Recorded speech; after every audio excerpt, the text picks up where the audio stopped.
Cool. We are live on TikTok and YouTube. All praise to God. Welcome again to my stream. Salam, Sheikh. How you guys doing? May God bless you all. We are back. How much you guys want to bet that certain individuals will not show up and challenge the narrative, as they like to challenge the narrative from far?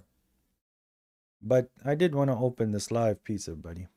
Peace, peace, peace. May God bless you. So I did want to open up and talk about it. Yeah, Quran alone is sufficient. I have learned so much from you. I love your work. Thank you, bro. All praise to God. This is all by the grace of my Lord. Assalamu alaikum. Wa alaikum salam. How you doing? Brother Gani, I've been watching a lot of your videos recently, so I Mm-hmm. mean it's been a bit interesting. يعني في كم من شبهة يعني شفتها. But I What? still think that I'm بقول إنه there's a few doubts that you've brought up that kind of confused me about hadiths and that Okay. sort of stuff. Okay. But the main thing that isn't convincing me of kind of your argument is all the different ayahs in the Quran that kind of don't separate between obeying the Prophet ﷺ and obeying Allah. So I don't They like how don't. the They don't differentiate. so yeah so وأطيعوا الله وأطيعوا الرسول. So it's part of obeying Allah subhanahu wa ta'ala is obeying the messenger, because there's the ayah in the Quran, if you love Allah truly, then follow me, Follow Allah me. will love you. Yeah, Right. Allah will So love you. if God is saying in the Quran to tell the Prophet to tell the people, if you really love me, then follow me. Right. Yeah, What does the word follow here mean? obey my commandments, follow what I do. Perfect. Follow what I do. صح. Do we have to Exactly. impersonate the Prophet now, or do we have to learn from his character? Follow his character. So when the Nabi عليه الصلاة والسلام, for example, he says صلوا كما رأيتموني أصلي. Mm-hmm. So, and then we have narrations in our hadith that have good isnad and Mm-hmm. are approved by knowledgeable people. Then we follow that, yeah, Okay. because it's out of our love of the Prophet ﷺ that we Islam want from to Allah. do qudwa of him. Right. But ﷺ. but what if those narrations that are coming to you are not accurate? Would you be making a crime against the messenger and the prophet? Would that be following the prophet? So أنا لما I say إنه I want to follow the Prophet, أكيد باخذ من الأحاديث الصحيحة, the authentic Okay. ahadith, yeah, But that when are approved. They have good you sanad and good matan and all these different things, yeah. perfect. So when we come to the concept of following the prophet, you're saying that I have to look outside of the Quran for me to follow what the prophet did. That's your claim, correct? That's why the ماشي hadith is أنا necessary. أوكي ماشي حبيبي. أنا لما I say look outside of the Quran, let me tell you why I don't like that framing, because you are separating between النبي عليه الصلاة والسلام and the Quran. The I'm not. Prophet was You the are. walking Quran. He's the Yeah, walking Quran. walking Quran. Salam, salam, brother Sinan. What I was trying to express to you, it's a very simple concept. I am not separating the two. I'm saying the two come hand in hand. When I'm reading the Quran and I'm following the Quran, I'm following both the Prophet and I'm following the verses of God, because that's what the Prophet did. My question to you, you're saying that if I follow the Quran alone, then at that point I am not following the Prophet. That's the claim that you're making. That's the intellectual claim that you're saying. So that you're saying for me to follow the Prophet, I have to look, and you're saying that the Quran is even telling you to go find other material outside of the Quran for you to be able to follow the Prophet. That's what you're saying, correct? ماشي أنت شوف your name is Muhammad. We both love the Prophet عليه الصلاة والسلام. When you have authentic Alhamdulillah. hadith that you know Yes. that it came from the Prophet عليه الصلاة والسلام, then it's But upon that's us the as Muslims to argument. accept that, even if it's outside the Quran. Either way, يعني. Habibi, it's not how you work. So it's even if there's an authentic hadith right now about Musa, for example. Let's say we follow Musa, and the hadith states that Musa ordered his people to sacrifice a cow. Okay? Would that mean that it's pertaining to us, or is it just his people? لا يا زلمة شو الكلام هذا. The Prophet Muhammad is for all mankind, You're for not all following my eternity. logic. The Prophet could have had dictations from Allah specific to his people. That does not need to be in the book of God, the Quran, because it's not pertaining to me 1400 years. Now, when you're saying to me that they could authenticate it back to the messenger, this I challenged. We just assume what they're telling us is true in the hadith. So they say the sanad is sahih because so and so said. The so and so investigated the four people, and therefore he deemed that they're trustworthy, and he said to you that it's sahih. But these same scholars, when you present to them the same chain of two different hadith, they would reject one on the concept of matan, but accept the other one on the concepts of theology. So it's not concerning to them on what is being said. It's concerning to them who is being said. So when you're saying to me, this is what the messenger told us, this is what the prophet told us. So these hadith, it's helpful, and you're saying, "Sallu kama ra'aytumuni asalli," it's like pray as you showed me to pray. These to you is like a proof from the book itself. And you have to show me a clear, explicit verse from the Quran telling me that the Quran is not sufficient and God has ordered me to obey the messenger and follow the prophet, and therefore that requires me to go outside and find out what other things did the prophet say. ماشي تمام يعني I'm gonna answer your question but I just want like a clear kind of yes or no. يعني أنت But لما you say you reject ahadith, do you mean all ahadith or I, are there rej- ahadith that you would accept? I reject the religious authority of hadith. I do not You take reject the halal. religious authority of hadith. I don't take Okay, this is halal and where haram. I don't take halal and haram from hadith. One. Two. If a hadith is actually aligning with the Quran, okay, I am not allowed to reject it because the Quran already said it and the Quran said it better. But I am not allowed to say that the Prophet said so because that's rajmun bil ghayb, واتباع الظن. That لا is لا لا that is saying it in the unseen and me following conjecture. Just because so and so told me 250 years after the fact that that's what the prophet said, I cannot take that as proof. On the day of judgment, that's not sufficient for me.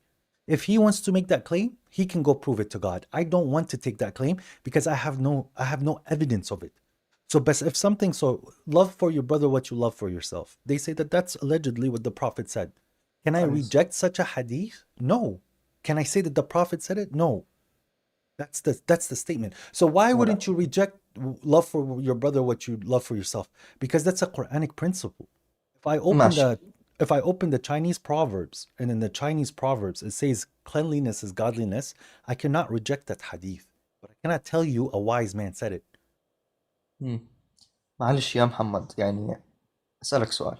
تفضل. If you knew that there was a hadith and you knew that the Prophet عليه الصلاة والسلام said it, for example, gave you instructions on how to pray, بس الحديث هذا مش موجود بالقرآن، تاخده ولا ما بتاخده؟ No. If you knew that the Prophet عليه الصلاة والسلام said this is how you should pray, it's not in the If Quran, if you if would you still could not accept it. 100%, no, if you could 100% authenticate it that this is Yeah, how the prophet told me to do something, I will do it. okay. That's different. Even if I it's will do outside the that. Quran.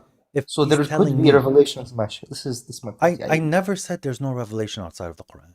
The okay, there could prophet, be revelations that we have to take okay. that are forced upon Can I us that can I are make outside the Quran. can I make a We just very clear accept it. argument?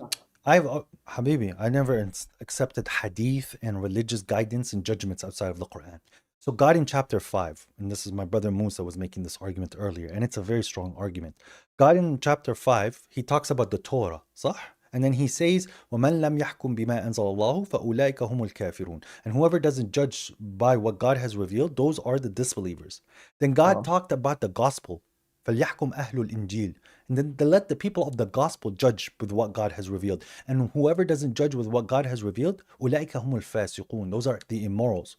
And then God says, وَلَقَدْ أَنزَلْنَا إِلَيْكَ الْكِتَابَ. And we have given you the book, right? Judge between them with what God has shown you. So if he talked about the Torah and then he said, those that don't judge with what God has sent or revealed, and then he says the gospel, and then he repeats the statements, those who don't judge with what God has revealed. And then he talks about the book to the blessed Prophet Muhammad, and he's saying to judge by it. So do you really think now you could make a logical statement saying that God is saying to judge between the Quran and something else? Then why didn't he say the Tawrat wa Talmud? Right? Why didn't he say الإنجيل والكتب الأخرى? ماشي يا محمد ربنا بيقول بالقرآن فلا وربك لا يؤمنون حتى حتى يحكموا القرآن يحكموك ولا حتى يحكموك حتى يحكموك فيما يحكموك أنت يا فيما محمد شجر حتى بينهم يحكموك ثم فيما شجر بينهم ثم لا يجدون حرجا فيما قضيت ويسلمون ثم تسليما. يسلموا تسليما. Perfect. Yes, this is true. وأنزلنا يحكموك أنت إليك يا محمد مش القرآن. yes. وأنزلنا إليك الكتاب لتحكم بينهم بما أراك الله. The prophet, the messenger, of course, his way of seeing what's happening and judging between the people is going to be the highest authority. It's like a president judging between me and you, or a general in the army judging between me and you. When it comes down to all matters in regards to religion and arguments between people and disputes, ما شجر بينهم, the Prophet and the Messenger would have the best decision because he knows the book and he's being revealed by God. But it's not telling you that the Prophet can now make something halal or say make something haram when something is halal. So you can't say to me the Prophet said that you cannot wear gold because it's haram, or you cannot eat shellfish because it's haram, or you There have to isn't kill black there isn't dogs. But okay. that's what they say. Look يعني Do you سورة agree with النجم. that part as part? Which part? The black dogs killing black dogs? I've never heard that hadith in my life. There's a hadith where you have to kill black dogs. I doubt that's a hadith. But Would you like to see it? It's Sahih Bukhari. sure. Sahih Bukhari. It says kill every single black dog you see. Yes, it does. Every single black dog. Okay. Actually, the hadith starts by saying kill all dogs. كل كلب يقتل. And Umar bin Khattab. That's the first hadith. لا في أكيد في context بالموضوع هذا. But the hadith says kill every dog. But I'm going to tell you, but then they changed it. They say it has been abrogated and it has to be black dogs. Was it I'll leave that for the scholars. بس يعني You see how you rejected the hadith though? You see how you used your reasoning, you just rejected the hadith. So now we get to pick and choose. And I cannot do that with the Quran. That's the biggest problem, Habibi. النبي عليه يعني القرآن بيحكي والنجم إذا هوى ما ضل صاحبكم وما غوى وما ينطق عن الهوى. فإذا النبي عليه الصلاة والسلام we knew for a fact مثلا حرم الذهب أو حرم الكلاب أو حرم مش عارف. Then we go and we follow what we are supposed to follow. يعني this is we call Islam. We submit ourselves to Allah and His Messenger. We believe in both of them. صح ولا لا؟ يعني أنت you say I'm a Muslim. But you're not even looking at the verse in the Quran فلا وربك لا يؤمنون حتى يحكموك فيما شجر بينهم. But the Quran has context. So as you said, the verse for Quran example, has context, but how do you know the context of the Quran? أنت you rejected the Sirah Nabawiyya, you rejected the No, but Hadith. that's not. I'm not talking asbab al-nuzul. That's not what I'm talking about. I'm talking about the context of what is being spoken about. So, for the example, the one that you presented to me, in huwa illa wahyun yuha, there is al-sibaq wal-nas. You know, like ما سبق من الآية. يعني وهون تحسن شوف you can see that it's clearly talking about the revelation of the Quran. فأوحى إلى عبده ما أوحى. Right? Are you arguing, disputing with him about what he saw? So this is not about everything that he's saying is wahi. And that's also يعني your statement, if you're saying everything that he's saying is wahi, يا أيها النبي لما تحرم ما أحل الله لك. Oh Prophet, why do you forbid what God has made legal for you? لا هو شوف يعني when this specific verse Wallah, I know the argument. He forbade something on himself. It's not a religious. I know what you're saying. It's not a religious claim. He forbade it. He said, "I'm not gonna do this." If I say, "خلاص," it wouldn't be sunnah. If he did it to himself, you wouldn't do it. Be honest. لا إذا مثلا أنا صحيت. Habibi, be honest. I'm not gonna eat. I don't know. Let me think of something. If the Prophet choose not to eat honey, be honest, bro. If the Prophet, what would not be sunnah? Why would it be a sunnah? Because it's not a commandment. What does the sunnah mean? It's what the Prophet did. This is the whole point. You know the verse where it says كل الطعام كان حل على بني إسرائيل إلا ما حرم إسرائيل على نفسه.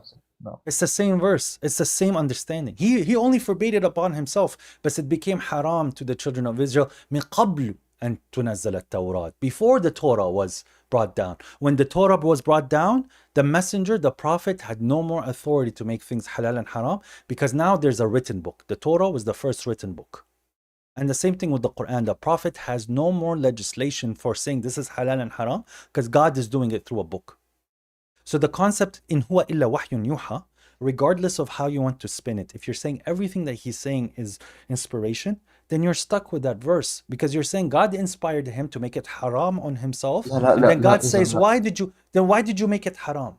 حبيبي النبي عليه الصلاة والسلام he isn't, let me make this clear. النبي عليه الصلاة والسلام isn't perfect in every single aspect. For example, he forgets stuff. Well, I know, brother.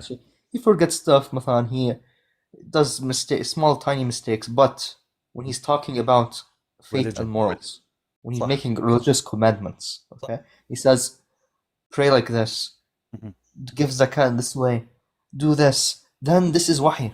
But that's not wahi. You know why? And I can prove to you. That's not everything that he's saying to you is wahi. Okay? When it comes to war, and they're in the middle of the war, when he needs to proceed in the war, is that going to be wahi from Allah or not? When he what? إيش السؤال؟ في الحرب Yeah. صح؟ هل ماشي. الله سيساعده ويوحي إليه ما يفعل في الحرب ولا الأمر إليه؟ يعني the شو اسمه وقت الحرب, the during the war, policy that the war policy the Prophet ﷺ would do it himself without wahy, but he would do without it to the wahi. companions. So when God is saying that I'm inspiring you with the angels, how would he know that? That's wahi during the war, صح? And with the angels. Which ayah is that? تستغيثون Isn't this ربكم with Battle of Badr فأمددكم. Matan when he Yes, sent yes, the yes. angels? When they were asking God for help, so he supported them with 1,000 Yeah, angels. he did support them with 1,000 Okay, angels in the how battle. did they but know that they planning. were supported? Didn't the Prophet get wahi in that Because moment? I think they experienced it themselves. Okay. They My saw brother. how people die in front of them without being touched by the Muslims. Okay, perfect. So they seen the unseen at this point, صح? يعني, I don't think you're understanding what I'm saying. The Prophet was told. sees the unseen. He sees the unseen. Prophet sees But the other the people, unseen? they can No, experience the unseen. انتبه انت قلت كلمة غلط. You said something that's wrong and your scholars will النبي say عليه to الصلاة you. والسلام يعني You مثلا can't. بيشوف الجن، بيشوف الملائكة، بيشوف أشياء ما بنشوفها إحنا. صح ولا لا؟ That is not proven in the Quran. You can't see It's jinn. not proven in the Quran. ماشي, everything's not proven. So السيرة النبوية yes, كله not can he proven. can he Nothing's see the proven. devil? There's hadith saying he just saw the devil Yes, he walking can. with his head down, walking down. عادي he can. شو المشكلة؟ Okay. Shaitan and his tribe, they see you from where you cannot see them. This is talking about the Muslims, the general people. Well, how come there's no exception? Habibi, I have to take the Quran for truth. When God has not made an exception, you cannot make an argument from silence. That's a fallacy. It never said that. He says God does not reveal the unseen, right? علم الغيب, the knowledge, okay? To accept who he approves as a messenger. When God also says that you cannot see the devil sees you where you cannot see him. You can't say, well, no, that was an exception to the prophet. طيب أنت لما بتروح حضرتك تعمل عمرة وحج، الحج موجود في لما تروح القرآن. تعمل عمرة وحج، حبيبي تتبع الناس كيف بيعملوا عمرة وحج؟ لا القرآن. You do it your own way. You do Hajj your own way. I'll show you, حبيبي. Sahih Muslim 1572. Okay, Allah's Messenger ordered us to kill dogs, and we carried out this order so much so that we also killed the dogs coming with a woman from the desert. Then Allah's apostle forbade their killing, all dogs. Okay, and he, Prophet, further said, after the forbidding of all dogs, he said, it is your duty that the jet black dog having 2 spots on the eyes, for it is a devil. Okay. So you have to kill jet black dogs with 2 spots on their eyes because those are shayateen. Okay. But when I'm walking in Mecca, I see jet black dogs. This Sahih Hadith they don't really take, bro. Yeah, maybe that's something for that specific time. Perfect. Now when God is saying to us in the Quran, ألم تر إلى الذين أوتوا نصيبا من الكتاب يدعون إلى كتاب الله ليحكم بينهم ثم يتولى فريق منهم وهم معرضون. Okay. Didn't you see a people when they were given a portion of the book, when they're invited to invited to the book of God to judge between them, they turn away, saying they turn away advertently. So now you're saying that the prophet could see the unseen and he could see the devil. But shouldn't we use the book now to judge between us? You use the book, but you don't take it out of context. How did I take it out of context? When you take the Quran outside of the Sunnah of the Nabi alayhi salatu wasalam, that is taking it out of context. Wait a minute. Because there are verses in the Quran, مثلا, the verses in the Quran that, for example, they say kill the disbelievers. مثلا. There are some verses that if you take it out of context completely, you won't understand مثلا, when did this happen. Perfect. You think that this is what this is a commandment for every Muslim, but when you know the historical context of the ayah, you made you a say mistake. this was in Uhud or Badr or... Yes? You made a mistake. So you're right. There is a verse in the Quran that states that kill the disbelievers wherever you see them. صح. But you're saying that if I don't read the seerah in a different book, that I could take this verse and be completely extremist and say that this is pertaining to me in this second now. But I can get the context without your seerah. You know why? Because I could read the verses right above it. That siru fil ard, right? أربعة أشهر واعلموا أنكم غير معجزي الله. Right? So There's other yeah, verses that are that's the verse where it less. says, kill them wherever you find them. And God says, قاتلوهم كما يقاتلوكم ولا تعتدوا إن الله لا يحب المعتدين. Okay. So when God is saying now you can, when God is saying that صحيح وإن استجارك أحدا من المشركين فأجره حتى يسمع كلام الله ثم أبلغه مأمنه. Right? ذلك بأنهم قوم لا يعلمون. So if one of the mushriks they're like they're hiring you to give them to safety, then let them hire you so that they could hear the words of God and then take them to safety. So if you're going to go with that understanding, I don't need a secondary book to show you your interpretation is flawed. And I was watching some brothers who were doing that. I know you've had bad experience with kind of Muhammad Hijab and those sorts of people. No, they But don't let me go up, bro. They block me when I come up. you They're scared talked of to me. him. I saw your conversation with Muhammad Hijab. He's Yeah, he's Sab kind of Aboui. changed, you know. Sab Aboui. He's the fame got to him. But Yes. I saw an old video. He was talking to a Qurani. Look at the argument he made. This is very interesting. He said in the Quran, مثلا, it talks about marrying women who have not reached menstruation yet. Okay. Yeah.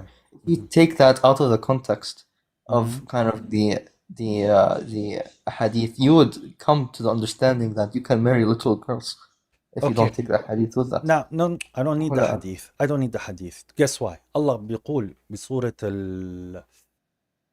النساء المستضعفين من الرجال والنساء والولدان. Is there a difference between nisa and wildan here? Yes. إذا طلقتم النساء. How do you define? How do you define? Wait, God gives us the difference between a walad and a nisa, mara. So when God is saying, for example, إذا طلقتم النساء, does that include children? No. Automatically. Now we have to talk about the concept of puberty. Where does the age of puberty start, or the age of nikah starts? God gives you a condition in the early pages of chapter 4. They have to be able to have maturity, and they have to already be able to reproduce. Okay, so it's not just okay. So for example, if I go to the Great Quran, go to chapter 4, do I have to give a woman her dowry to marry her? Be honest. Yes. Dowry is something very important, right? For you to be married, you have to give the dowry. Now God says, وَلَا تُؤْتُوا السُّفَهَاءَ أَمْوَالَكُمْ الَّتِي جَعَلَ اللَّهُ لَكُمْ قِيَامًا. Okay. Do not give the foolish your money or your wealth, which God has made standing for you. If you think a 6-year-old is going to be wise with her money, then read the next verse. And test the orphans until they reach marriage. Then if you perceive maturity from them, then give them their money. And do not consume them excessively and quickly. So if I have an orphan little girl, I'm not allowed to give her money until she reaches the age of marriage and maturity. How am I going to give a little baby money and say that she's my wife when she has not reached the age of maturity, nor did she reach the age of reproducing? Okay. Yani Muhammad Hijab's argument, I could slap it in his face. And for somebody who said that, oh, he did not accept me, guys, watch. This is last week when he was talking to the MMA guy that said that and Allah يهديه, and he went a bit crazy. He did sab أبوي وسب أمي. I saw that. That wasn't good, but and with his wife, come on, Ark is kind of crazy also. Yeah, but bro, that's who he is. That's who he is, because that's what happens. Changed, he's changed. It's not changed. He's been told the truth. Watch his old videos. He's different. But it doesn't matter. And we take the good and we leave the bad. That's how we deal with everyone. Muhammad Hijab, I was right here, waiting for him last week. He's done good things for the Ummah. For example, he was debating God logic and that different stuff. Yeah, but he blocked you. That's correct. Yeah, he wouldn't let me go up. But I was telling the crowd. The crowd was there with me. ماشي أنا بديش أطول كتير لأنه بجوز في ناس بعدية بس الله يعطيك العافية. Look, I'm gonna ask you this question. يعني مثلا القراءات العشرة والأحرف السبعة. You accept them. You accept the not that they came from Allah. No, I'm not saying Allah gave us some. No, it doesn't work this way. There's something called the QCT, Quran Consonantal Text. Okay, so I'm going to show you how the Quran looked when it first got written. And I know without dots and all these different stuff. So someone can read it as and someone can read it as abd, and they had an issue where there were so many permutations in the way that people read it, that they went and then they made a standard on reading it, which turned out to be the 7 qira'at, became 10, and now they're about 14 qira'ats. But No, wait, there's originally, 7 ahruf. The qira'at are the combinations of no, the bro, that's not 7 Just ahruf. combining them. Even that hadith is contested by your by the shuyukh. Bukhari, is it not in Bukhari Yeah, but when Umar ibn Khattab the, and Ibn Mas'ud came to the Prophet ﷺ and he said, the Quran was revealed to me in 7 ahruf. yes, but So I'm read telling from you, what you want. the thing is where you don't know. If you go look into the actual scholars, and I have to, I mean, of course, I've been reading a lot about the early Islamic history. The hadith about the 7 ahruf is a contested hadith. Some say it's about qira'ats, and some saying it's something else. It's not about the qira'ats. What would the something else be? ومين الشيوخ that say that it's something else? I'll show you. You want to see? Maybe these are Salafi shuyukhs. Some say it's about the qira'ats, and some people are saying it's not. Watch. This is dangerous, man. It's not. ما هو تأويل حبيبي. في فرق بين تفسير وتأويل. There's a difference between interpretation and exegesis. If you ask me a question and I bring another verse to clarify to you how the book is clarifying the verse for you, this is an exegesis. But for me to tell you an interpretation, when someone says Jesus didn't get crucified, but it was made appear to them, for me to tell you how it was made appear to them, هذا التأويل. That's interpretation. Don't do interpretation. You separated yourself from 90% of the Muslim Ummah.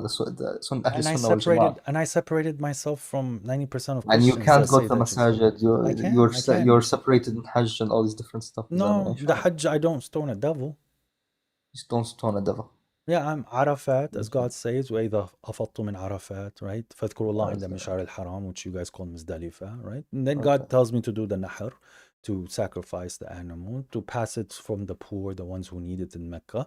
And when the hadi يبلغ محله, I have to shave my head, and I do tawaf around the house. And I do tawaf if the Quran was sufficient to make all these different Sharia rulings, then why does every Quranist make up their own stuff? They pray in different ways. Now, they do Hajj in different ways. If it was so clear here. It was clear, but the issue is, I'm a person who studied this book for more than 15 years now. Okay, my good brother Baba Shuaiba, he's done the same. He's been on this path close to 2009, 2010. And the majority of the people that have been on this path for a long time, we generally have the same understanding of the Quran. Who you're hearing are people who maybe entered in the first year, first month, first few couple of years, and they're giving their understandings. At the very beginning, I had wrong understandings, and my position significantly changed because it was not something that I could practice as a religion. And I was more so concerned about what everyone else is doing than myself. And that's what I find a lot of what you guys call as Quranists doing. They don't really spend time with the book. They're spending time on disproving everyone else. But when you start to really dive into the material, translating, understanding, looking, witnessing, then at that point it becomes very easy to understand the book. Because it becomes about you. من الأمة الإسلامية كلهم غلط بس أنت الصح. حبيبي مو أنا. معظم المسيحيين غلطوا حاسبين حالهم صح. دينك صار له هون 1400 سنة حبيبي. ما بتحسن تقول لي انه خلص انه انتم انحفظتوا والابتلاءات اللي اجوا من قبلكم ما رح يجوا عليكم. هذا صار جنون، هذا كذب. يكونوا 99.9 وإن تطع أكثر من في الأرض يضلونك عن سبيل الله. If you obey the majority of the people in the world, they would move you away from the path of God. هل تعلموا عن المعتزلة؟ وما أنجزوا المعتزلة؟ The Mu'tazilites, what did they achieve, bro? You guys, when we were the Islamic nation from Andalus all the way to Afghanistan, this was Subhanallah Khaliq. This was the Mu'tazilites. It's not the Sunnis. It wasn't Ahlul Sunnah wal Jama'ah. That was before Shafi'i. No, it was Ahlul Sunnah wal Jama'ah. Even if it's before Shafi'i. Mu'tazila, Habibi. Mu'tazila. Where they didn't have this force by hadith. They were people of reason. What do you mean people of reason يعني؟ العقل والقرآن. مش العقل والقرآن، احنا ضد العقل يعني. العقل ممنوع في أهل السنة والجماعة. لا العقل جزء من الدين. حبيبي, you cannot use reason. They tell you it's haram to use reason. نقل فقط. Not haram to read. Okay ماشي. Look. we have to use reason to establish the Quran and the Prophet Muhammad عليه الصلاة والسلام. But once we've established those two facts as a نقل 100% fact, خلاص نقل. then we submit ourselves to the Creator. يعني وين المشكلة يعني مش فاهم. It's called Islam is about submission يعني. Surrender Islam to means God. submission. Bravo. Surrendering معناتها to when you're God gonna بالضبط. when they And to the tell Prophet me عليه الصلاة والسلام ويسلموا تسليما. okay, it's not to the صح prophet. ولا لا؟ It's not to the prophet. ما مسلم للنبي, مسلم لله. But سبحان الخالق. What I was trying to say is that, okay, let's assume what you're saying is true.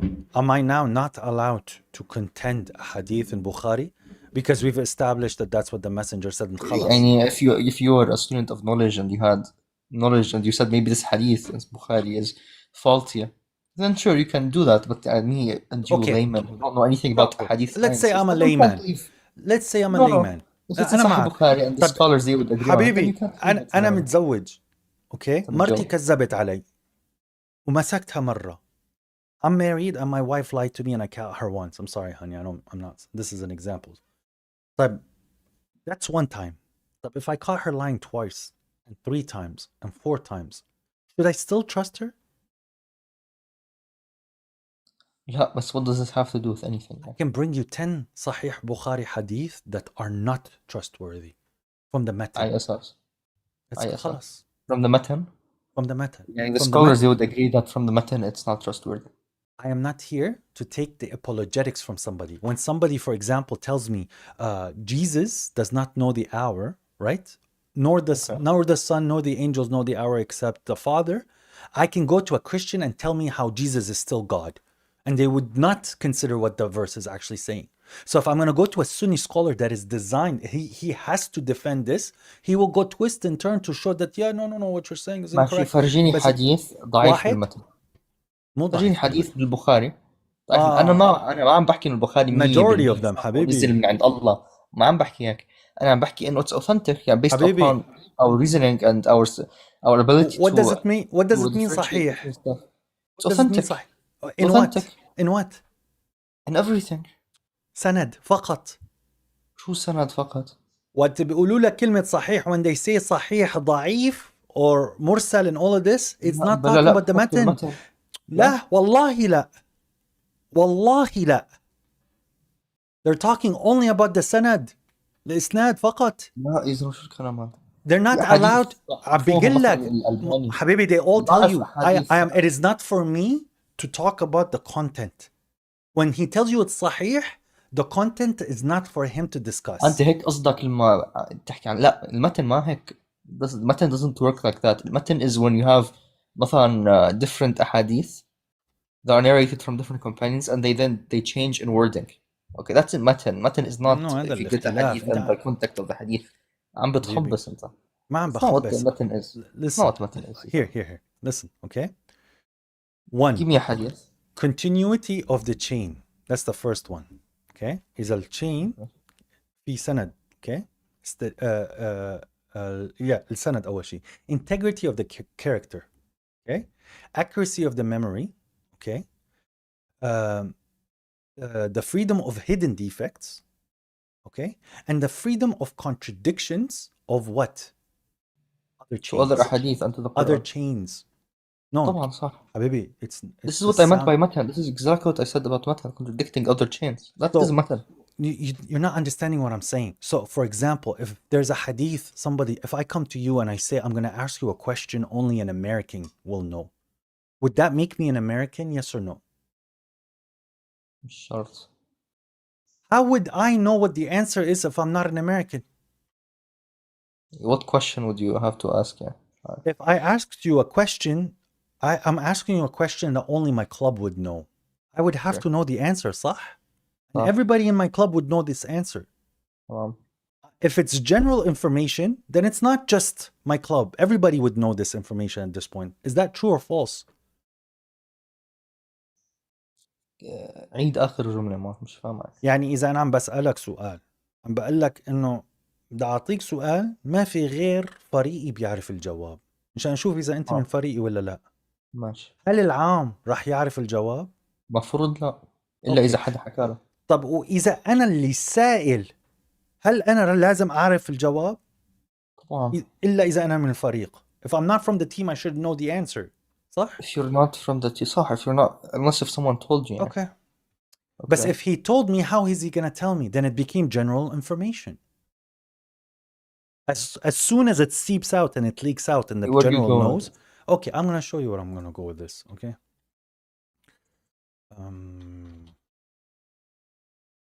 والله this يعني I'm not gonna do takfir of anyone, but this is dangerous. This is, as you wish, Habibi. When you want to do takfir, you're gonna have to prove it from the Quran. If you want, I can show you how you're committing shirk, but that's a different thing. I'm committing shirk لأني بحكي السلام عليك أيها النبي. هذا الشرك يعني. No, the shirk is تحكم بما أنزل الله. نعم نحكم بما أنزل الله. تحكم بما ليس أنزل الله. بما لا بلا وما ينطق عن الهوى. فلا وربك لا يؤمنون حتى يحكموك. Okay, here you go, brother. Here's the hadith that I wanted to tell you. ماشي. Where's the hadith? Okay, I'm gonna put it on the screen.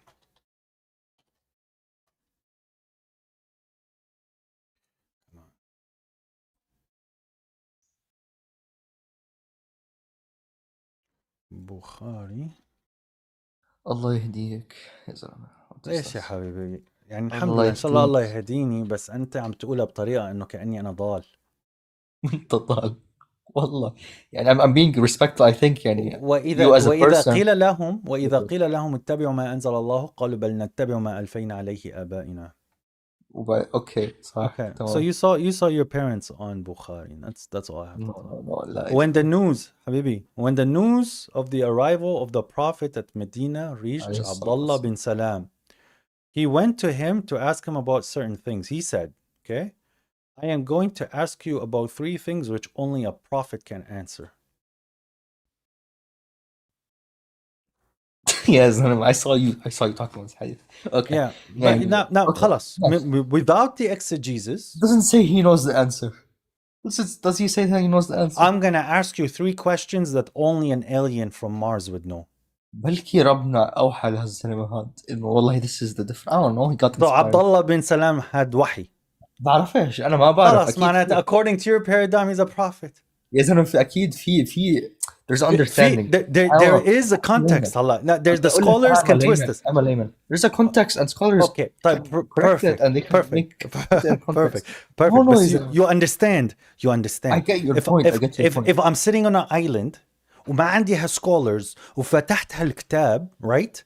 Which you tell me هذا الكتاب تفصيل القرآن. This book is supposed to explain the Quran for me. And I read this. You shouldn't read Bukhari in entirety if you don't know anything. So a layman cannot read the Quran. A layman cannot read the Bukhari. And a layman. So how would I access the knowledge? Access it. يعني if there's no scholars, no nothing. Then يعني رب. Let's go to the scholars. Attempt to do it through your fitra.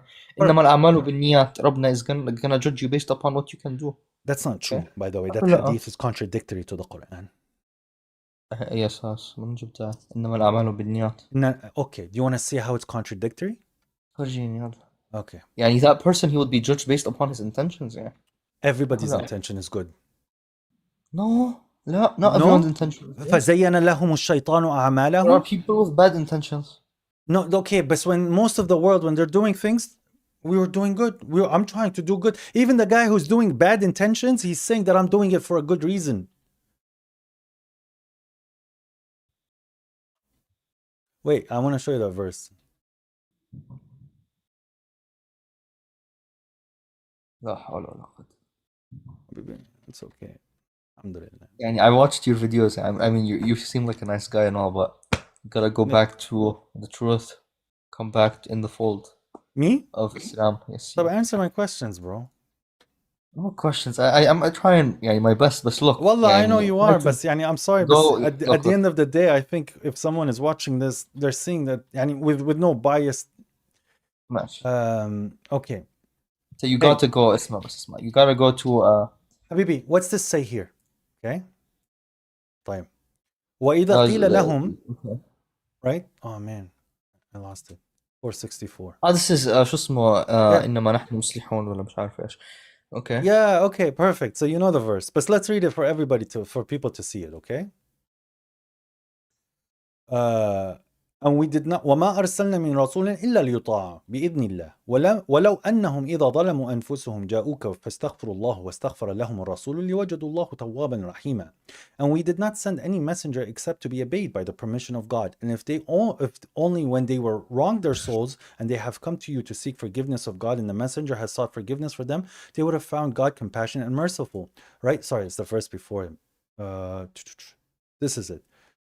Yeah. وإذا قيل لهم تعالوا إلى ما أنزل الله, right?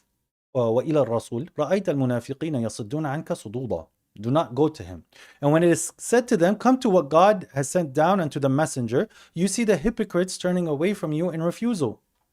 So how is it when will it be a misfortune strikes them for what their hands have set forth? And they will come to you swearing, by God, we only intended goodness and conformation. إن أردنا إلا إحسانا وتوفيقا. This is their, is this their niyyah? No. يعني, look, we don't separate between, let me try to explain this in a way that makes sense. Before you, it's a dichotomy, and wallahi, I'll let you explain.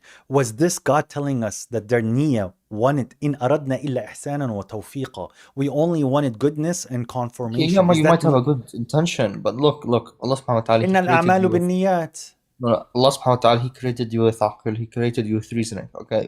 You have to use your reasoning. Once you have clear proof and burhan that the Nabi in front of you is a prophet, then if you don't accept him, even if you have good intentions, even if مثلا you are good with your parents and your family, then you're what? Then you are a kafir, and then you're damned. Why didn't your hadith say that? If it's from Allah, no, it's a hadith, but no, you look in entirety. Inna al-a'malu bin-niyyat. That's all the hadith says. There's nothing of what you said, bro. I'm cherry picking. How am I cherry picking, brother? If I read this verse and I read the context of what exactly the verse is saying, which your hadith does not do that. Your hadith does not give me the full story. It says the Prophet said, Inna al-a'malu bin-niyyat, and there's absolutely no clarifications to that. So now I presented to you a verse where the person's niyyah was good, but he's a hypocrite. So it fell on his face, and his niyyah did not avail him a thing. Actually, this is why you're supposed to look at the sunnah in its entirety. I'm looking at the sunnah. In its entirety, Habibi. This is why, Saraha, when everyone starts to read without enough knowledge, and they go upon like individual knowledge. So I'm not allowed to read Bukhari then. I just should go listen to the Sheikh. I'm reading Bukhari and I'm seeing doubts in it. Once you have a good, you go to the Sheikh and you ask them. Okay, and if the Sheikh's answer is not telling me what the verse is saying and he's giving me his opinion, where he will tell, Habibi, you think I didn't do this? They will give me their opinion. And I say, okay, where are you getting this information from? He goes, well, that's what it makes sense to me. Okay, do you have references to what you said? No. Okay, khalas, game over. Then okay, why doesn't that if angels do not enter a house with a dog in it? Okay, does that include the angel of death? No, it's about the angels of mercy. Prove it. No, this is of course the angel of death is coming. This is brain. Use your brain. What do you mean use your brain? God forgot to add this, yani? Yes, Habibi, when God is saying to you, حُرِّمَتْ عَلَيْكُمْ أُمَّهَاتُكُمْ, is this a clear detail? How many people in the world, from the billion peoples in the world, that wanted to sleep with their mothers? Not even 0.01% wants to go sleep with his mother. This is something that's already known and clear. But God has clarified it in the clear book and he did not leave a single thing out. That's what the hadith is saying. That's what the hadith is saying. بس شوي الذين قالوا ربنا الله ثم استقاموا تتنزل عليهم الملائكة نحن أولياؤكم في الحياة الدنيا والآخرة. Those who say God is our Lord and become upright, the angels descend upon them. We are your allies in this world and the hereafter. If I bring a dog to my house, those angels left? Then you're not following your Lord. If you I said God is my Lord. I didn't say Bukhari is my Lord. But you're telling me now. I'm not saying Bukhari is your Lord. My Prophet, when you die, Habibi, the angels are going to ask you, who is your Lord? Who is your Prophet? Use your book. Prove it. Ankar wa Nakir. بس القرآن said nothing about this. There's the punishment of the grave now? There's the punishment of the grave. That's the punishment of the grave. They keep asking you until you answer. If you can't answer, you're going to keep getting punished. وبعدين شو وين مشكلتك؟ God says بسورة ياسين, right? What does God say about the disbelievers? والقرآن ممن بعثنا من مرقدنا. What does آه. مرقد mean? انت قول لي. اها رقود. It's not ممن بعثنا من عذابنا. هو لا انت غلط لانه الله سبحانه وتعالى he even the life of the grave it ends in a certain time and you stop existing. Oh, okay. So عذاب grave will talking end about طبعا it ends, it's not eternal. Baby, there's two states in Sunnism. يعني in the Quran it says nothing is gonna انت leave عم except تحكي هلا من this. دون علم. عند عم أهل السنة والجماعة paradigm, there's two states in the grave. You're in bliss or you're in adhab. There is no sleeping.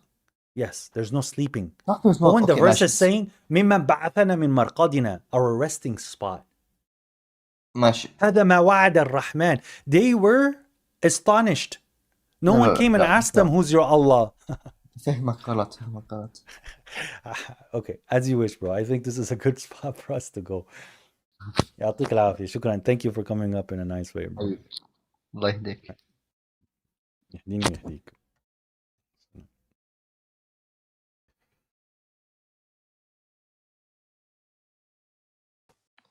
السلام عليكم. وعليكم السلام فاروق. كيف حالك حبيبي؟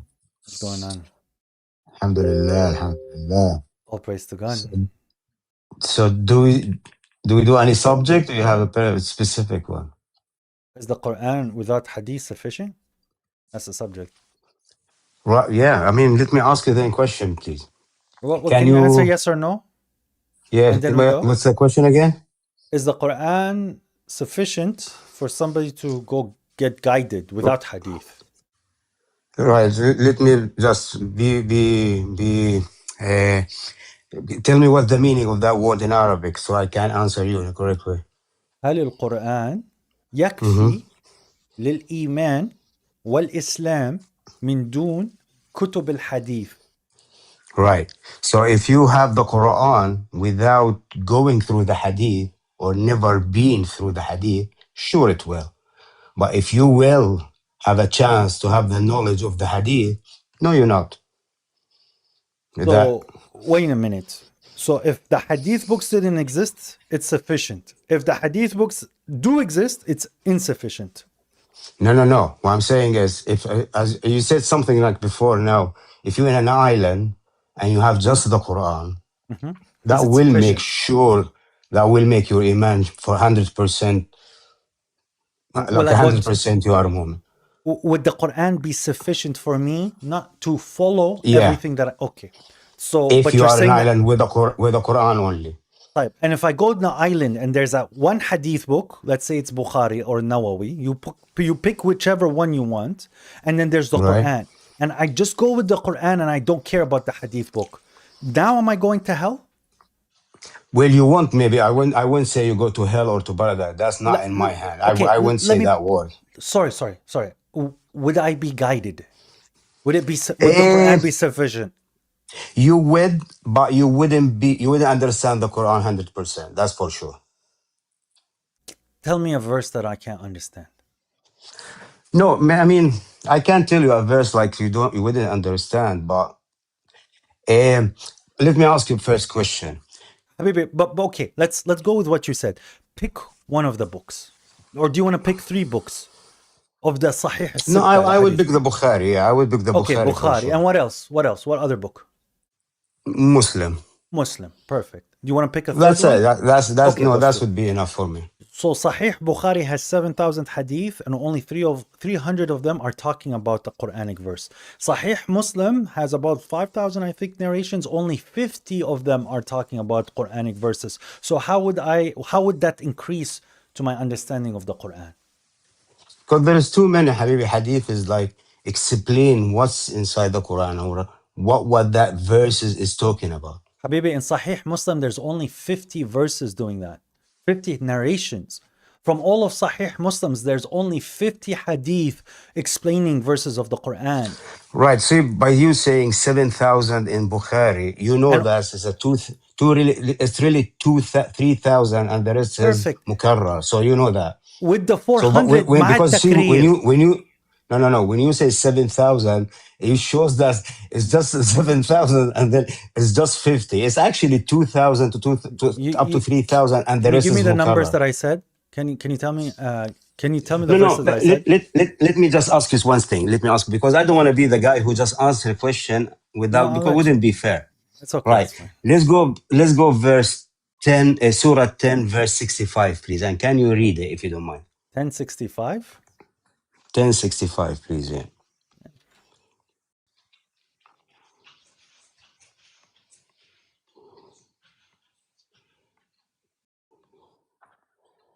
فلا يحزنك قولهم إن العزة لله جميعا هو السميع العليم. And do not let their speech grieve you. Indeed, all glory belongs to God. He is the hearer, the omniscient.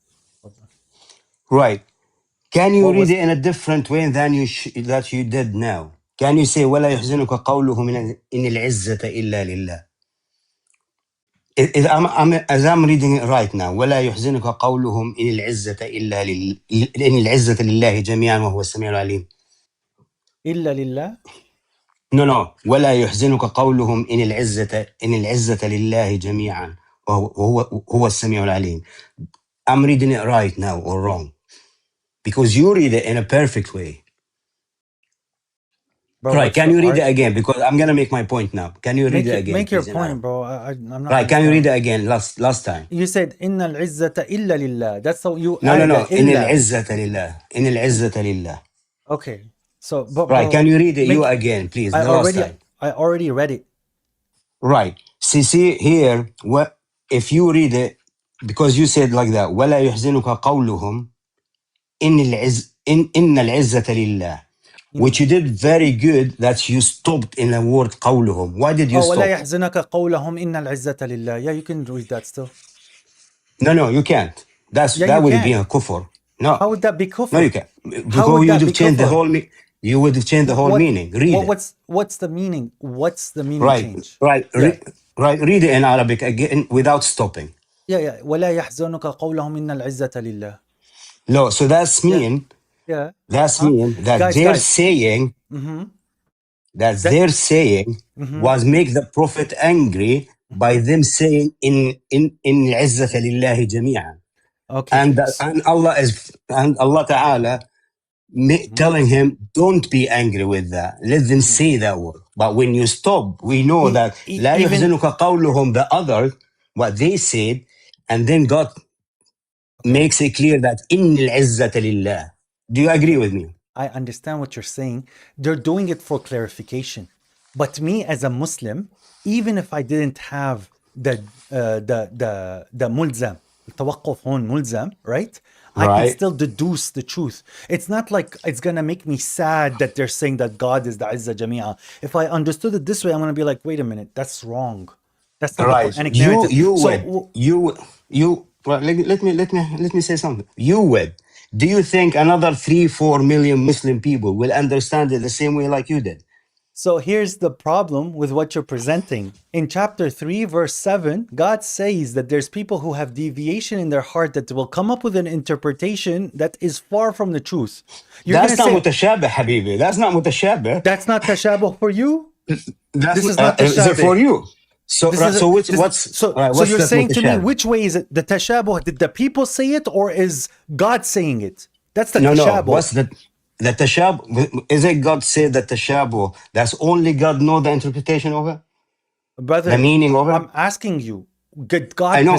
did God present you an example where there is verses that people come with deviation in it? صح? No. والله يا حبيبي خلينا بلاش jumping. The mutashabih, Yo, Allah this said that man. He's the only one know what's the meaning of it. In this Mhm, ayah now, do we mhm. know what's the meaning of it? Yeah, we can tell the meaning So that's exactly. not me. That's not mutashabih then. Sure. Let me backtrack and say it's not mutashabih when you're causing it to be a tashabuh. Who said what? Okay? You're saying who said what? That's a tashabuh at the end of it. But No. If you're saying in 1 in a million people, if that meme was not there, they're going to understand it in that way. You as you a will. person, you as a person in the Quran, would you say that that's a perfect explanation? Do you think that that's an honest interpretation? Well, no, but can you prove that's 5 million people, not you, not me, not other Yo. good in reading the Arabic, that they will Mhm. not confuse with that? So who Will you confused them? guarantee? No, will The you argument is the guarantee? same. The argument is the same. The argument is the exact same. Farouk, answer easily. I, If I read the Quran and I get deluded by its meaning, who deluded me? well, you wouldn't understand the verse. If I read the Quran and the Quran guided me, who guided me? Yeah, I mean, God guided you, yeah, but Okay, if I read the right, Quran and I got deluded because of who I am, who deluded me? who? I'll show Allah you as the well. verse. Uh, يهدي به كثيرا ويضل به كثيرا وما يضل right, به إلا الفاسقون. If somebody is gonna right. come here and say to me, "Oh,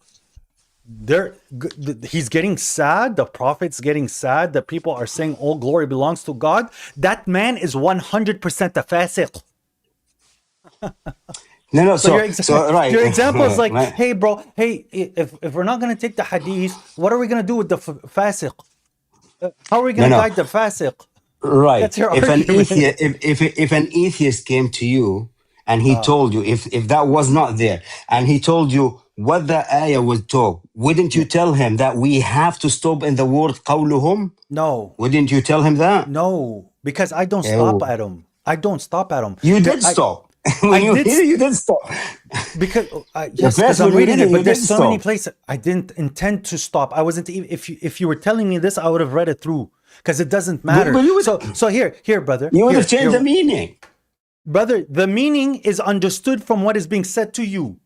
Do you think that those stops and everything that's being presented there is it part of the original text? Some stops No, are. it's actually not. Do you agree? Some stops are. Some stops are. Some stops are But actually marked on the original text. well, some when you Yeah. say some, how many some? From 6,300 something Uh, verses. so this is the argument that you're going to be presenting.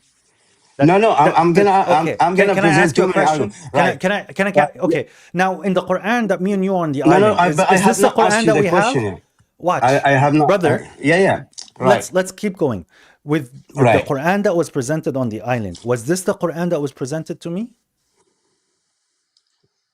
Well, I'm not sure which one. But again, You what's you remember thought? when we Which said what? on the island there's Sahih Bukhari and Sahih Muslim and the Quran. Is this the version of the Quran that was presented to me? This the one we have now. On the island, which one do you want to give me, bro? I'm gonna give you the one on the Prophet time. Okay, the one that Prophet The, died. the, Okay, so there's no meme there. Okay, there's no mulzam on the wuquf there. right, Okay, can right. you show me the hadith where it tells me to stop there? There is no hadith. That's the Quran tells you, Habibi, to stop there. The meme, Brother, it's enough okay, there so to stop there. still perfect. It's still from the Quran, and I still didn't need your hadith books. So what you presented was something that has absolutely no argument. Yeah, my man. If you wouldn't have them, if you wouldn't have these all the mars or the rumuz or the alamat, do you really think that you will understand the Quran the same way like you do now? In the Yeah, way but that I wallahi, was just I'm gonna be yeah, honest with you. In the way that I'm please. reading Arabic and I was taught Arabic, the diacritics and the dots are important for me. Okay, the Right. jim and the little meme and the mulzam and all of this, I don't really pay attention. The la, What, do not stop here. I'm reading the text. I don't. There's no periods. Do you understand this? The text is not so providing you punctuations. صح ولا لا? what about? Well, no, Hey, but is the text no. providing you punctuations? Any form of What, punctuations? what's the punctuation? punctuation معناتها نقطة إشارة استفهام إشارة سؤال. It doesn't. No, Does it have it commas? doesn't. Does it have the No, quotations? but when you Nothing. say alam So tara kayfa fa'ala, it depends on the verse. What comes the first word? perfect. Alam So you tara do, kayfa fa'ala. You know that's a question mark there. brother.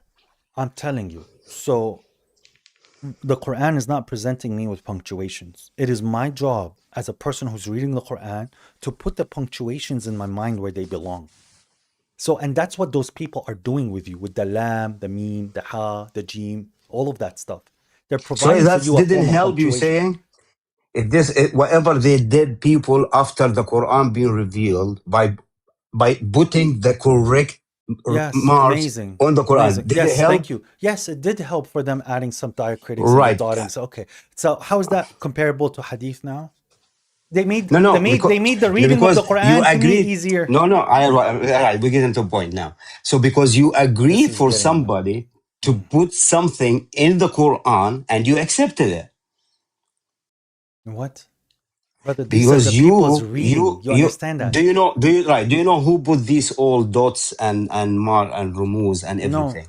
But I see the You're not history. interested? Some of it, no. The majority of it, I don't. How can you trust someone who added things to the Quran, added these Did dots? the Because Quran's meaning change, brother?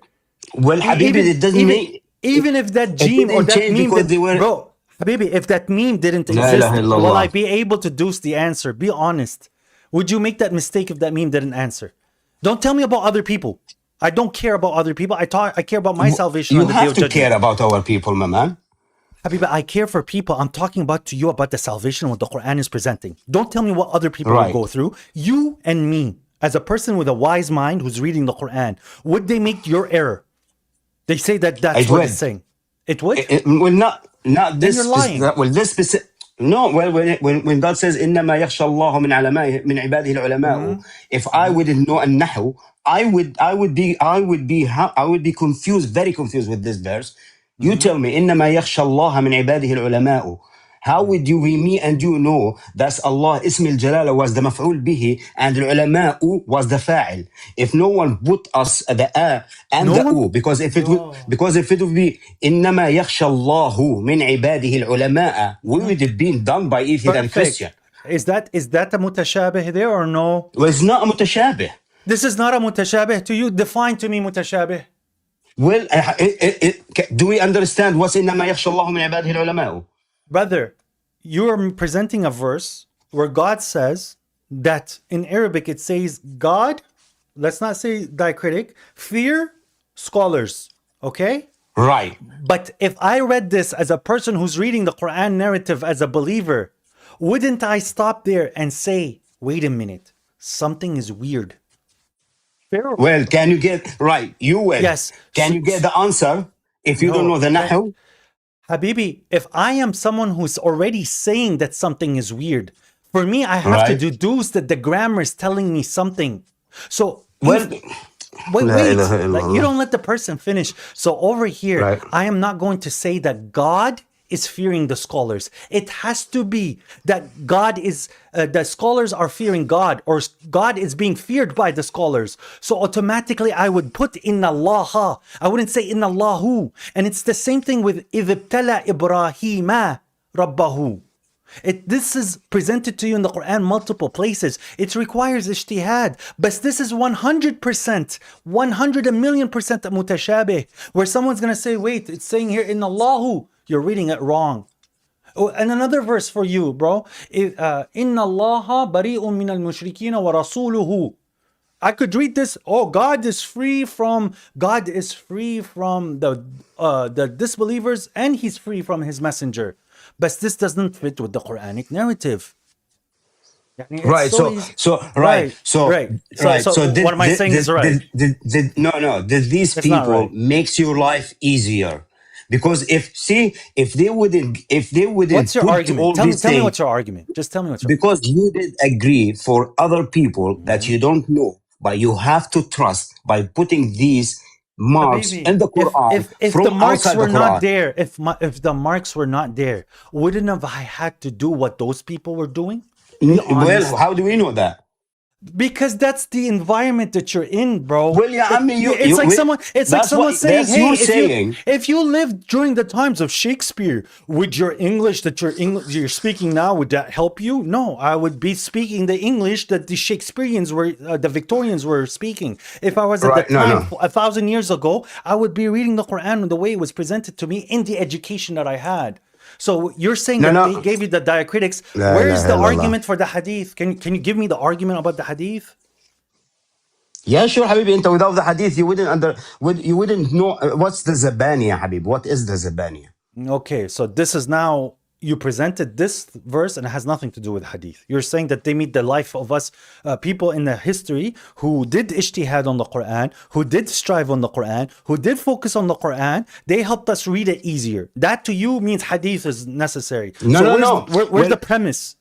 No, that my point wasn't that's you, me, all Muslims people around this planet, around this, they had to trust people who came around 100 years after by putting this and makes our life easier. Now, you're talking about yourself and just yourself by saying that I would definitely know the meaning of that because, and again, another other ayah, any verse I will bring to you, any verse I will bring to you, you would say, this is mutashabih. So what's the point then of talking? If you're gonna, every single verse, you're gonna tell me this is mutashabih. No, you're coming up with scenarios. Can you read this together?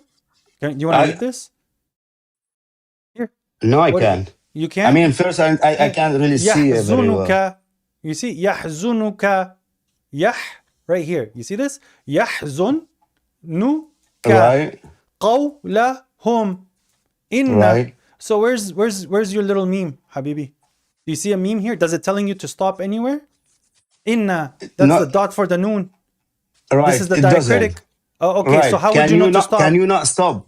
Can you not stop? Habibi, I'm asking you, when the people read this, were they in the same issue as you? No, because they remember the Quran and because the first people, all the Sahaba, all the after, they remember the Quran and they read it in a perfect way. So when they came after 100 years, they says, right, we do know the Quran how it is. We stop here, so let's find a way to tell the people after, like you and me, for make it easier for them. And you have to trust these people. Oh, I have to trust these Do people. you agree with me? Well, no. Yeah, because it's in the Quran what you're reading now. Okay, so when God you says, can't say that. Okay, so here. So who should I trust, Habibi? I'll go to chapter 5, verse 6 in the same website, okay? Let's see if it says here. لهم بشرى في الحياة الدنيا. No, that's the other one. Subhanallah. Now I have to Subhanallah, wallahi. Yeah. Which chapter you are in? I'm going to get you it. Well, you have to. You are trusting them by reading the Quran that they added to. Okay, so God didn't preserve the Quran. The man did. Yeah, I mean preserve it. How did he preserve that? Which way God chose to preserve it? Yeah. What does it mean he preserved the remembrance? Yeah. What? Yeah. What does that mean? Can I, as an evil doer, as an evil man, remove that preservation as much as I tried? No, you can. But did God has a way for preservation the Quran? Yes. For the Quran. Which way was it? Which way? Mu'jiza. What does that mean? Mu'jiza. He did Mu'jiza then. What was the Mu'jiza? Perfect. What was it? The preservation of the book was through the hands of his messenger, and has it changed since then? Yes, true or false? Yeah. After the Prophet. Hey. Now we're gonna have to engage. You're gonna have to engage. Just take it easy, Habib. Just take it. No, but I want you to engage before you give me. Just take it easy. Just take it easy. Was it preserved? Was it preserved? Was it before? Yeah, sure. Okay. Can somebody now with really bad intention change it? Can they? No. So no. But let me ask you now this. Why? Let me ask you this. Why? No, let me ask you this. Well, 1 second, Habibi. You're not going to keep asking. Hold on. Just calm down, man. Just calm down, Habibi. Look. I asked you one question, you answered, and then you want to go make your point. You're asking me a question and you keep asking me a question. Let me ask you a question. What's the point that I'm making? Well, the point is that you wanna prove that if God said that He preserved it and it was in the time of the Prophet, that's it. We don't have to talk about anything else. That's not my point. So that's why I'm asking you questions so that you would commit to a position. When you commit to the position, I give you the argument and show you how you cooked yourself. But you're not going through the argument. Okay, if you want, I can just give you the argument and not knowing your position, and then you guys play your fairy games. Right, go ahead. I didn't say this, I didn't say that. So was the Quran, I wouldn't say that. Okay, perfect. Was the Quran preserved when the Prophet was around? Sure. Did its preservation change? Never. Who is responsible for that preservation? God, Allah. Perfect. Is the people who you claim preserved the Quran are responsible for preserving the Hadith? Are they the same people? They are the same people, yeah. How come we don't see the same preservation mechanism in Hadith? Well, but that's a different argument. So now you're dealing to this. Cooked. No. Cooked. We talking. See, no, we're talking about the Quran. Now you jump to the Hadith. We're talking about the Quran. See, Yo, dude, what's this the is the way prompt? you. This is the way. What's the prompt? What's the prompt? No. What's the prompt? You. Why did you jump from we talking about Quran to jump to the Hadith now? Why did you jump that jump? Well, I'm Because asking you now. Habibi, oh my God, bro, what is the argument when you came up? Farouk, you do this But every time we no. talk. Yeah, انت بتروح Yeah, I mean the بتدور argument احنا we تساوس. talk about we Yeah, talk what's the about the argument? Rusul thing. No, we talked. When you One came up, second, you said, Habibi, what's the one topic? second. What's the Are you argument? gonna Stop keep? lying. Are you the one gonna keep just talking? 1 second, let me speak. Let me speak because you are speaking all the time. تفضل. Right? Did God send the Quran in like an iron book? That's we did have do we have the Quran as an iron? No. So do we have a Quran from the Prophet Muhammad himself written? No. Do you agree with me? Sure, because if you're quiet, you agree with me, correct? I'm assuming. Can you tell me You what do. you're arguing here? Right. Because, see, No, I'm doing the same like you. I'm doing wait, the same like you. Wait a minute. I'm doing exactly the same way. Before we carry on with your argument, what is La the ilaha topic that we're illallah. discussing? About Quran preservation. Wait a minute. When you first came up, what was the conversation about? Are we talking about the Quran being preserved, or are we talking about? So when we're talking about Habibi, like, please, you're so off track. It's not even funny at this point. We talked about the Quran and the Hadith, and I asked you very easily, if the Quran is on an island, would you be guided? You said yes. I said, if the Quran and the Hadith is present, would you Quran be guided? You said yes. I asked you, which books do you want? I did not say. Right. You said it's not. You're not going to understand the Quran completely. That's it. That's why I said. Okay, perfect. So we're talking about how the Hadith. We're talking about how the Hadith completes the Quran. That the Quran by itself is enough for guidance. I'm not talking about the fallacy that you made. Okay, we're not talking about the fallacy. So now you started to talk about the preservation of the Quran, and I'm trying to attach it to how those two books, Sahih and Bukhari, is completing the Quran. So can you present your argument? Perfect. Okay, perfect. Wow. ألم ترى كيف فعل ربك بأصحاب الفيل? What's the benefit of this chapter we have? If me and you wake up tomorrow and this chapter is not in the Quran, what is we losing? So God then didn't preserve the Quran? La ilaha illallah. See, right. What's the benefit of this chapter? What's the benefit of this chapter? The benefit of this chapter is God is preserving and helping the believers when someone has an evil plan against them. So God has clearly dismembered, dismantled, destroyed, and crushed opposing forces. At the time of the blessed prophet would have been a big force because they came with elephants and they couldn't stand against God. And God can produce a miracle to save you as a believer. And the next chapter right after him, it starts with li'ilafi Quraysh, with the harf lam. It's saying for the people of Quraysh. So you could even argue that the order that the Quran is being preserved, that the story with the people of the elephant is also pertaining to li'ilafi Quraysh, to keep Quraysh safe. How do you know that? How do you know that? How do you know that? That What does the chapter word just two came after the elephant? Four. But again, now I presented to you, that's a secondary argument. Let's go with the primary argument. Let's not jump, please. Let's not jump. You're jumping. No, wasn't. It was discuss the primary argument. Is my primary argument sufficient? Right. Give me a second. Yeah, okay. What did these people do for them to get punished? What they have done? Don't you want to know? Kaid. It says Kaid. They had a Kaid against God and where did that have gate? Kaid. How do you know that? ألم يجعل كيدهم في تضليل. So is God going to punish believers? I did not understand. Right, when you say kaid, what's kaid in English? Plan. So if you plan things, God will punish you. Yeah, I know. Like this guy is so such a child. if you plan something, if you plan something, Excellent. you will be punished in this way. You're such a child. If you plan, if you plan something, you will. Yes, that's the straw man. The straw man. If you plan something, you will be punished in that way. Any plan you get, that's what the Quran is saying. Any plan, if you plan any plan, that's what's happening, bro. I have to make fun of you because this is childish. This is childish. Wallahi, this is it. So do you think that that's how the Quran is being understood? If anyone makes a plan, that's it, khalas?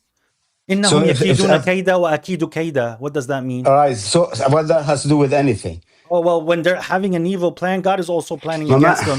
when I No? told you what they No, have done, no. you said they planned. They If that's planned. a really, do Yes. you really believe that that's what they, because, so Yes. right. So Did when you the ask Sahaba, me? Yo, when the people I need around to the mute Prophet you, heard, bro. 1 second, when the You know, people I'm around gonna the mute. Prophet, Oh, request again. I pressed the wrong button because I want you to seriously attach this back to Hadith somehow, bro. If they made an evil plan, God destroyed them. That's what I said. You said, what is their issue? I said, plan. Come back up, bro, please. Listen. Where is he? Brother, request. He's so insufferable, bro. 1 second. That was so insufferable, but I need the clips, to be honest, because this man made a lot of blunders. Salam, sister. He's so insufferable, bro. Please request, because I wanted him to clarify something. Because guys, you know what?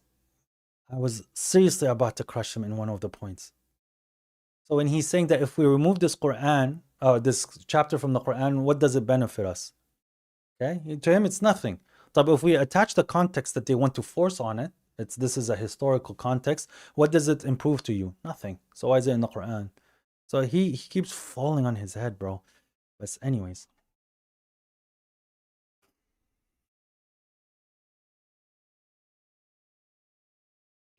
Farouk, close it and can come back up. Sorry, bro. Or wait, here. Oh man. Sister, peace. Assalamu alaikum. Alaikum Yeah, salam. thank you. So I was following Hadith before, but then I suddenly found out that this Hadith, they doesn't do any good to the society at all. First of all, you can marry children. That's what they are basically saying. And they still do this today. So if this hadith is from God, it means that God allows child marriage. How can that be that God, a good source can allow something like that? And a Because lot it's of not from people, God. That's what I was waiting for yes, Farouk to commit to. Is the hadith from God? He's gonna say no. So what do I need? Oh, it explains the Quran. Then explain the Quran with the hadith. And he can't. So what's the point? 100%. What's the Yeah, point of his whole argument? Oh, they helped you read the Quran better. Excellent. More power yeah. to them. Okay, so what does that mean about hadith? Nothing. Okay, the preservation of the Quran. Okay, we proved it's preserved. The hadith is not preserved the same way. Okay, so what's the point of the hadith? Oh no, you need it. For what? Oh, well, if we delete it from the Quran, does it change anything to you? Well, God sent it for a reason. What do you think the reason is? Oh, well, it's because of a historical story that has absolutely no bearing to you or me. So what's the point of it being in the Quran, according to your question? Well, because God chose it. You see, this is where these people just go in these weird circles and they cannot have It damaged our society because in Afghanistan and in different countries they actually practice this. And do you know what they are saying? They're saying they follow the Bukhari. So they are following Bukhari and they go and marry small children. That's what they're doing. And second of all, they are also hurting a lot of women out there because I am a feminist. I support women. And I think what they are doing to women, I was married to a Sunni Muslim and he wasn't kind at all. He was lying and lying because Bukhari tells him to lie to me. For Islah, hey, lie to your wife. They can actually say that, and they can also get married behind your back without saying anything. They can do a lot. But is this from God? Is this something like seriously? Sister, I did want to ask you a question because you did say I'm a feminist. Can you define to me what a feminist is according to you? Yes, a feminist is a person that want the same rights. Like if I want, like Afghanistan is a good country. That's not a feminist country. There you need to obey the man 24/7. You can't even work. I want to work. I love working. Okay, but you know there's a difference between Western feminism and Islamic concept of feminism. You know that the Western feminism, the form of Western feminism, it pushes an agenda where no, the woman is forgetting her role as a woman and the man is not capable of practicing his role as a man. Now, in Islamic feminism, the lady, the woman, she has her role in the family. and the man has a role in the family, and he does get to be in a certain position if he's the one spending the money. Okay, if he's not spending the money, then he does not have the degree at home. That's what bima anfaqu. That's what God says. In what you spent on them, then you have the degree. If you're not spending money on your wife and she's independent, then that's a different type of relationship. But in Islamic feminism, is you have to argue that God has given you the right to strive for God in any way that you see fit in what God has permitted for you to do so. So God in chapter 3, for example, states about men and women, those that do jihad in sabilillah, okay? And those that were hurt in the cause of God, and those that strived in the way of God, they have their reward with God. So a man cannot tell you cannot go to work if you're choosing to work. A man cannot tell you that you cannot go get educated if you're choosing to educate. A man cannot cut you out of inheritance just because he feels that you are an inferior person or things of that nature. So there's the concepts of the Queen of Sheba, how she is a person of leadership, which Sunnism says that a woman led by women are not allowed to lead, or a nation is cursed if it's led by a woman. God is not saying you're deficient in intelligence. God is not saying that you cannot get a job. God is not saying that you cannot run a business. God never told you you can't go to the mosque. God told you that you can choose to not have children. This is all permissible to you. So the concept of feminism there, where the girl has a value, this does exist in the Quran. But the Western style of feminism, that there's equality in regards to male and female, this is a flawed argument. Because me as a male, I have a different responsibility as you as a female. That we are equal as human beings, and we have equal human rights, and we have equal opportunity. That's the equality.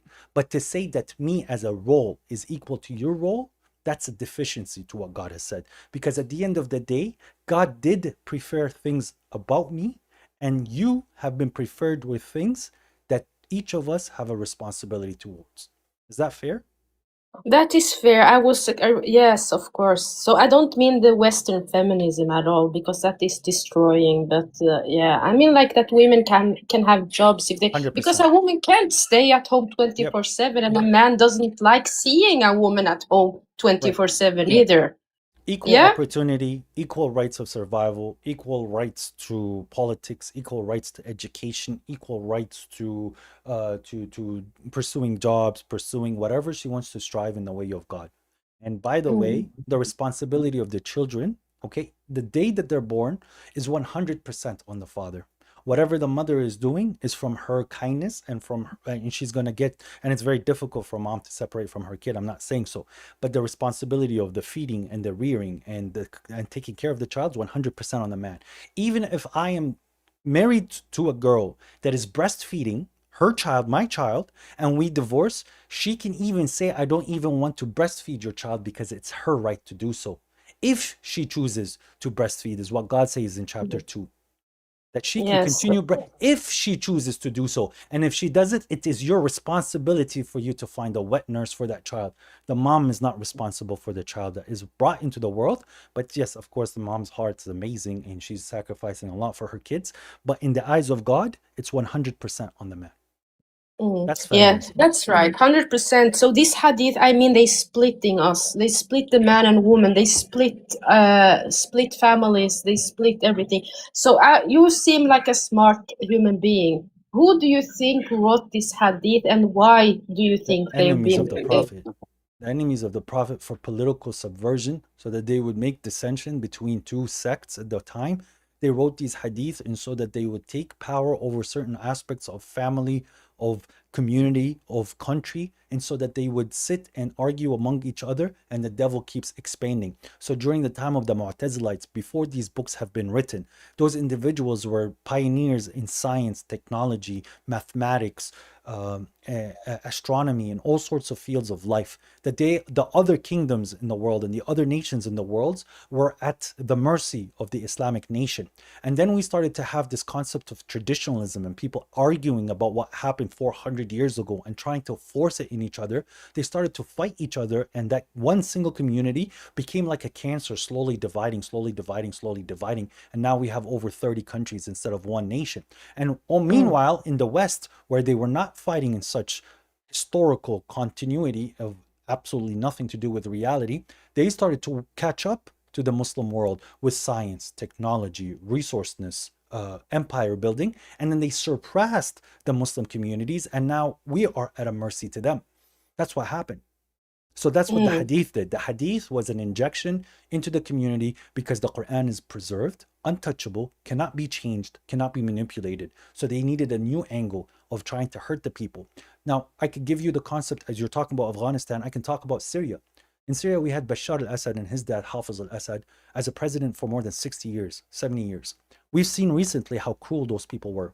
They are promoting an idea which is called the Ba'ath Party, which is a militant secular ideology that says that religion is a backward concept, and they wanted to drive the pan-Arabism, that everyone should be united under Arabism and not Islam. But these individuals, so that they would not get removed from their seats, they had to promote some form of Islam. So they had the Ministry of Religion, which they dictate to the public what they should learn and what they shouldn't learn about Islam. So if this criminal is in charge of your religion and you wanted him gone, but you were under this religious doctrine for the last 60 or 70 years, you and your parents, then what does that mean about you? You learned your religion from the guy you hated. Yeah, I'm very, very, very careful about this hadith. They are nonsense. They don't make sense. They slander our prophet by saying he married a 9-year-old girl when she playing with her dolls. It's a lot of that they wrote about. And yeah, so thank you so much. I appreciate you coming up, sister. And thank you. You're right. She was definitely not 9 years old, and they do bring women down in their hadith books. But now I do want to bring Farouk up because I want him to finish his thank point. you. Alaikum salam. Wa alaikum salam. Salam. Peace. Because I was unfair by dropping him. I wanted to mute him. Round Assalamu two. alaikum. Alaikum salam. Round two. Right, let's calm down, Habibi. Let's not shout because it's actually late here. It's like 11:30 in the evening in my time. So it's really late. I'm not gonna shout. So let's start again. The main subject we have, do we need the Sunnah to understand the Quran? Correct?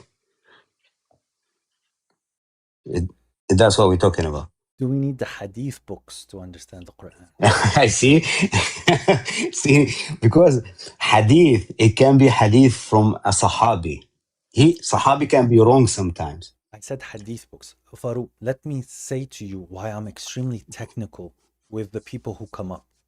The concept of technicality is God's book is very perfect. We will never reach how technical God is in his book. But the words that are being presented to us have a very strong meaning. The word sunnah does exist in the Quran.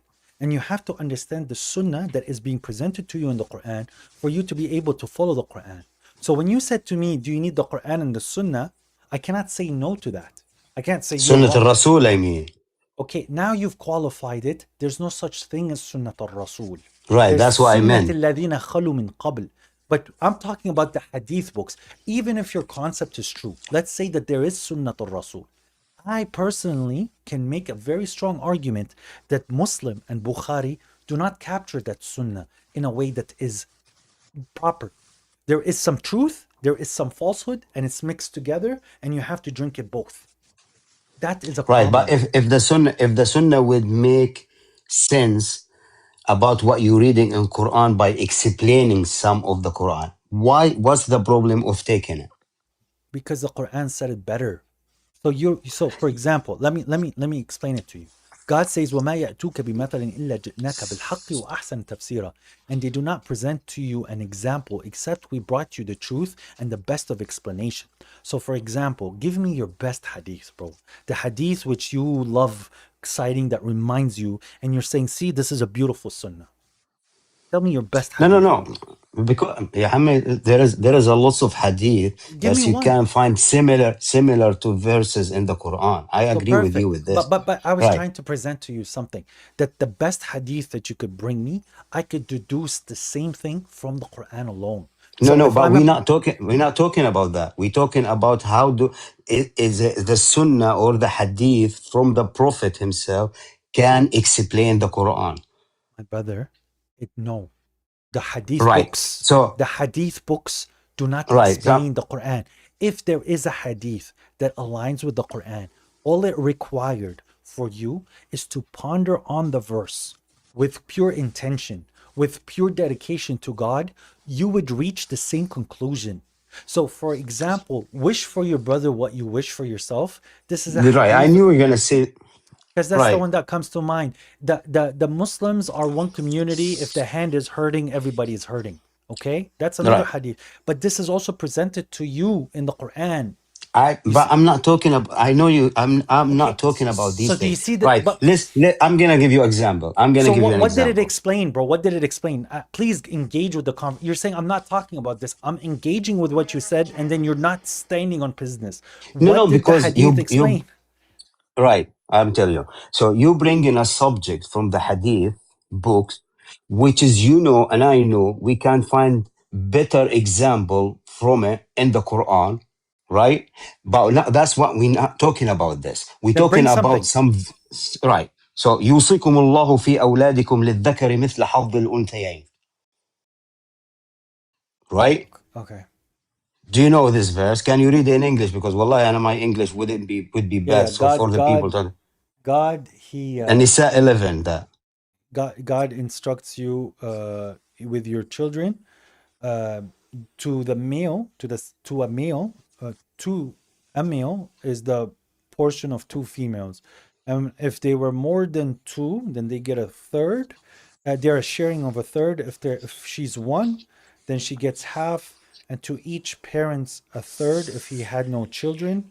If he has children, if he has no children, and no brothers, then to his mom as six, right? From after a will or a debt has been paid. Right.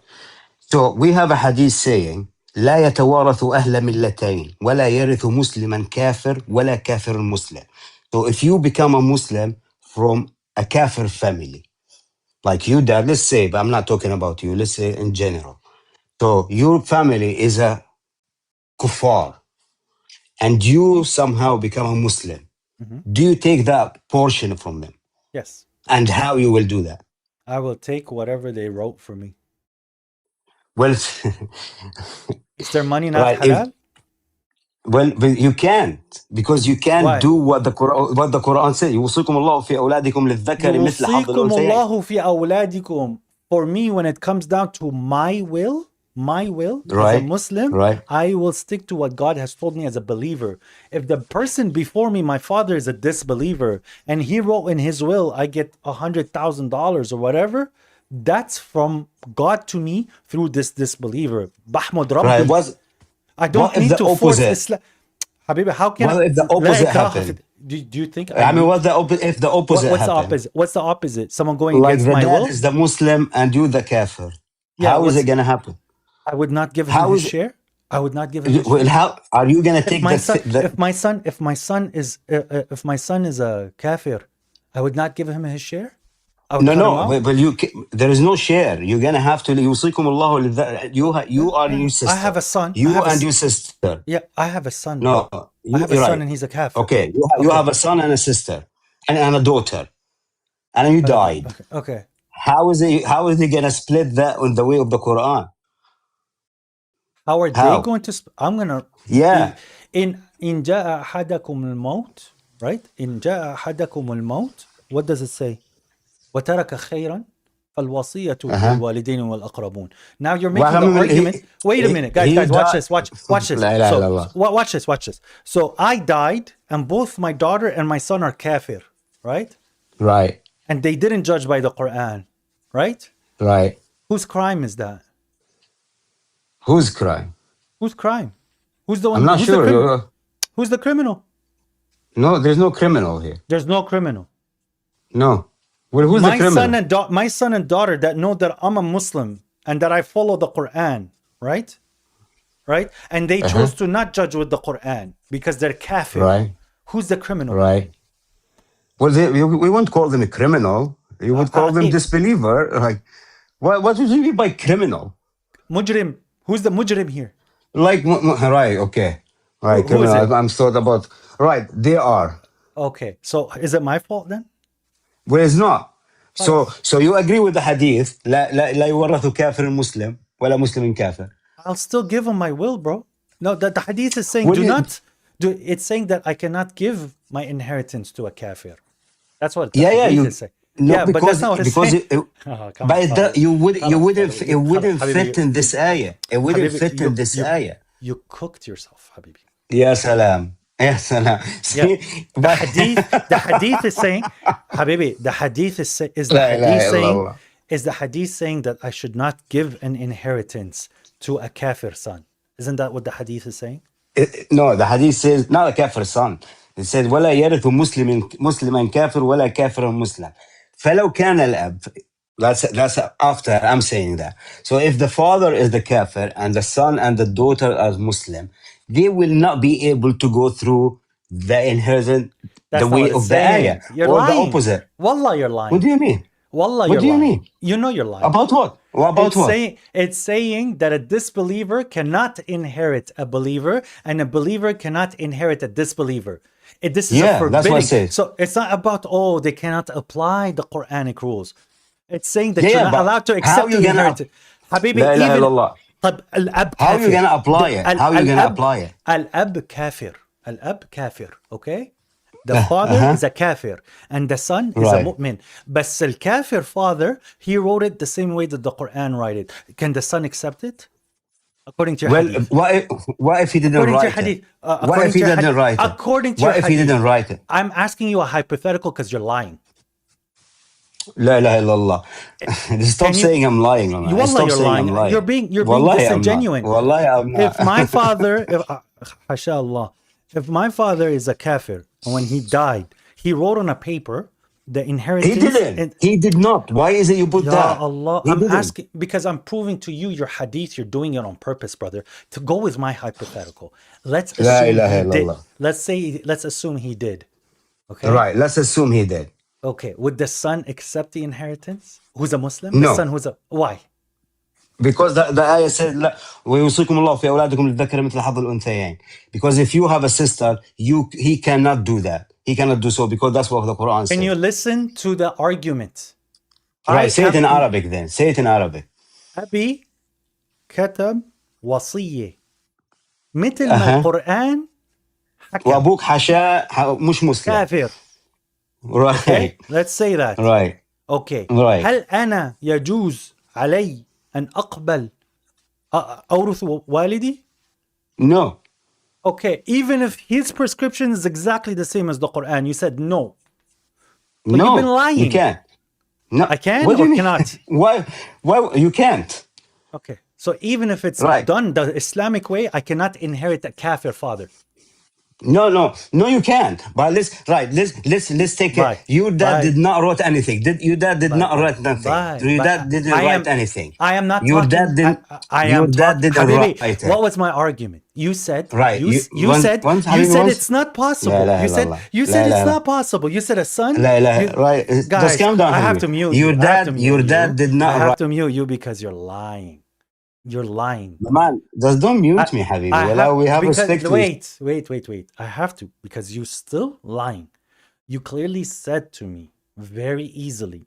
You said to me that it's not possible for a son to inherit a kafir father because he's not applying the verse. I said that's not what the hadith is saying.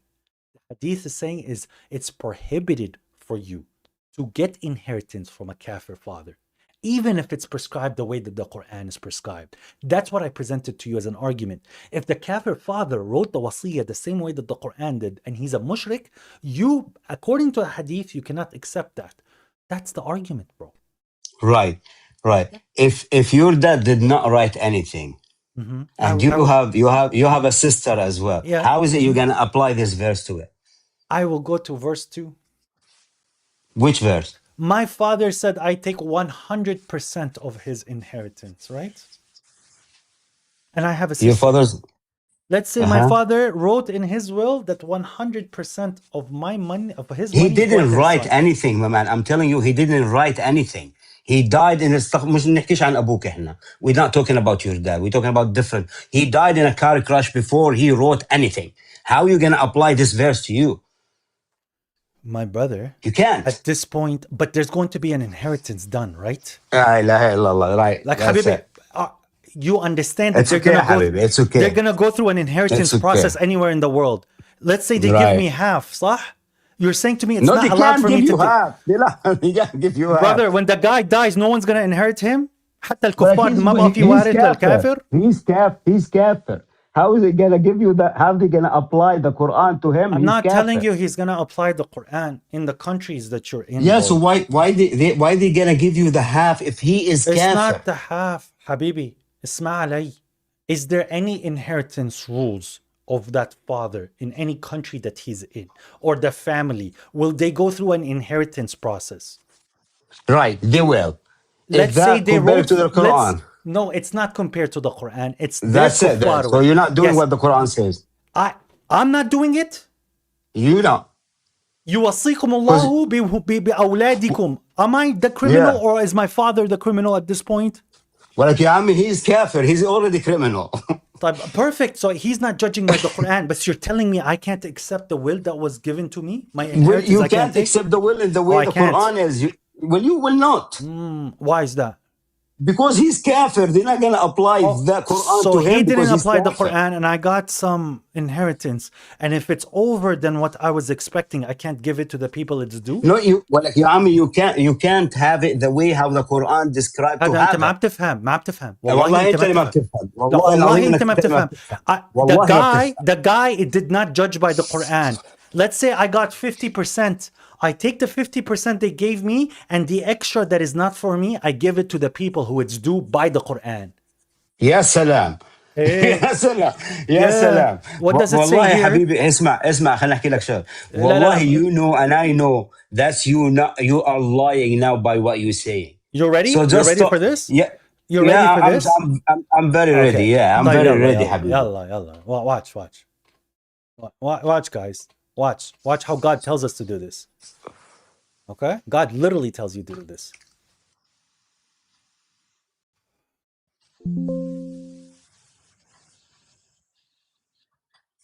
Okay. Look at this. Look at what? Look. What does God says?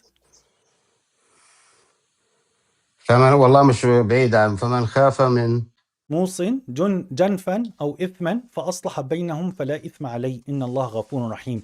And whoever fears bias or sin from the tester or someone you're inheriting and then intercedes between them, then there is no sin upon him. So here, this is what happens. If my father as a kafir, in our country, it was told that I get 100% of his inheritance, and his wife gets nothing, and his daughter gets nothing, and the government gives me 100%. I, as a person, will apply 2182 in the Quran, and I will fix the error of the kafir. If I was given 25% of the inheritance and I'm only due for 20% as per the Quran, I will take the 5% and give it to the people, my sister, my mom, and my grandma.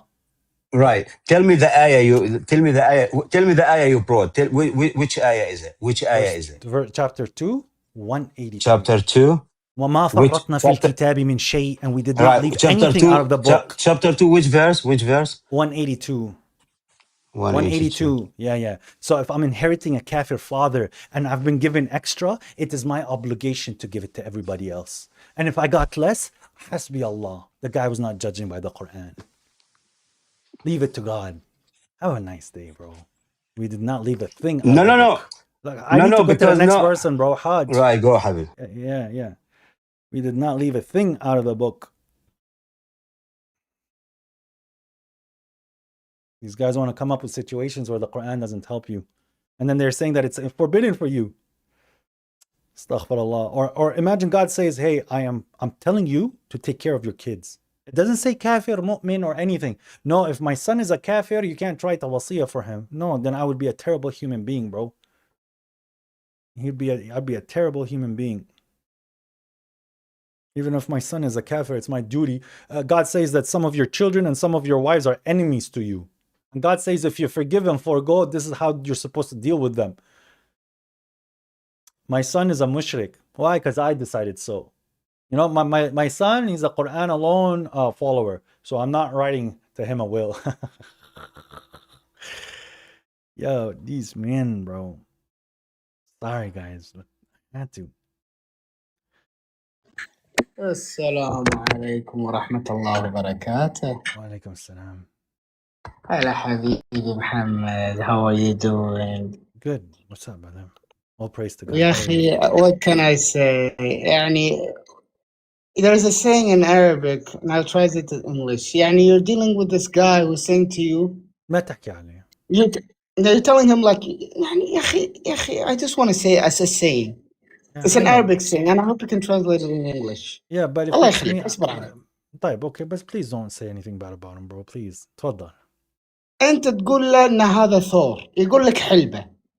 ما تقول له إن هذا ثور, تقول له حلبة. ما بيطلع حليب, بيطلع شيء ثاني. يعني So, أنا the thing. you tell him it's a bull, he says to you it's a cow. You tell him it's a bull, he tells you it's a cow. But then it's like he's not producing milk, he's producing something else. Which is true. يجيلك واحد, it brings these people who have followed Looney Tune hadith, and just recently I've been looking at a new hadith, استغفر الله العظيم, والله العظيم. يعني they put the Prophet Muhammad sallallahu alaihi wasallam with the kissing a little boy. Yeah, There's a hadith. well, yeah, والله he's true. not kissing. He's not kissing. It's a mouth to mouth. He's not kissing the little boy. He's sucking on his tongue. Where? Yeah, he sat his grandkid on his lap, and the grandkid was crying, and the Prophet said that the grandkid is Hasha Allah, that the grandkid is hot, feeling hot, so he sucked his tongue. الله يقرفها. والله العظيم, like, you know, even right now, recently, the news that came out in Saudi Arabia, they said most of the hadith is forged, and they're only following 105. MBS is one of the prominent hadith rejectors of our time, but I don't see any Salafi talking bad about him. They're not calling him a kafir. He dropped all of ahadith, and he's only judging with what they consider as mutawatir. But he's not a kafir. They can't. Who's rotting in hellfire, Rita? Rita, who's fault? If you say my prophet is there, you can go rot in the band group. Yeah, go in the band group. Yalla, yalla. Go. I don't know. Go, I haven't seen her insult my prophet. I don't know, Rita. He's rotting in hellfire. Go. Go. أعطى أحسن بان. يلا. اضرب Well, من يد من حديد. MBS is the friends. Zios love Zios. Produce that I'm a Zio, or that I even care for the Zionist state. Oh, okay. Got you. Thank you. Bye, Rita. May you read in the Bible on how to talk nicely to people, and you shouldn't insult people. That's something Jesus says, doesn't he? Bye, Rita. Everyone say bye to Rita. Bye, Rita. يلا. You know, and like these people don't think, Wallah al-Azim, you have these crazy Shuyukh al-Din who go up and screaming and shouting, Wallah al-Azim, ya Muhammad. Do you know Tasmanian devil? Do you know, Wallah al-Azim, when they go up and talk with no complete nonsense, Wallah al-Azim, this is all I hear. That's all I hear. I don't learn anything. I don't understand anything. And the latest news I understand from the Shuyukh Din, these Looney Tunes, they say it's haram to have the female graves next to the male graves. Yani, okay, if my mom passed away and I want to be buried next to my mom, it's haram? Yes, it's haram. Why? And most of the things that they talk about is either adult things and 18 and above. Everything they talk about is either Bukhari 18 and above. I don't need a dirty magazine. If I want something dirty, go to Bukhari. I mean, I see it many times when they're talking about Aisha, it's like she has to be on her menstruation. I don't know why. والله العظيم. سبحان الله دايما جايتها الدورة. It's like pure filth. والله العظيم. It's like you don't need to look and buy a dirty magazine. Every single filth you could find in Bukhari. خلاص. Please, No, I'm serious. Wallah al-Azim, these people have to know. Wallah al-Azim, these people have to get smashed in the head. They do insult the Prophet. They do insult the Prophet's wives. They think it's wisdom. They think it's appropriate. I don't think it's appropriate. I wouldn't like if somebody's going around writing novels about the sex life of me and my wife. Okay. Wallah al-Azim, absolute liars. I would be very upset. I would be very upset if my wife went around and started talking about my private life with her. But yet exactly. But Aisha is what she's doing. Yani, Wallah al-Azim, Muhammad, if you go with their psychology and said, oh, the Prophet talked about he went all this in one night. Get like, okay, give an example. And then Abdullah, you're talking all about this naughty stuff. Why don't you talk also about your naughty stuff to us about your wife? Is it astaghfirullah? Why? Why astaghfirullah? You allow this on the Prophet and bad wording on the Prophet. Why is it okay if you badmouth the Prophet, but if we don't badmouth you, it's munafiq. Oh, how did you and the Prophet wash after sex? Here, I'll show you. Aisha, come on. This is not Aisha speaking. This is not the mother of the believers. This is not something where the wife of the Prophet will do. Exactly. ما في استحياء, you know? And she's telling people about rida and stuff. No, come on, man. Like, or the Prophet used to sit and speak to me when I was on menses and fondle me. If my wife... Wallah al-Azim, there was a sheikh, I just saw, he's Egyptian. حرام تجيب القبر بين الرجل والمرأة بنفس المكان. حرام. والله. Where did they do that? It's on TikTok. You want to see it? That's crazy. No, I'm good. No, but wait, I just want to put that one. Hadith Bukhari. Let me just... Every filth from Bukhari. Every single filth.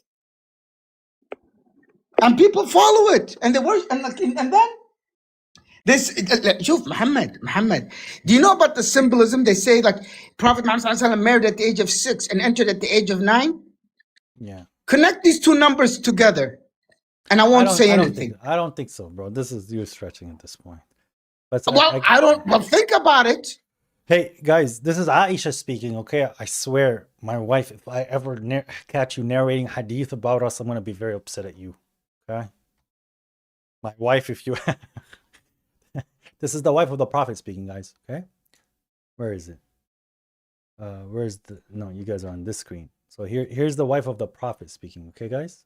Oh, come on. Boom. Quran. Hadith.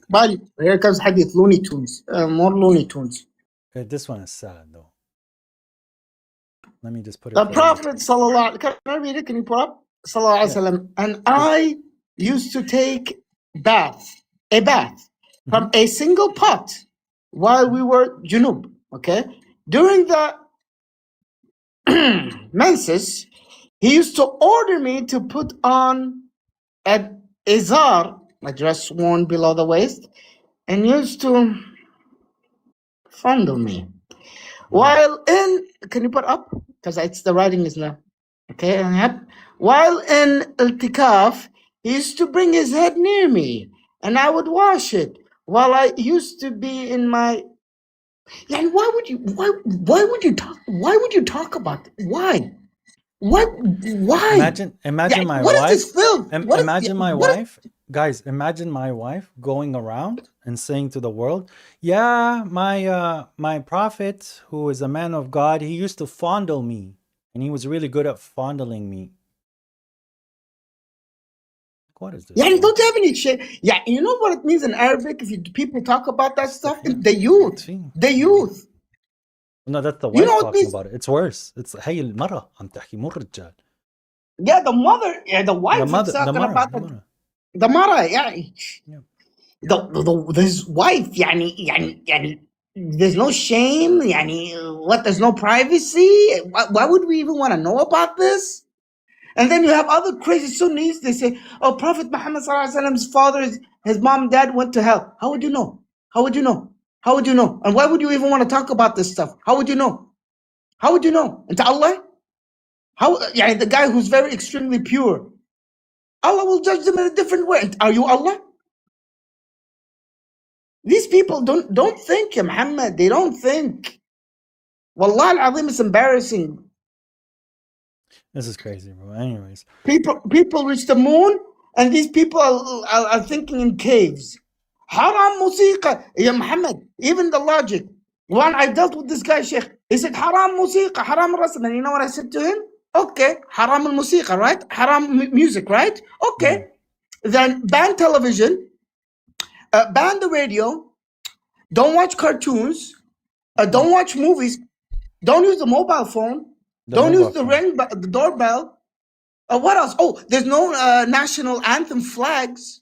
Oh, there's no weddings with music. Yeah, there's nothing. There's nothing. Zero. Yalla. Why don't you go live in a cave? And I told him in the Quran, there's nothing about art and music. It's in the Hadith. It's in the Hadith. It's all good, bro. Khalas, but let's take it easy. But Habibi, I do have to carry on with everybody. Yeah, but I'm just telling you, ya Habibi, kammil. And if you meet any guy who's a blockhead, just give him a time limit. Let our rasik, please. Give a time limit. Thank you. Oh my God, bless you. Wallah, Sajid Muhammad, you're draining yourself. You're wasting your time with Dumb and Dumber. There is a reason. It's not. I'm not going to convince them. It's about exposing certain things, and then later I can make some clips. Yeah, Habibi, there's something called logic. Allah gave me a brain. I get it, bro. Wallah, I get it. I understand. But thank you. May God bless you, bro. I gotta. Allah ma'ak. Habib al-Qalb. Awesome. It's not nice. Javed, I looked at the hadith. I'm not sure what you're trying to say. This is where he's like, oh, Omar, does Allah's messenger haven't advised his wives with that you try to advise them? Maybe if he divorced you, I don't know. Is that about like explaining the Quran? Because Quran chooses a religion. What's your view on the Sahaba? Some are good, some are bad. Who? Not for me to decide. They don't affect me nowadays. They have anything good that they have is for them, and anything bad that they did is on them. Yeah.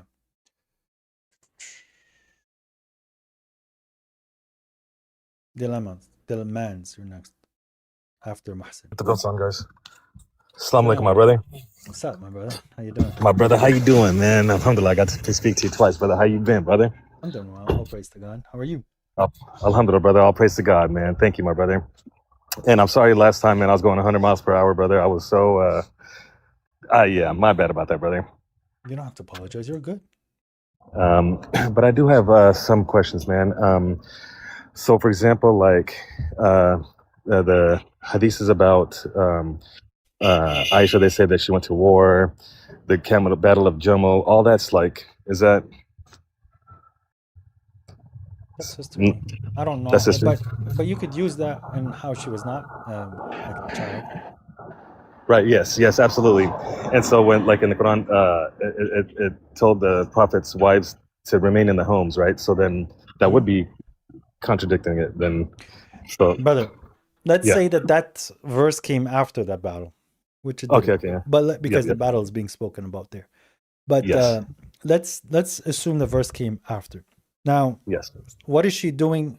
Okay, no, you're not talking about you're talking about the camel, Jamal. Yes, Jamal. Exactly. Yeah. Yes. After I thought you were talking about Khaybar when they were in Medina under siege. No, because she was apparently giving water in the battlefield, and she wasn't young enough to do so. But anyways, Jamal, she was supposed to stay at home. What is she doing out fighting wars? Right. Okay, now this is the controversial take, because we do have to give, historically, we have to make an accurate assessment. Nobody's allowed to insult the wife of the Prophet. Nobody is allowed to talk about the Prophet's wives in a way that is slanderous, and nobody is allowed to make conclusions that they do not have proof of, especially when it comes down to the wife of the Prophet or mother. Right. Okay. Both Sunni and Shia show her to be problematic. See what I mean? She from all the wives that the Prophet had, she's the youngest, and not only that, she had the most controversial takes and she was put in some of the most controversial situations. Meanwhile, we don't hear much about the other wives in that form. Aisha is out fighting battles. As you said, well, God said that she's supposed to be at home. Later, I think she repented and she did stay at home after the fight with Ali when she saw that God humiliated the aggressors against Ali. God gave the victory to Ali if that was the truth. Now, the unfortunate part is like Abu Huraira and Aisha are prominent names that are usually said in hadith, bringing her a lot of shame. Right. Did she put herself in that position? I don't know. Did the people hate her to a level that they used her name as a penman, like penmanship, like a ghostwriter type thing? God knows. But if what history is saying, if a lot of it is kind of concising to the events, I don't know. Aisha has some answering to do on the Day of Judgment. But you have absolutely no right to bring her down. You have to defend her and you have to do what you can. But you have to speak the truth. She was told to stay at home. You're showing me that she didn't. 100%, brother. 100%, man. That's being fair, you know? Yes. Got it. You got it, my brother. I know probably you have 1,000 more questions, man, but I just want to tell you I love you again, man. Always will. And thank you for what you do, my brother. God bless you and your family, man. And yeah, brother, love you guys, man. Be safe, my brother. Thank you so much. Peace. God bless you, brother. Peace.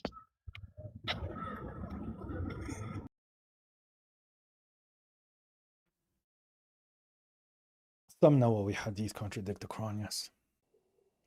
Assalamu alaikum. Walaikum salam.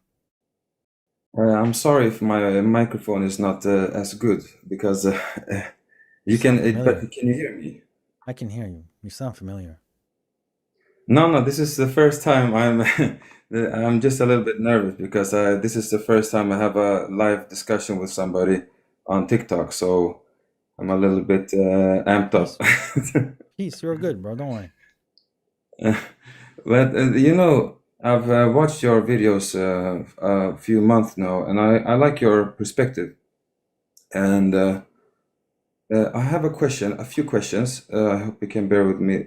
The first question is, I live in Sweden, so my accent, and it's like 1 o'clock, so I'm a little bit tired. That's why I have some coffee, and excuse me if I'm making no sense when I'm tired, but just feel free to ask me if you don't understand. But you know, I think many times, I've heard you say that I feel like you want to distinguish yourself from the Sunni populations, and you want to like Ahlul Kitab. Yes. When I mean Sunni, I mean like the not Shia, like Sunni. No, many Shia, times. no, Sunni and Shia, bro. But okay, the reason is Yeah. the Shias do not make a significant factor to the discussion. So the Shia themselves, they are a minority. They do have their teachers, their ways, their history, and whatever. But currently, right now, the Sunni position is a stronger position than the Shia position. There's some things that the Shias do correctly, but generally, as a package, the Sunni is closer to the truth than the Shia. See what I'm saying? Yeah, I see. But when it comes to practical, not the calling upon Ali, the actual like defending the religion, the Shi'is are better than the Sunnis. Almost throughout history was that was the case. But as to them, I would be considered as a Khariji, a Khawarij, which they were saying that they would both qualify me as a kafir. You know what I'm saying? Yeah, yes. But I don't need to waste time on a Sunni or on a Shi'i because the Sunni is already giving him a run for his money, theologically. Yeah. But the Shi'i in the world of events and politics, no, the Shi'i is a little bit more tougher than the Sunni. The Sunni is a sellout. Yeah. What I meant is like, I think you say many times you mentioned the name Mu'tazila. And what I know from them is that they were a group like the term Mu'tazila itself, it wasn't them that called themselves it. No. Yeah, they didn't call themselves it. Yeah, I think it was Hassan al-Basri who like said that about them, that he left their group. They left their group because they were both Qadariya, right? There's So two understandings of where the name came from. There's the one where they did not take a role between Ali and Muawiyah. That was one form of i'tizal.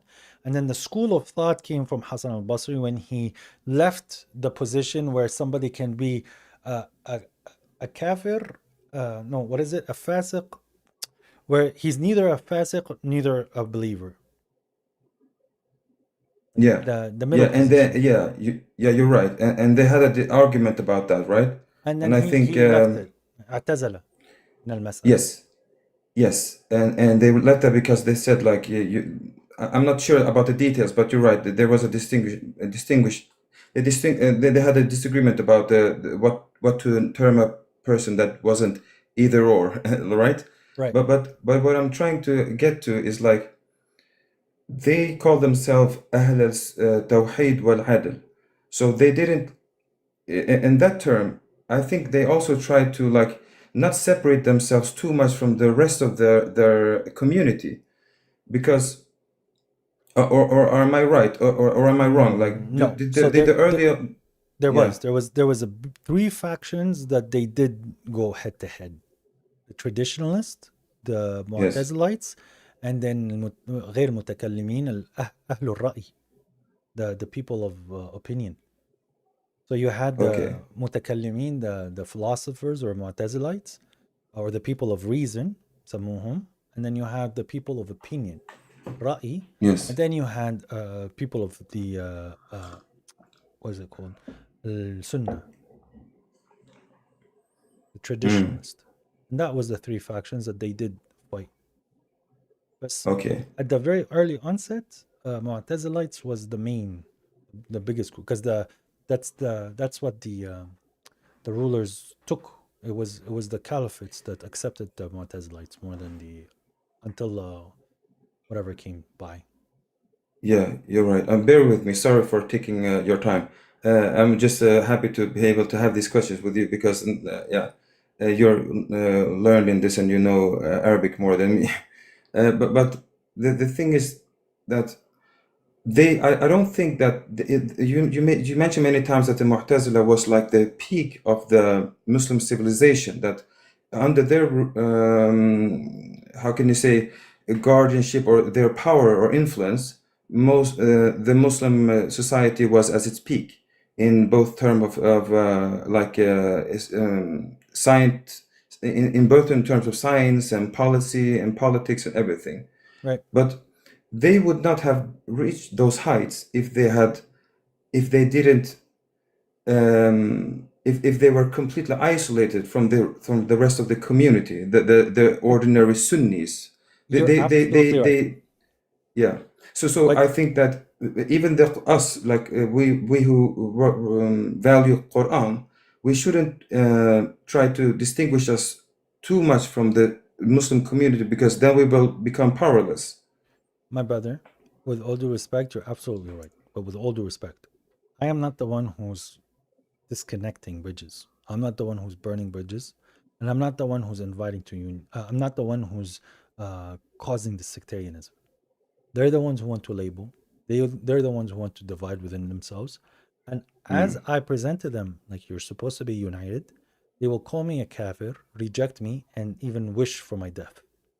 So I am Yeah. forced to stay on an island, and I keep inviting. I don't have a problem working with Sunnis. I don't have a problem working with Shias. In fact, on the battlefield, you have to be anyone, like in San Diego, for example, whatever's happening in Yeah. San Diego. At this point, the arguing needs to stop. Now it's somebody who attacked a house of God, not a Sunni mosque, a Shi'i mosque, a Quranist, Mu'tazilites. They attacked a house of God. They hate. Yeah. They don't know. The man who shot the gun doesn't know Sunni, Shia, Qurani, Hadith. They just know hate. And the hate was targeted against this book and this prophet. Okay? Yes, the Sunnis could have a role in portraying the prophet in a more moral way. We're beyond that now. Now they threw bullets. Am I going to sit there and say, oh, you deserved it? Absolutely not. I would stand for the person who got shot, especially the house of God. But I wish the opponents would understand this. Yeah, you're right. Like, what I'm trying, I wish that we shouldn't. This is might become sorry for me. I'm so hard to explain myself in English, but the thing is that I don't think we should be so afraid of the concept of accepting some hadith, as long as I don't think the Ahlus Tawheed wal Adl, they were like afraid of every or like rejecting every hadith. But I think not what they did. They always, huh? That's not what they did. You're right, and that's what I I think that they prioritize reason. Perfect. So as long as it was reasonable, they might accept it or may not accept, but they were not hostile to every hadith, right? I think that I'm sorry. No, but what you're saying is very important. I just wanted to say, have you ever seen me, aside from Abu Huraira, give a negative interpretation of a Sahabi or put him down? Did you see me ever sit and say these scholars are all wrong or don't listen to all this? All I present is the concept of naql is incorrect. To say that this hadith came from the Prophet is incorrect. And my main argument, and which is I'm proving in the channel, is the hadith is also unnecessary. If you find anything that is valuable and you want to practice it, which you know aligns with the Quran, you do this with every book. More power to you. I do that with the Bible, by the way. If there's a concept where David was talking about how God, he made his steps longer, right? And he was walking upright, and God says like walk with, in the Quran he says walk with determination or walk with objective. Do not like just like you have to walk like a professional, And here I get the idea as well that God has strengthened David's stride. I applied that, and I promise you, when you walk down the street, people automatically give you some sort of respect by the way that you handle yourself using body language. So I read something, I understood it, I applied it from the Quran when God says to walk with determination, and I applied it in that way, and I see the benefit. Can I do that with the hadith? Absolutely. What am I saying? Is it necessary? No. The Bible was unnecessary, and the hadith is unnecessary. And that's the whole argument, brother. Yeah, I see. Like, for me, like, I think you have to be very smart and very wise in order to read only the Quran and reach the correct conclusions. But I think that there is a sincere, bro. Yeah. You're right. If you're not sincere and you're a sinner, you might interpret the Quran in a bad way, in a selfish way. Did you hear my discussion with Farouk? It was very hard to understand everything he said, but yeah, you're right. He tried to make it seem that you know what he was doing while we were debating? Vaping. He knew he was smoking or vaping. Excuse me? He was vaping or smoking. That's all. I didn't point that out, but I heard it a few times. Right? You hear the or like there's a click, and I knew he was vaping. And in my head, I'm like, a man is talking to me about religion while he's smoking. And he sounded like he had a Jordanian accent. Over there, you could say 112 people there, 112% people there smoke, okay? I mean it, because if they're not smoking, the cat next to you in the street is probably needing nicotine. The cat is as well smoking. Everybody in Jordan pretty much smokes, bro. Like, it was a joke. But when the man is smoking, this is clear fusuq, in my opinion. Yeah. You're hurting yourself. Sorry, I was losing your connection. I'm sorry. I'm back now. So, yeah, you're right. So he's doing things that will distract them. So there's no sincerity. It's game over. Yeah. You're right. I think that sometimes when you're a sinner or you do stuff that is against the what can I say, the Quran and ethic, you might derive at a wrong conclusion when you interpret the Quran. And that's why I think some hadith might be valuable, because and not every hadith, but I think some mutawatir or some hadith might give you some hints of that your interpretation that you're having right now is wrong. So it might be guidance for some people to have this hadith as a reference. Sure. I never said that was wrong, brother. I never ever made that argument. Because just like how I'm explaining the Quran to you. I'm sorry if it come across that I Habibi, many people, many Sunnis have the same thinking that what is being seen. Because I don't need to sit and defend that stuff. That's my position.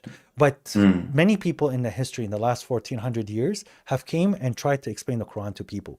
Okay, is that hadith? No, it's that person's exegesis, that person's opinion, and that person's interpretation. Is everyone that came in the last 1400 years wrong? No.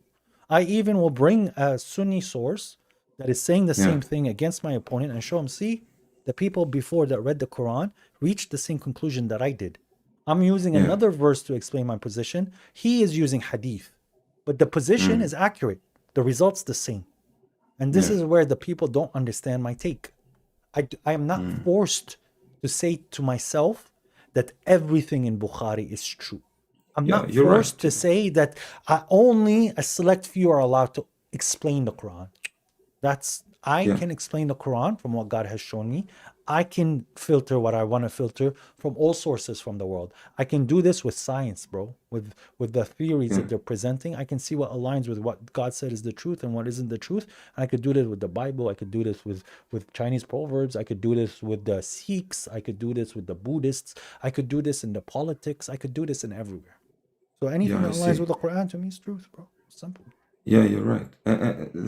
So I'm just asking, are you against the concept of writing down the hadith per se, or are you, or do you think that the job that they did was incorrect, that they could have done it better? I say it was not supposed to be written. I say that they were supposed to write what they understood, and it's just like me making videos on YouTube.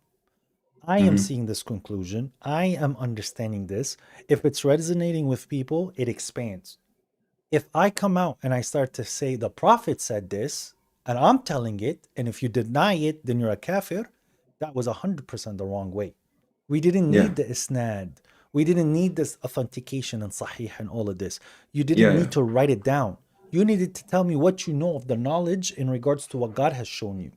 Okay, you want to give some things that you're hearing in the public, right? Some narrations and stuff in the public. Sure, but to say the Prophet said it, no. I heard from this guy. So who did you hear? that Bukhari, who did you hear from this guy? Khalas. So you mean that the fact that one tries to say that this is from the Prophet, peace be upon him, that is the mistake. One should say, I've heard this come from the Prophet, but I'm not sure if it is from the Prophet or not. I use the word allegedly. Allegedly, yeah. They allege that he said it. Can you prove? Oh yeah, it's not, you're lying. That's not proof. On the day of judgment, you're calling upon a partner. You did not witness it. You cannot verify it. You don't know the trustworthy. And the only thing we have is trust me, bro. This is why the Mu'tazilites rejected the majority of the corpus. I'll show you a guy called Jahiz. Al-Jahiz is saying that anyone who's taking hadith from Abu Huraira, he's contemptible. He's crazy. Because I don't care. Look, I can open the Quran now and I tell you it's truth. Did I have an isnad? No. But I'll say the messenger said this without no isnad. Why? Because of the context. So here, to force their context, they wanted to appeal to authority. And that's a fallacy. What's the authority? Connecting to the Prophet. The Prophet is the authority. That's a fallacy. So for me now, if I say to you, kill the apostate, you're going to say it's not true. Oh, well, the Prophet said it. Now I'm a leader. I'm a political leader. Oh, these guys are apostates. Put them in jail. Kill them. Khalas. Why? Oh, they wanted to say that I'm not supposed to be the leader. Give your money to the leader. That's what the Prophet said. Give your bay'at. If you do not die with the allegiance to the leader, right? You go straight to hell. That's what the Prophet said. Yeah, you're right. This is nonsense, and I try to build bridges, and every time if I have a discussion with a Sunni Muslim, I will say to him, I don't reject everything that you have, but the things that I cannot put the Bukhari or any book on the same pedestal as the Quran, and if it makes sense, it might be true. If it doesn't make sense, it's not true, because in the Quran it says when you hurl truth against falsehood. So everything that makes no sense and goes against aql, it cannot be from God. But I don't I don't make them feel that I reject everything they have to that they come with. But we find some kind of a middle ground.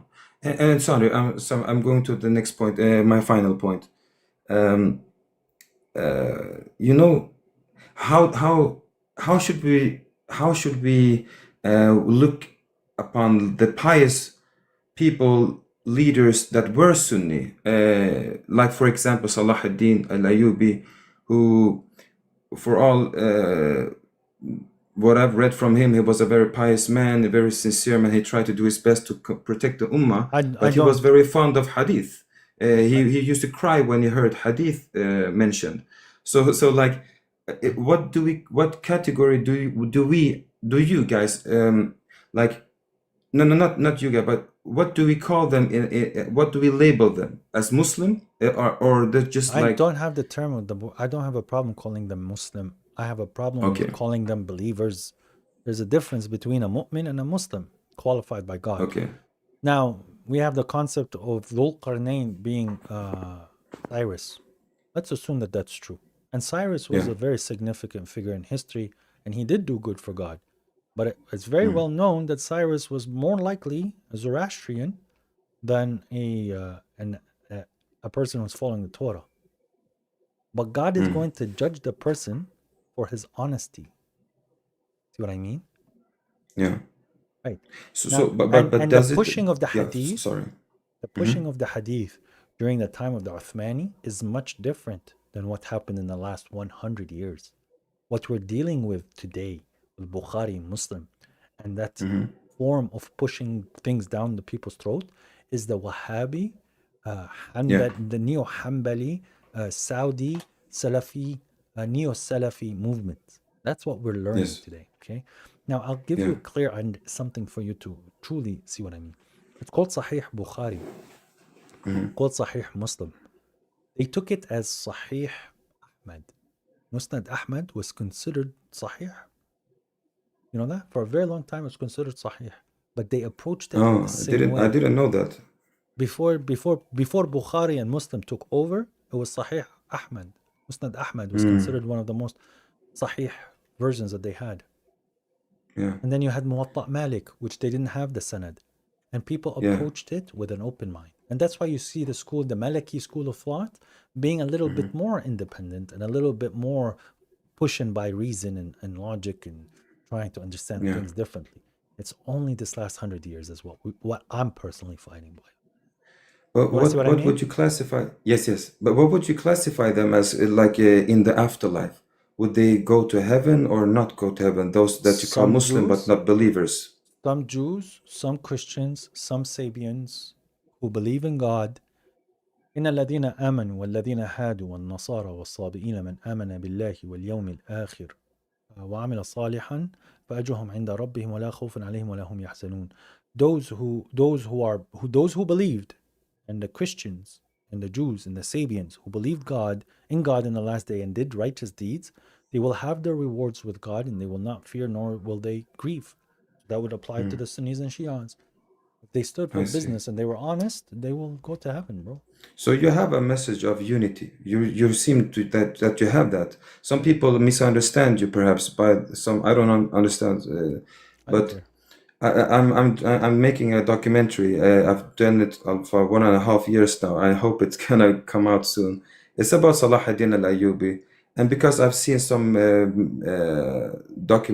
some YouTube channels recently, they try to like paint every hero that we have as bad people or as criminals. So I try to balance the documentary out, but I just wanted to hear what you think about these famous Muslim people, that if you guys think that they are Muslim or if you think that they are misguided, but I think I've got my questions.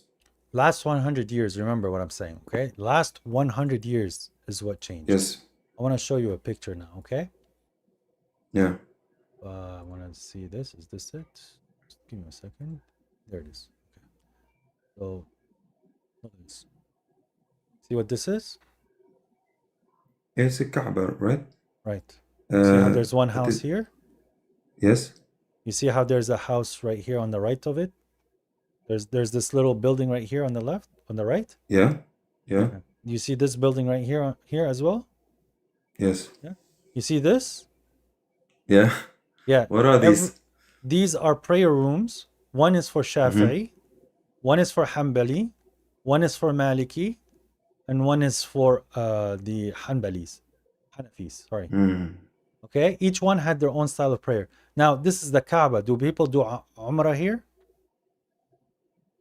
People do Umrah, right? Yes, yes, yes. Do you show me the person in Ihram? Can you see somebody in Ihram, please? Ihram, it means the person wrapped in the traditional Towels. Do you see towels, yeah. towels? Do you see any towels? No, I don't. No, I Okay. Do you don't. see any shoulders showing? No. Okay. This is like remarkable for me. I haven't seen these 1990, pictures. Habibi. 100 years ago. The whole This is system was crazy. different. There was so much subversion because of the Saudi Salafi movement in the last 40, 50 years, is why it's Yeah, necessary for me to take my position. It is no that's longer crazy. capable of trusting them because the history that was being recorded as 100 years is so significantly different than what we're taught today because of the Cold War, because of the Gulf War, because of the American hegemony against the USSR. Our religion was pushed into fundamentalism and it was turned Yeah. apart and it was ripped apart and it was pushed into sectarianism. So when you start to see that only in the last 100 years we had these significant changes, go 1400 years back. It's a whole I different see. landscape, Habibi. Yeah, you're right. Well, it's been enlightening to have this discussion with you. And thank you. I don't want to take too much time from you guys. And I might be back sometime if I have the opportunity. Take care. Ma God salama. bless you. Wa alaikum salam. Salam.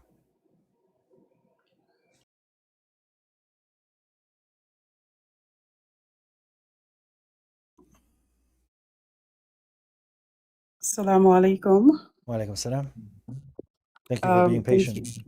Oh, yeah, thank you for bringing me up.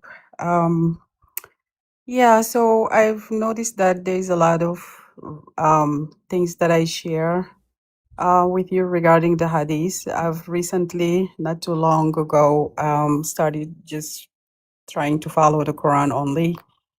And I've always had these beliefs that certain things that they wanted to push down our throats, making it believe, trying to have us believe that these were um, ordered by the prophet or did by the prophet. So, and that we have to follow his steps, or these were things ordained by God.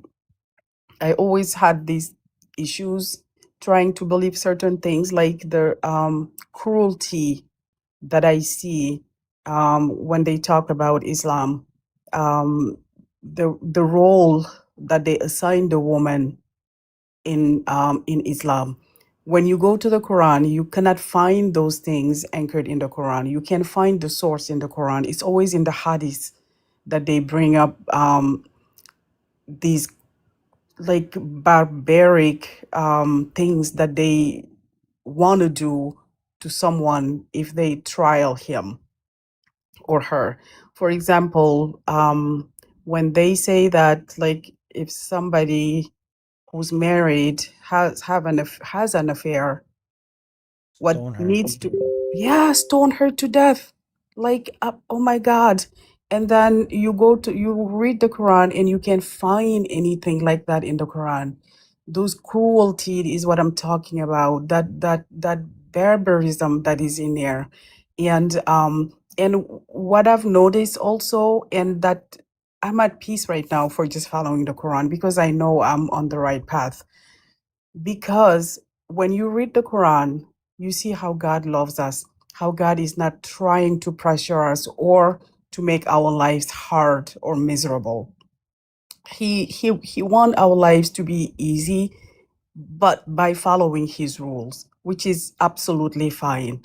Then when you go to the hadith, it's everything that's going to turn you away from the Quran is what you from Islam turn you away from Islam is what you find in the hadiths. True. And then when I argue with someone regarding the Sister, hadith, sorry. I don't mean to interrupt you. I just do have to take a quick call. Give me 1 second. sure. Sorry.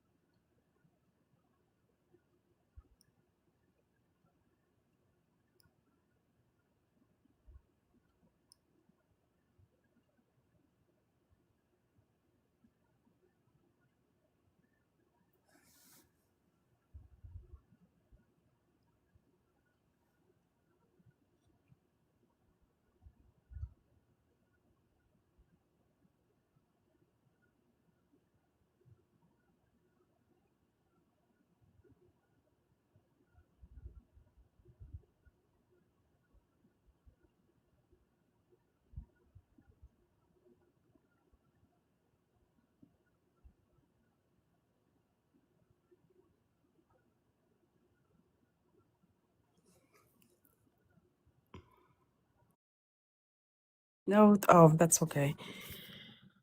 Yes, so I think for someone who is really who really wants to know the truth, who wants to follow the word of Allah, um follow the Quran. If they tell us that we have to follow the Sunnah again, then the problem I have is Quran tells us that it is complete. It is clear. This is the best book. And God knows that when we give the book the time it needs, when we read it, when we decipher it, we will get his message. True. Why do we need to rely to someone else's ideas or thoughts to decipher Allah's book? I have a problem with that. God knows us better than anybody else. If he knew that we would need something else to clarify the Sunnah, to clarify the Quran, then it would have been stated somewhere. But God tells us the book is complete. Everything we need is in his book. Why do we have to wander to go find things somewhere else? Why do these people have to shove things down our throat and make us believe that, yes, this is the word of God? Right. The Quran is preserved. The hadiths are just words that people repeated. How do we know these things are true? I don't want to even have that debate that maybe he's telling the truth, maybe he's not telling the truth. When certain things come and completely contradicts the Quran, why do I have to give that any weight? I don't. The Quran is sufficient for me. All praise to God. Allah's word is sufficient for me. He's gonna, on Judgment Day, he's gonna judge me according to his book, not the book of Bukhari, not the book of somebody else. It's against his book, against his rules that he's gonna judge me. So that is completely sufficient to me. And I wish that more people opens their hearts, just to not be overwhelmed by ego. Just let all of those things fall. Just read the book itself. You don't need somebody else to translate the book for you. You True. don't. And And God it did is God did say that if they had good in their hearts, He would have let them listen, and if they did listen, they would have turned away. So we know the concept right now that they don't have empathy, that they're not kind people, they have not goodness in their hearts, so therefore they're not being guided. As the person who is being guided is the person that does judge by the Quran. Well, unfortunately, as you exactly. said, a lot of the people who say that they're Sunnis, they're actually not even judging by the Sunnah, let alone the Quran. Yeah.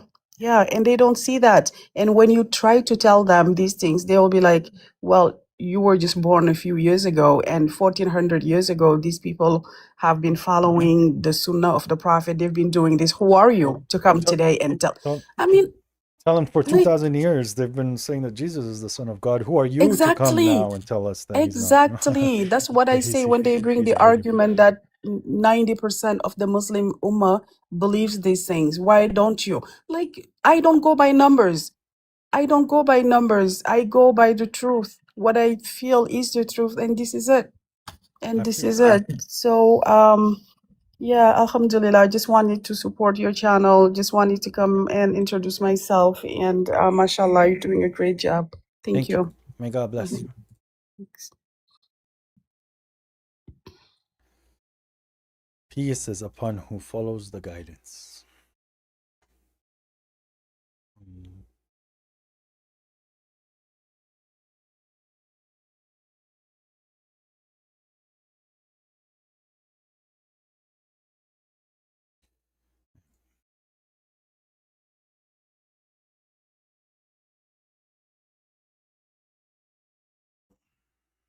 Halal Rabbi Yermeyah.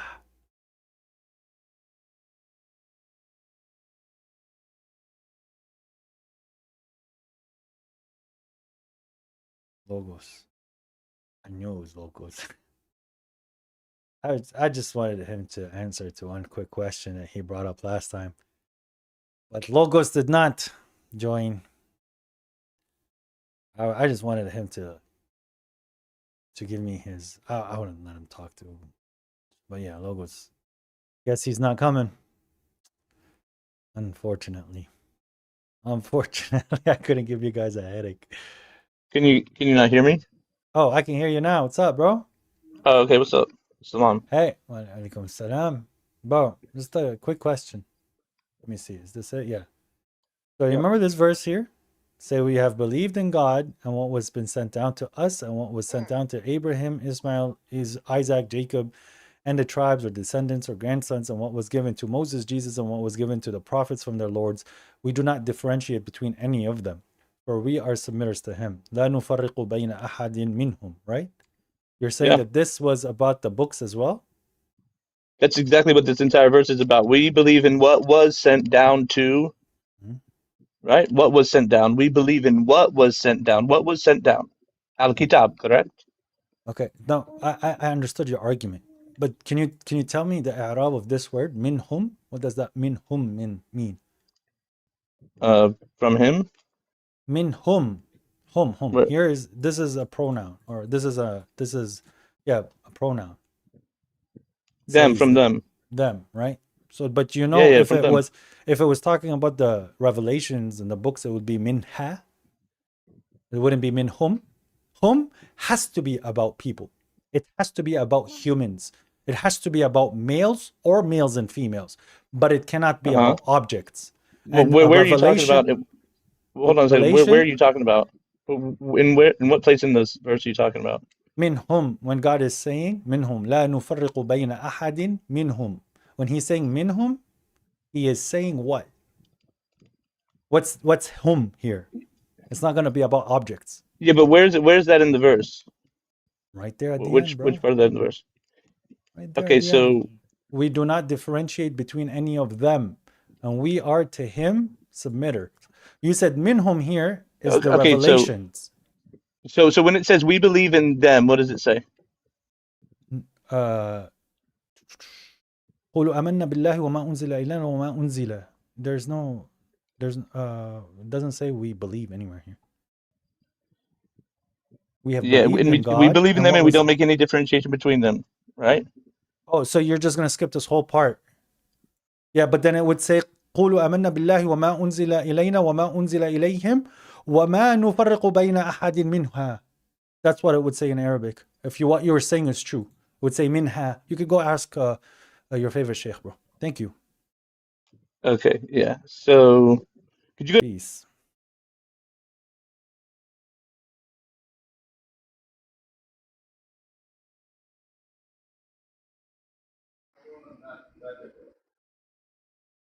Peace, brother. What's up, Omar?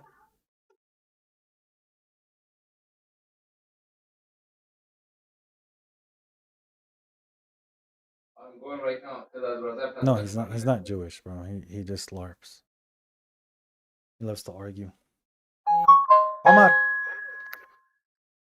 Omar, you got a message, bro? Yes. Salam alaikum. Alaikum salam. What's going on, bro? How are you, brother? All praise to God. I'm good. Good. I was on a long hold for you. I fell asleep. I'm sorry. I had to wake you up, bro. No problem. One second. Let me. This is a very popular question, but not popular, but it's also a very controversial question. Was what do you like the Hadith book about Aisha's She's not 6. age? She was not. No. She cannot be a child. So God states the requirements for marriage in the Quran. You have to give money for you to get married, a dowry, okay? And in that regards, God tells you do not give people their money unless they are mature and they are at the age of marriage, okay? If you're going to make the argument that she started to menstruate at 9 or that she's legal for marriage at 6, then you have to show that a 6-year-old is mature. She's playing with dolls. If you're going to give her dowry, what is she going to spend her money on? Okay, 1. 2, the verse that God talks about divorcing your women that have not menstruated, the word there that's used is nisa. Okay, it's not saying atfal. Biblical Muslim, why do you keep leaving, bro? I was going to accept you. So it doesn't say, it doesn't, in chapter 4, God says, mustadafin, the weak men, women, and children. And God differentiates between the word nisa and the word atfal, right? Kill children, and nisa. That's right. The verse about menstruation, it says, in talaqtum nisa'akum. It doesn't say anything about atfal. Now, the concept of women not menstruating, if a woman gives birth, the majority of the women, when they're breastfeeding for 1 or 2 years, they cannot have they don't menstruate. There's women that have irregular menstruation, so God has covered every angle at this point. Furthermore, Ibn Kathir, in his historical narrative, he says that the older sister of Aisha, Asma, is older than Aisha by 10 years. Asma migrated when she's 27. Therefore, Aisha migrated when she's 17. The Prophet married her a year later. Do the math. There's a hadith where Omar and then Omar and Abu Bakr asked the Prophet for the daughter of the Prophet's hands. Okay, they asked to marry the the Prophet's daughter, and he said no, she's too young. She was 14 at the time. But then the Prophet's going to marry a 6-year-old. Okay, so this is a fabricated hadith. I can go on for days about this hadith. The man that narrated this hadith is a prominent hadith narrator. He lived in Medina his whole life. In his old age, he went to Iraq. When he was in Iraq, they were saying that he was losing his memory. None of his students that were in Medina ever narrated this hadith. Okay, it's only him when he was in Iraq. And the people will tell you that when he was in Iraq, he lost his memory. His memory was bad. So some people are saying that he meant to say 16 and 19, and he said 6 and 9. Okay, and the next question was generally about the time frame of when the hadiths were written. Was it 200 years of the Prophet's death, or were some of them written during the lifetime of the Prophet? No, there's no hadith that can historically be traced back to the early times of the Prophet. They have one that's called Suhuf Hamman, right? But it's still 400 years after the Prophet of the copy that we have. Okay, it's still like and it does not have nearly as much hadith that is present. The earliest, most complete hadith book that they have is Muwatta Malik, which is more than 100 years after the Prophet. The manuscripts are about 150 to 160 years after the Prophet. So still there, and that's not considered Sahih. The first Sahih corpus that they're saying is Sahih, which is Bukhari. Yeah, that's about 250 after the Prophet. Okay, and which hadith, according to, I mean, you studied all the hadiths. Which is the authentic source? Do you believe any of the hadiths are authentic or no? I can't say that it's like I cannot say that this is what the Prophet said. There's no way for me to prove it because it's gossip. You know what I mean? And this guy said to this guy, to this guy, to this guy. So what if the second guy misunderstood? What if the third guy is a liar? What if the fourth guy is in a political place? There's so many human factors that it's not how religion has been transmitted. So no, there is no hadith that is necessary for you to be a Muslim. Okay. Jazakallah, brother. Jazakallah. Yeah. Assalamu alaikum. Wa alaikum.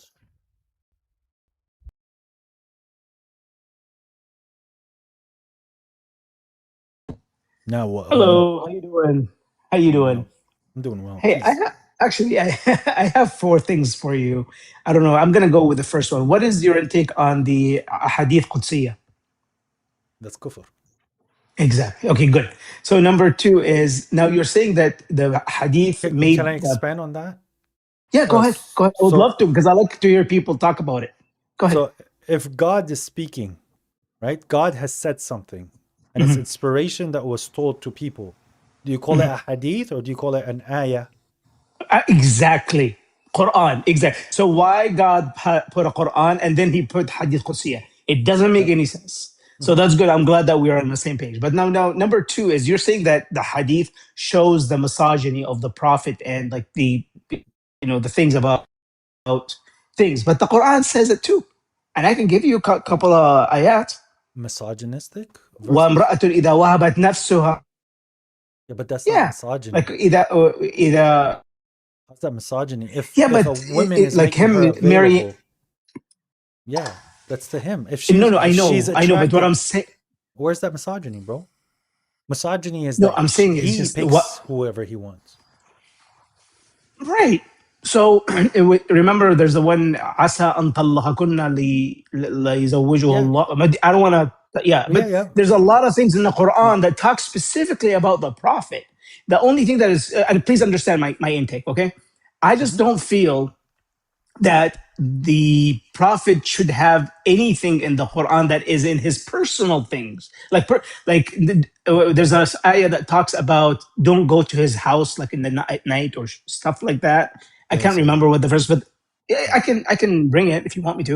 If you want, I can get you the verse. The verse says that like if you're invited to the prophet's house to eat, Yeah. do not enter until you're invited, and eat and leave. And then and it goes on. Do not try to engage hadith with the prophet because it hurts the prophet. He's literally telling you hadith hurts the prophet in that verse. So there is something for us to learn. But at the same time, we're also understanding that a person in his private home is something that where some people should respect that. So if my wife is at home and you come over to my house, I expect you to respect my wife in her home. And that's what the verse is showing us. Yes, right, but if it's you. So if it's you, it's one thing, but it's literally talking about the prophet. Like if you think if it's broad, يا أيها الذين آمنوا يعني لا تدخلوا, he made it like as a broad, but it was specifically about the prophet. Like what is it benefiting us? Yes, I told you the benefit. لقد كان لكم في رسول الله أسوة حسنة لمن كان يرجو الله. So there has been a clear good pattern or an example in the messenger of God. God is giving us his sunnah in the Quran. So when he says Ya ayyuhan nabi, that's his sunnah. That's what he used to do and what he didn't do and what he had to face and what he didn't endure. So when I see the protocol that was required for people to visit when it came down to eating, I would do the same as well. I would show the same respect that I was ordered to show to other people, because that's what I believe was supposed to be done. And then other arguments that can be made in regards to how the hadith hurts the prophet, how the women should also not sit and try to engage with my friends in a way that is inappropriate. There's many things that can be learned from those verses, brother. Okay, well, different perspective, but I respect. Yeah, I respect your perspective. Now, one last thing before I drop. So there are some kind of like ayat, like Surah Al-Tin. والتين والزيتون وطور السينين. Yeah, what gain out of that? Yeah, وهذا البدل قد خلقنا الإنسان في أحسن تقويم, and so on. So what's the benefit of this? Like, what is this ayah? Okay, Tur Sinin is what happened with the children of Israel. This is a reminder how God has blessed the children of Israel, and it's a swear that he's reminding us of Tur Sinin. The Tini was Zaytun, for me personally, and this is an interpretation, it's not an exegesis. The exegesis is that God is blessing Zaytun with Teen, the fig and the olive. God is presenting to us that these are blessed plants and they're good for us.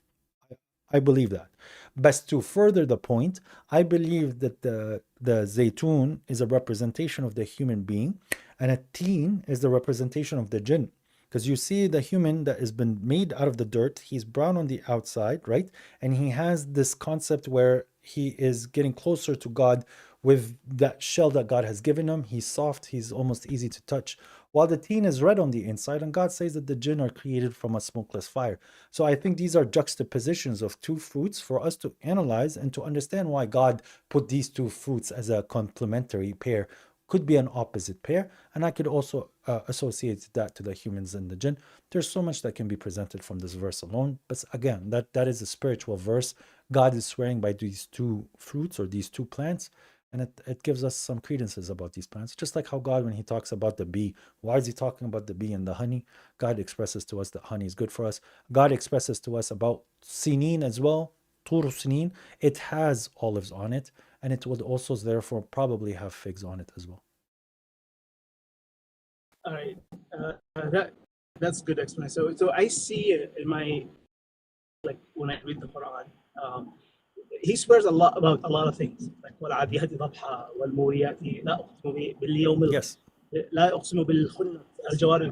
Like I just don't see any value. I don't see any meaning to it. It just sounds like shu'ur, sha'r. You know what I mean? It just, and that's one of the things, and I'm gonna be honest with you, that's one of the reasons why I just like, I'm an ex-Muslim. I think I told you that.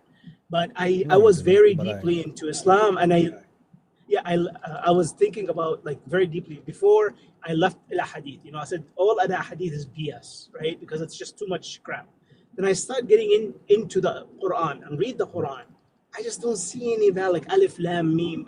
I just don't see anything from it other than scaring us that we're gonna have adabun alim, yes, aw that's the hurun ain, like, and the benefit. That's it. well, brother, Benefits, and then talk about the it's Rasul. Go ahead. very easy. Can I ask you a very simple question? Is the Quran Sure. promoting to you to mess around and have fun, or is it promoting you the concept of work and work hard and diligently? Leave everything else. Leave God, leave the messenger, leave everything else. The Quranic message, is it telling you to work or to go enjoy your life? I'll tell you, it's exactly. You're disconnected, brother. Go ahead. Sorry, It's exactly what? because I had a phone call. So it's exactly, so it's about them, like how to pray. تعبد الله وما خلقت الجن والإنس إلا ليعبدون. What's Everything that? like أعبدوني. Yeah, what's the word ibadah? What يعبدون does it mean? worship. That's the wrong understanding. Pray. No. Pray. Abd. What Serve is it? me. Servitude. يعبدون. Worship Like, is is tahmid, tasbih, right? Tamjid. That's worship. Worshiping means loving something and preoccupying your mind in it. Servitude is ibadah. Okay, so when I am helping the people around me, I'm doing it for God's sake or in the name of God. That's me being Abdullah. So this is what I'm trying to tell you is the Quran is promoting to you a lifestyle that's, even if you remove everything else that you don't like, the lifestyle speaks on its own. It's teaching you exemplary morality. It's telling you how to deal with people, and it's encouraging you not to fall into a hedonistic lifestyle, that when you start to approach death or you get sick or you start to suffer from the things that naturally happens in the life, you are capable of making peace with it very quickly. While the other person, he's going to go through adab. Like, let's not even talk about heaven and hell. What it's saving you from is pain in this world as well. Is that true or false? Right. It's not quite, and let me explain to you why. It just doesn't tell me what to do in life really, as much as like, other than pray and Zoom and like. Can't hear you. I can't hear you, bro. It's really bad. I can't hear you, bro. Just 1 second. Maybe I'm in a bad area. Just give me 1 second. 1 second. What about now? Can you hear me now? Yes. Can you hear me now? Yes, I can hear you now. Okay. So it's about like, unaliving it's about like unaliving the infidel. There's a lot of swearing about the Yahud wal Nasara. It sounds like it encourages you to be violent against the people that do not believe. Do I seem like what a I mean? violent person It's just like, to it's you? not about guidance. Please understand. I'm not trying. I understand that this is what you're saying. Do I like seem you like a lot. I do like you a lot. Yeah. Okay. And that's. So that's your You're understanding, not. though. And I was the same thing, but people around me, they're so violent, man. How? Okay. So No. beautiful. It's Beautiful. What you said is true. I experience it. What Every you Muslim Habibi, what around you're me. saying, Yeah, yes, go ahead. what you're saying is true. This is not a problem with the book. It's not the source that's the problem. The problem is with the human being. Because of the human beings that is going to go to a loss and they're going to cause these problems, it doesn't mean that the source is teaching them that. It's them not actually using the source for what it's intended. It's just like take AI, for example. AI can be so beneficial for us, but the majority of the world is going to use it in a wrong way. Internet is such an amazing thing for the human being. The majority Harmful of the way. world used it the wrong way. So a relationship with God is something that is that's the best thing for the human being. The majority of the world used it the wrong way. Well, just to like also, I would like to add, like, I'm an agnostic. I do believe a creator. I do, but I You just just don't believe a purpose. I just cannot. Comprehend. I cannot comprehend what's like, what when I read in the Quran. And then, to be honest with you, what killed me destroyed the whole situation of Islam to me. You can say Is a is about how they gathered the Quran. It's mind-numbing, bro. Like they had two witnesses to bring on every ayah. I don't know if you believe in that, No, but no, I don't know believe what you in that. believe. I think you I told don't me believe before. I don't. So like, why would you that's need not the two way it's said. witnesses to have ayatullah? You know what I mean? That's If what I'm there's saying. a preserved, yeah, That's just let me finish storytelling. my statement. Yeah, okay. So I just wanted to say that the story of how the Quran was gathered and like how it was before with the Hijazi script, but then they added the harakat with hamzat, and you know there's qira'at, and I'm like, really, why God is making it so complicated? You know what I mean? If Yep. please understand where I'm coming from. I get I'm you, like, bro. But if the it's answer Allah, is if easy. Allah, The answer is easy, go for it. Habibi. I'm listening. I'm listening. If the test did not require faith, then everybody would be a Muslim. So there's the concept where there's some stuff that is reasonable for you to understand, and then there's some stuff where God is saying, "Are you capable of trusting me now, or do you need more proof?" The majority of the world will say, "Yes, I like this proof, but I want more proof," and they say, "Therefore, I don't want to believe." So there's the concept of iman and there's the concept of aql. Now, when the Quran is going to present to you, it's not going to tell you the conclusion of it's not going to pass the test for you. There is a test. And I'm sorry, you're failing the test because you're not willing to. There's a level where your intellect, you have to start to form a trust by what is being said. How much proof do you need to have that the words are from God? If you're not getting enough proof, then I think that's on you. I don't think God has promised that everybody's going to be guided when they read the Quran. It's not for me to guide you, bro. But you should reflect on yourself. This is a good statement, but let me just add to this what you said. So now we don't see God, we didn't see God, but we believed in it like with our mind, right? So Iblis himself, he saw God, he communicated with God, and he still kafar bihi. Yeah. Like, but on what terms? It doesn't make sense. But on what terms? People, Habibi, I can have my wife and she's the best wife ever and she's treating me well, she cooks well, she works hard, she's an amazing girl, and then I go to some loser because something in my mind just got attracted to some idiot. But because of God's religion, it lets me, one second, it lets me value the quality. And my ego and my pride and my sins and my desires, I avoid them and they diminish. The concept with Iblis is he had this amazing relationship with God, but he became selfish. And his selfishness is what he said, I don't care about you, God, it's about me.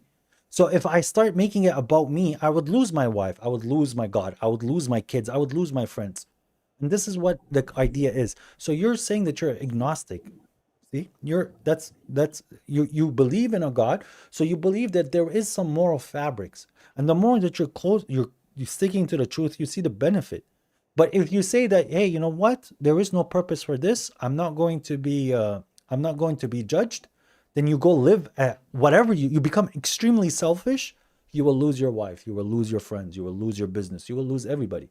Because that's just naturally not accepted. So, and that's what the Quran is teaching us. Right. I understand that. It's just like maybe you did not understand what I was talking about. You're saying that how can somebody who literally worked with God disbelieve with God? Exactly. That's what I meant. Like, so for me, and another thing that I would that's a reflection of us. I do believe in God, but I just don't think it's a reflection it's on not us. the God of Islam. You know, there's 4,300 gods, right? I don't believe that. Yeah, whatever that number is.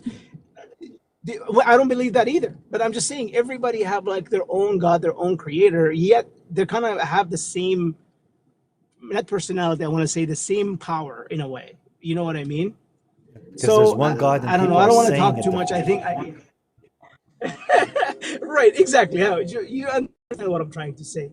But yes. Really, it's nice talking to you. I would love to talk more, but I have to leave. I gotta go. Like, people call me. Allah will give much. Have a good day, my friend.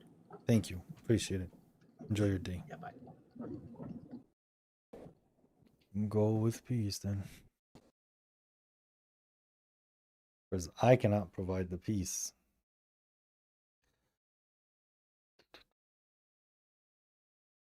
There was somebody before them. Or Zephyr. It was actually a person. Yes, you were. Mr. Hubbi, you're next. And then there's Zephyr. Then Muaz. What's up, bro? What's going on? Hey, I'm not opposition. I actually like if you don't mind me like just commenting on a couple of things he said, the guy before me. Yes, but don't attack him or his character. No. Yeah, subject matter. Yeah. I think like for him, like, and what's very interesting to me is he sounds like he's a Arabic, like Yes. he speaks Arabic very good. So for me, like, you don't need like tawatur or whatever to prove that Quran is from God. If you're an Arabic speaker, if you speak Arabic like fully 100%, and you actually delve into it, you would like soon realize that this is not from a human. Like the way it's structured, the way it's like. I think When God uses in one verse, like he like for example, like God uses in the when he's talking about the mother of Moses, he says fu'aduha, like I think like I don't want to mess it up, but احترق fu'aduha, and then he uses qalbuha in the same verse. Like this one like examples the a burning heart, and the other one is just like a regular heart. So things like that is like makes you, if you're a native speaker, you would know. I think he would say, well, I could just say that it's really good poetry, and that's what he was saying. It sounds very poetic, but to make this kind of argument to that kind of person, he really has to understand the depth of the Arabic. And yes, there's a lot of people that speak Arabic very well, but they don't understand like how intricate the grammar is in the and the as far as and the word choice. The word choice is even amazing. As far as he said, like the Quran attacks Jews and Christians. I challenge him, and again, he's an Arabic speaker. I hope he's still listening. Just like as a thought experiment, and anybody in the audience too, just go to any verse that mentions Al Nasara or Yahud, and like you would see, like the Islamophobes would tell you, oh, fight the the verse like Tawbah 9:29. Yeah. Like the Quran never generalizes. Never. Like I can challenge you. Go ahead and find me one verse that God says al-Nasara, like qatilu al-Nasara. Never. You will find the closest in compassion, mawadda للذين آمنوا النصارى. Why are we told to fight them if they're for compassionate to each other? Yeah, but God would tell you like, oh, a group of the Nasara, like those who did not believe in God, don't like those, like زي ما بنحكي بالعربي ما بيعرفوا الله. Those are جماعة, like they're like يعيثوا فسادا في الأرض. Like the verses would tell you, he's being very specific. He would, like, God would never say like fight all like Christians or Jews. Or all Jews. Makes no sense. It makes no sense. Yeah, so that's it. Like this, like my message to him is like, maybe like he probably read the Quran. I'm sure he did. So my message to him is like, maybe try to read it another time in a more open-minded way. Maybe look into like the Shahrur, these guys that like look at it in like a more open-minded way. I think those guys would help anybody that is like leaves Islam to come back. Yeah. No, it's very yeah. It's good that you did that. Oh, is that him? That you came. Yeah, I was listening. No, he said that he's listening. He said, I was a Muslim for 25 years. I was born in Saudi Arabia. Yeah, no, it's fine, bro. Like, and a lot of people like do leave, but again, my point is, like, I feel like, and I hear from the people that leave, a lot of them is because they learned Quran from like the Salafi standpoint, and their mindset is a Salafi standpoint. Like, and even if they're like when they become like atheists, they start attacking Islam and Quran from a Salafi standpoint. Like, just leave this. Like, they can't escape it. I feel like they can't escape the Salafi mindset. But okay, brother, I do have to keep going with the list because it's coming close to my prayer time, and I do want to be able to try to fit as many people. May God bless you for coming up and helping clarify as well the position. Thanks, appreciate it. Jazakallah khair. Peace. Got you first, the submitter. Okay, so I'm gonna go with Zephyr and then Muaz and then Moral. I apologize if it was the other way around.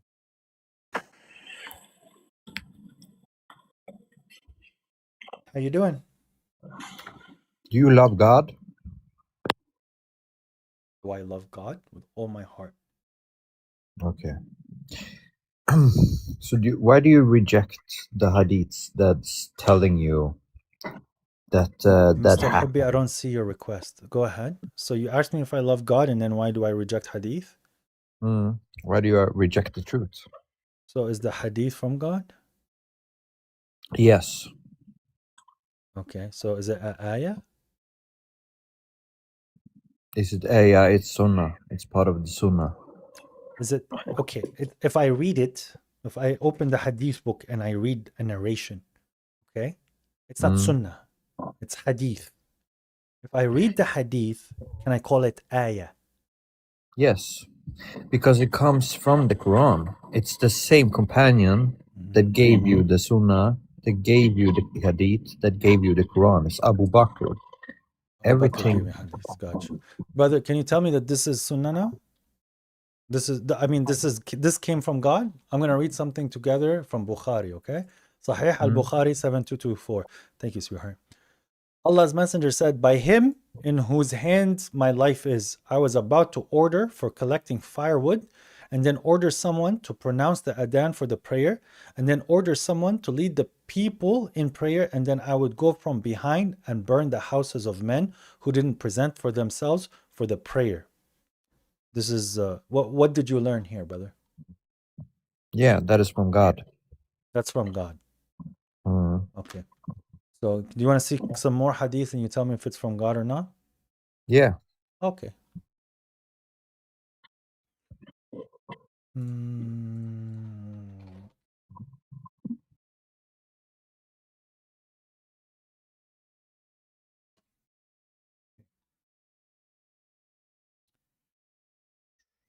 Okay. So this is also considered Sahih by Al-Albani. That's exactly it, sweetheart. I see the emoji. So this is from God, right? This is wait, did the Prophet have high moral values? Who said that he had? Like, إِنَّكَ لَعَلَى خُلْقٍ عَظِيمٍ. That's in the Quran. You are of a great moral character. Yeah. So is that true? Yeah. If someone comes to me and he says to me, I'm important because my dad is from this tribe, should I say to him, what should I say to him? Well, you would say nothing but the truth, right? Can I tell him to go eat his dad's dick? You can tell him to do that. Well, Is it that depends. immoral? What do you mean depends? If someone comes to me, he goes, I am from the descendants of the blessed Prophet Muhammad, so I have clear understandings of what the Quran says. And I say, oh, well, because you're going back to your tribe and to go back from your descendants, go eat your dad's dick. Is that normal? Well, not at this time, but back then it was. It was normal. Normal. Oh, Yeah, okay. back I thought then. it was ayah. I saw with Ubay a man who was attributing himself in lineage with an attribution of Jahiliyyah. So Ubay told him to go bite his dad's dick and did not speak figuratively. He was explicit. So his companions looked at him. He said, it appears that you disapprove of it. Then he said, I will never show apprehension to anyone with regards to this. Verily, I heard the Prophet, may Allah bless him and grant him peace, say, whomever attributes himself in lineage with an attribution of Jahiliyyah, then tell him to go bite his father's male organ and do not speak figuratively. Is this a revelation from Allah? Yeah, all of that is from Muhammad, yeah. From Muhammad or Allah? It's from Muhammad. It says that everything in the I thought it was from God. I asked you, is this an ayah? Yes, it is. It is the same as the Quran. The Quran is also from Muhammad. Are you a Muslim? And it was given to Muhammad from. Yes, and it was given. So wait, yes, the Quran came to Muhammad and Muhammad said it, but whose words is it? Well, it is from Muhammad, and Muhammad was given the words from God, right? So whose words is it? Muhammad said the words. Whose words is the Quran? Well, what Muhammad speak is from Muhammad. What God speaks is from God. Okay, so what did Do you tell me how okay, if I'm gonna stand in Islam, if I'm gonna stand the prayer, okay? Mm. And I'm going to go to the Qibla and I'm gonna do my wudu. How many rak'ahs do I have to do in the Fatiha, bro? Is it 1 or 3? I guess 3. Yes. Have a nice day, bro. Have a nice day.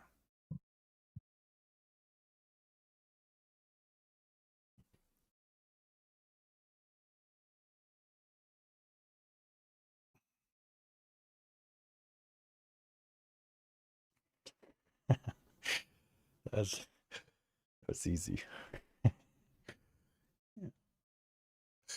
You know, guys, when somebody's gonna lie to you, and this is how the Quran works, you have to feed them the lie. You know that? You have to feed them the lie. So, for example, when Joseph and his brothers, when the brothers of Joseph wanted to eliminate Joseph, they said to their dads, Dad, why don't you let Joseph come play with us? We're going to protect him, even though they wanted to hurt him. So what did the father say to them? He said, hey, and his father already said, be careful, because your brothers might have an evil plan against you. So the father says to them very clearly, he goes, I fear that the wolf will eat him. Wolves don't eat human beings, by the way. I fear that the wolf will eat him. That's what he said to his sons. And when the kids came back, what did they say with blood on their shirt? Oh, the wolf ate him, Dad. I know you don't believe us. He fed them the lie so that they don't need to sit and think of a lie. They would say, oh, that's what he's expecting. So when I asked him, is it 1 or 3? He didn't say 2. He didn't say 5. He said, I guess it's 3. Because he was fed the lie. You just make the lie easier for them. And that's something that is presented to us in the Quran. Literally, Yaqub, a very wise man, he tested his sons by giving them a lie. And they took the lie and said it to him. I fear that the wolf will eat him. Okay, that's just a fear. And they came back, the wolf ate him. No, I know you're lying. God is a witness to what you're saying. Because from anything that could happen was that. And that was what's clear.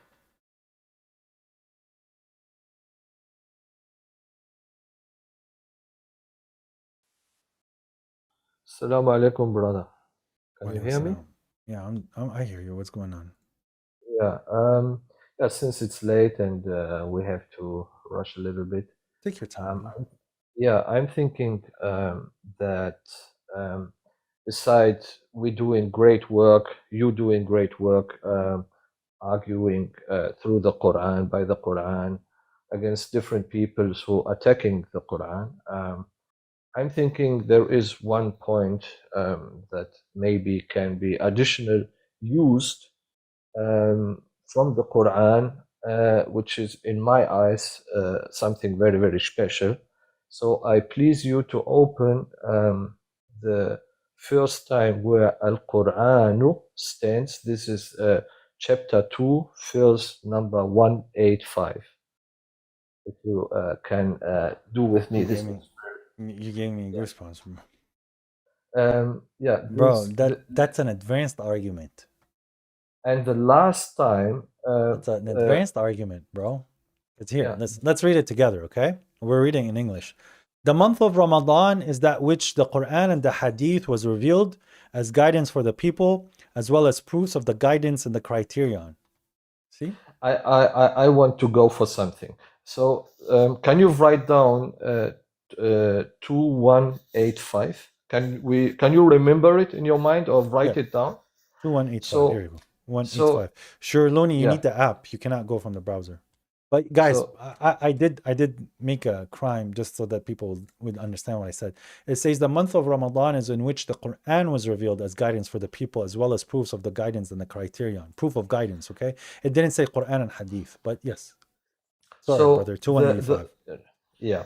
So you see the word Al-Qur'anu in the 6th place in this verse. You see that? In Arabic?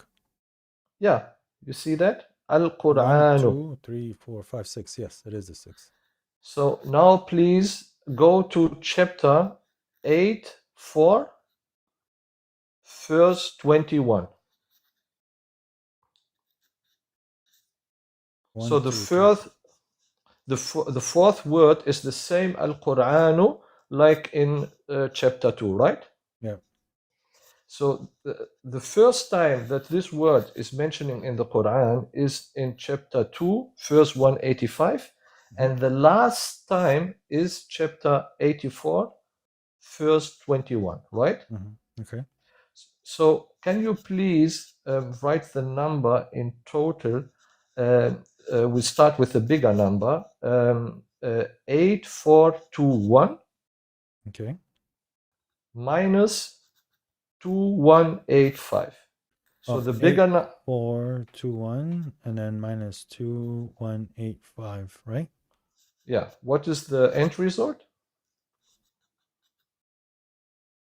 Let me ask ChatGPT. No, calculate it. I'm getting it. 8421. Yeah. Minus 2185. 6236. The numbers of ayat. So it's the total numbers of the entire Quranic ayat without the Bismillah, based on the so-called, sadly we have to say after Hafz, which is the Quran of Allah, but since the Islam is Shaykh al-Islam Ibn Taymiyyah, now the Quran is Hafs and Asim. So, but, wait a minute, bro. This is a trip. But what about the 2 verses in chapter 9? That means they included. Yeah, this is the beauty about the Quran. And the thing is, if through the whole entire time, the ancient time, if someone replace a word or change a word, then this whole code will broke into it will not showing up. So this is a manifestation inside of the Quran, which this code is placed in the word Al-Quran by itself. So it's a phenomena for me, and it beats a lot of people, because you're having this Rashid Khalifa members who claiming 2 verses are missed or added in the Quran. Sorry, brother. 1 second. Yeah. I am being reminded with a verse by Muaz. وَأُوحِيَ إِلَيَّ هَذَا الْقُرْآنَ لِأُنذِرَكُمْ بِهِ. And the Quran was revealed to me, or I was revealed to this Quran to warn you with it. Yeah. And J7 is also adding to the conversation, and he said, I guess this is in chapter 124, verse 7. Muhammad will be our judge. This is chapter 124 of the Quran. That's where he read it. Yeah. So the mathematical codes inside of the Quran, and there are many of them, are so beautiful, and they are so helpful for the people who are still doubting that this book can be from someone else and not from God. And but I understand that dealing with these numbers can bring you to a place where Satan is coming to you and telling you, hey, you are very, very special. Look, there is a code is showing up for you. You are very special. And then you ending like Rashid Khalifa. So I would warn everyone here. It's beautiful when you work something out and you're founding a beautiful code, but this should be used as to benefit the believers, to strengthen the believers, but don't think you are some special messenger and just because you're finding miracles in the Quran. Yeah. So that's from me. Yeah. To the next time, brother, inshallah. May God bless you, bro. And thank you for coming on. 185 and 8421. Yeah. Salam alaikum.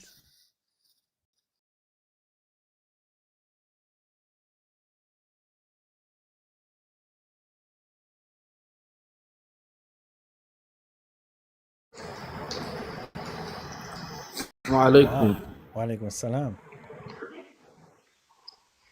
كيف الحال يا أخي؟ الحمد لله. كيف حالك؟ الحمد لله. My English is not good as much, but I want to share you something, 2 or 3 وإذا بتريد تقولها في العربي وأنا أترجم. بحسن أترجم لك إذا تريد. مرحبا مرحبا. أول شيء أردت أن أوجه هذا الكلام للرجل الذي كان من مستر حبي. He wants to direct these words to you, Mr. Hubbi al-Quran. هو قال لك هو قال ماذا؟ I didn't hear no you. الخط ضعيف. the guy before Mr. Hubi. Okay. Yes. Yes. If you love Allah, you love God.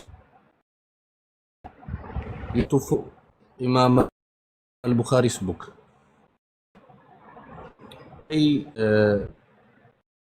Is Kalamullah or word of God, Wahi. I think he say like that.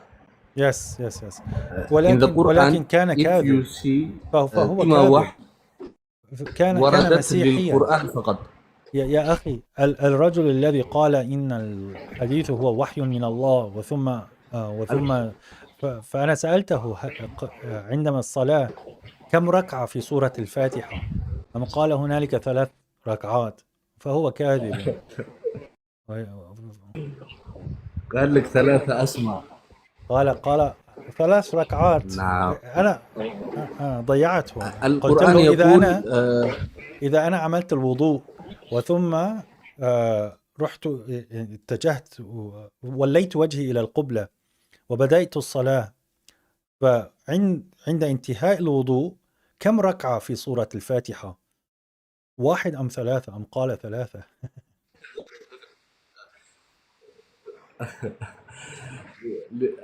والقرآن يخبرنا أن الوحي الوحيد الذي ذكر هو القرآن.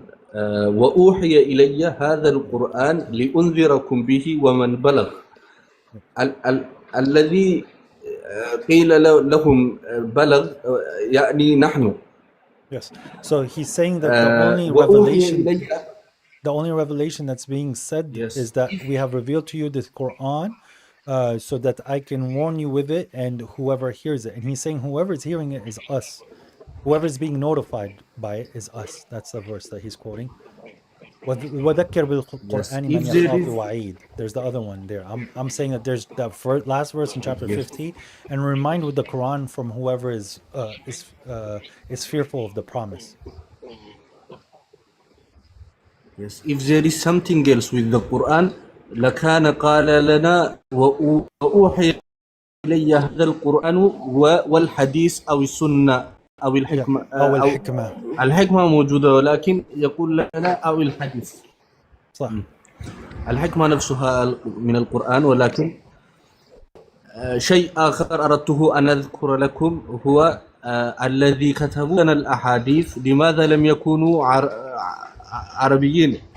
أنا حبشي من إثيوبيا. أتساءل لماذا الذين كتبوا الأحاديث لم يكونوا من مكة. He's saying why did the people who wrote the hadith مثلا إمام البخاري they were not Arab. Yes. ثواني في كمان آية. Sister Private. ثواني. Sister Private is also reminding us of the verse in chapter 12:108. قل هذه سبيلي أدعو إلى الله على بصيرة أنا ومن اتبعني وسبحان الله وما أنا من المشركين. Say, this is my way I invite to God by perception, I and whoever follows me. And glory to be God, for I am not among the polytheists or the idolaters. Yes.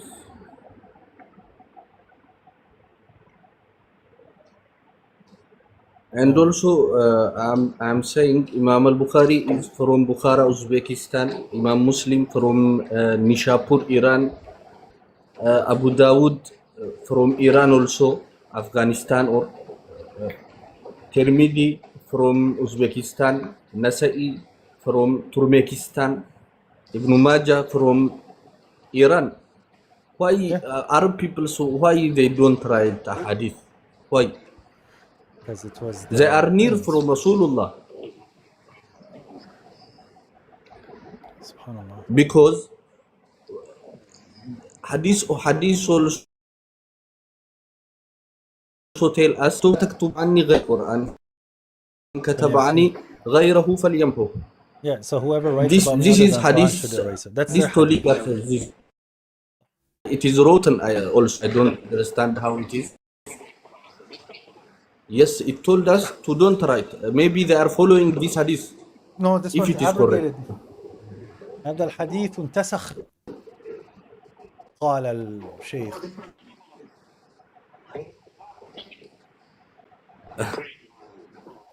أخي العزيز علي أن اكتبوا لأبي شيبة قالوا لي هكذا مرة واحدة ولكن it is specific أبي شيبة. I say may Allah guide to right path all of us. May God bless you حبيبي. Thank you for the opportunity. Of course. واصل الذي تعمل. سلام على من اتبع الهدى يا أخي. مرحبا شكرا جزيلا. سلام على من اتبع الهدى. مرحبا. Shirluni, is it Shabs by any chance? Because yeah, he's been saying all sorts of weird things. Moro.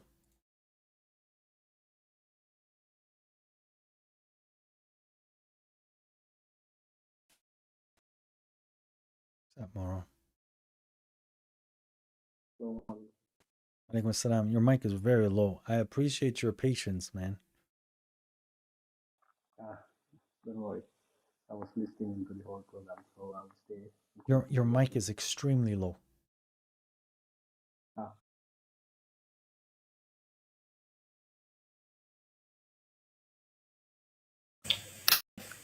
Can you hear me now?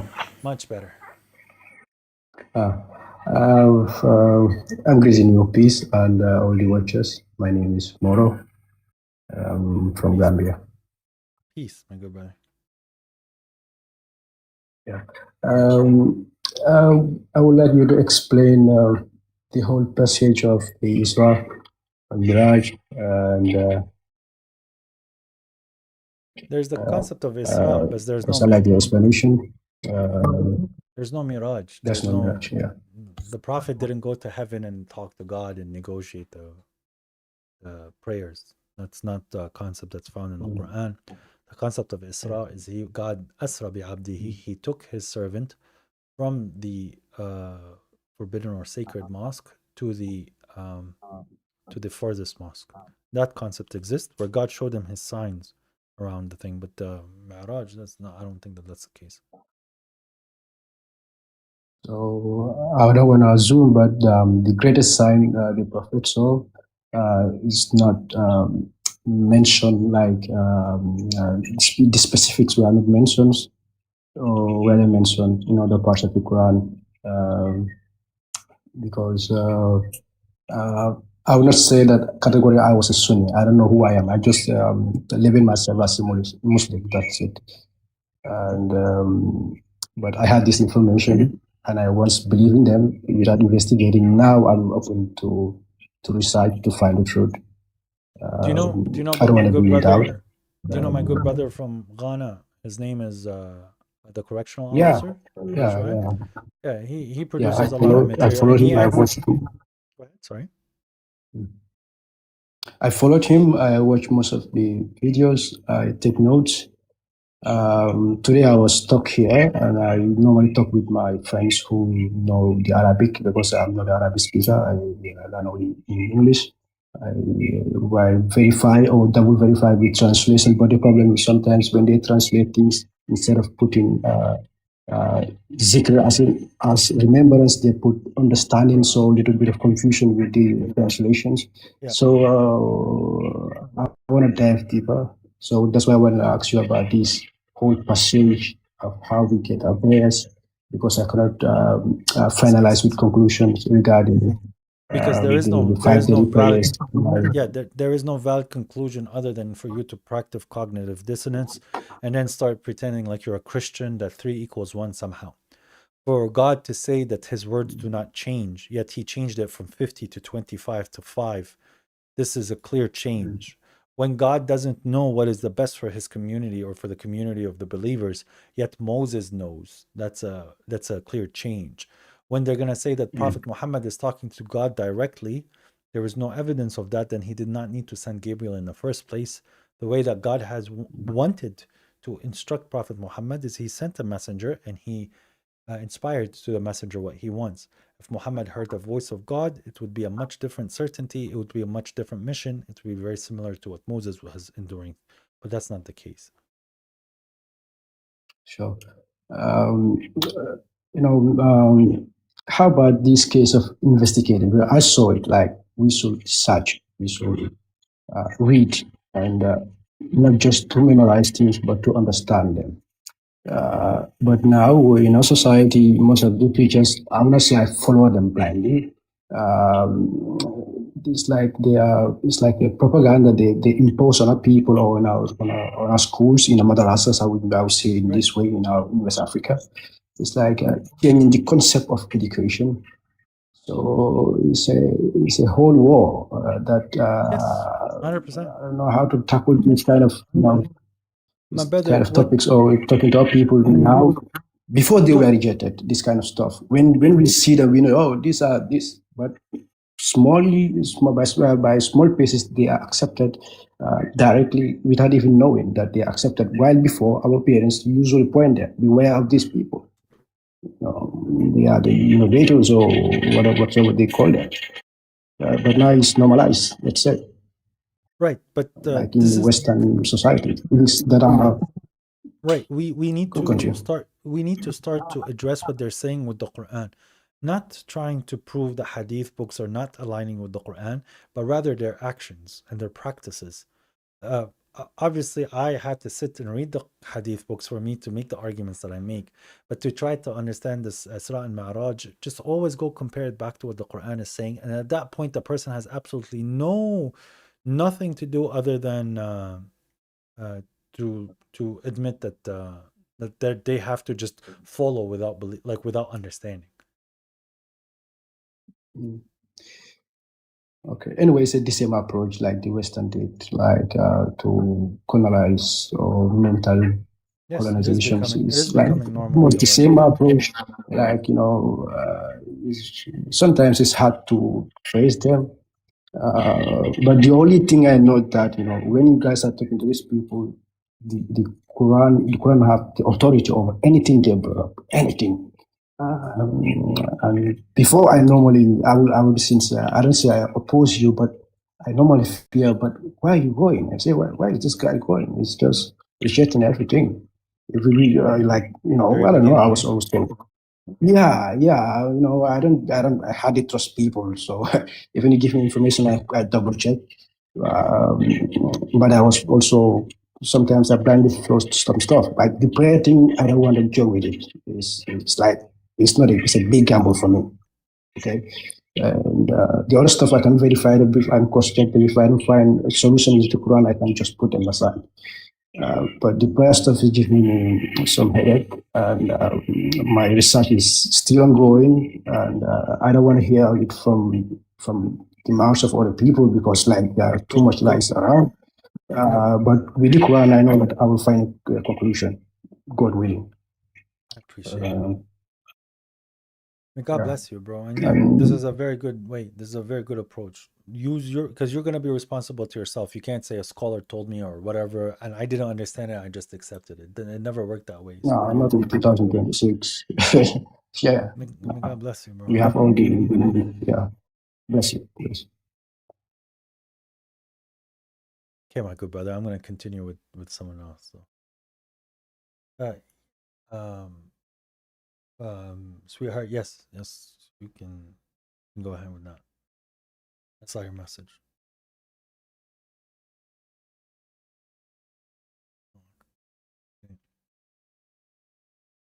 I'm just gonna bring you up, but I don't want a long discussion, bro. The discussions with you go nowhere. I'm gonna bring you up, but the discussions with you go nowhere. So just make your argument and have a nice day. Okay, well, regarding the minhum, masculine plurality applied to the revelations revealed by God is common throughout the Quran. So there's no argument there. Well, go ahead. Show me the verse. Yeah, chapter 2, verse 186. It refers to the revelations as a masculine plurality and could constitute a minhum. Where's that in? Where's 2186? وإذا سألك عبادي عني فإني قريب أجيب دعوة الداعي إذا دعان فليستجيبوا لي وليؤمنوا بي لعلهم يرشدون. And whenever my servants ask you about me, then indeed I am near. I answer the supplication of the supplicant when he invokes me. So let them respond to me.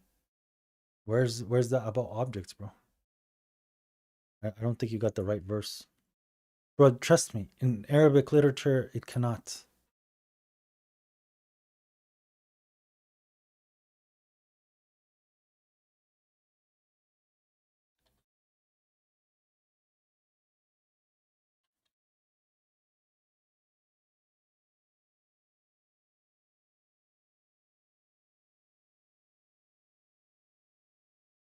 I'm sorry, I think it's like 286 or 285. I don't think it's 186.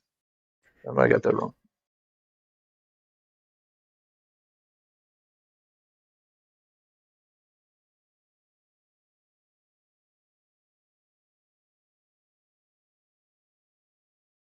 Which one? Yeah, it's like 285 or 286. شهر Ramadan? 285, you're saying. Okay, sorry. 285.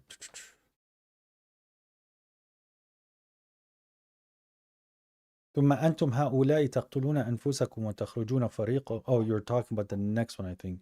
أولئك those who are bought the worldly life with the hereafter. So فلا يخفف عنهم العذاب ولا هم ينصرون. So عنهم here is plural for the people. Again, it's people. And then the other one, let me see here. Then it is you who unalive yourselves and you kick up people from their homes, min diyarihim, right? Again, it's about the people. Not about the diyar. Diyarihim. Him is people. ظاهرون عليهم بالإثم والعدوان وإن يأتوكم أسرى تفادوهم people. وهم محرم عليكم إخراجهم فتؤمنون ببعض الكتاب وتكفرون ببعض.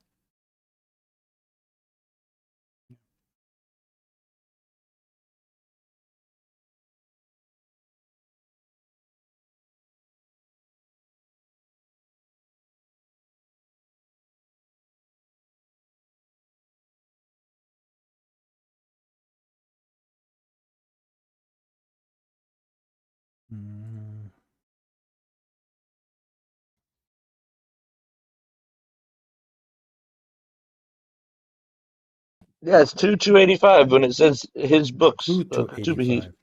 Yeah, 285. That's what I was saying. Yeah, 285. Okay. Yep. So where's that? What's your saying here? Kutubihi. 285. Yeah. What's the pronoun kutubihi? His books, God's books. Kutubihi. He is God. Yeah, but that's masculine, correct? The books. Yeah, but it's the he is not referring to the books. The he is referring to God, which is a masculine singular. Right. Yeah, but you're saying hum is referring to the books, which it should be huma. No, you're again, there is you're wrong. 285. Yeah, so it says here, the messenger believes in what has been revealed to him from his Lord, and so do the believers. They all believe in God, his angels, malaikatihi, his angels, wa kutubihi, his books, wa rusuluhi. It wouldn't be wa kutubiha, that would be calling God a female name. وَلَا نُفَرِّقُ بَيْنَ أَحَدٍ مِّن رُسُلِهِ. If God is not going to put rusulihi and he puts minhum, it would be about the rusul again, and it wouldn't be about the book. But again, you cannot take a verse in isolation. So I understand what you're presenting, but I'm sorry, that's wrong.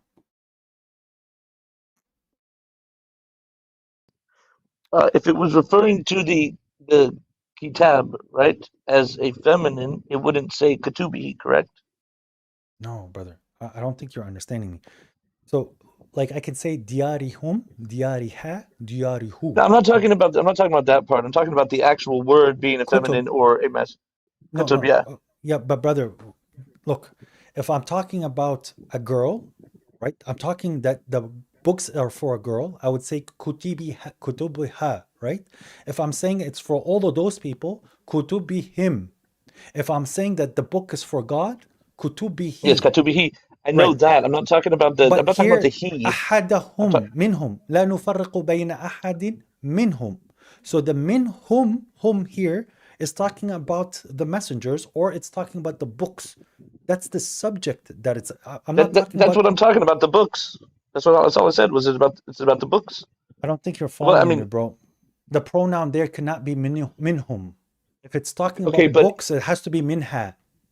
no, it doesn't. Books. It wouldn't be min has one. Min has one, a singular feminine. It wouldn't be Perfect. about that. In Arabic, okay, watch this. In Arabic, for example, if it was feminine, it'd be minhuna. no, what I'm trying to show you something. So, for example, al-kursi huwa, okay? Al-kursi, the chair singular, huwa. Karasi, plural, hiya. In Arabic, the plurality of an object, the pronoun, is a female singular. No, Always. not. But because the books are referred to as, but the revelations that were revealed to the prophets are masculine. Brother, al-kutubu kullaha ma'i. I don't say kullahunna, and I didn't say kulluhun or kulluhum ma'i. See what I'm saying? Kullaha. Al-kutub okay, but why would ma'i. what would minhunna mean? If it said minhunna, what would that mean? Would be female. Female. That's people. What I'm saying. People, bro. People. It has to be people. There is nowhere that God uses the word hunna to an object plurality. Okay.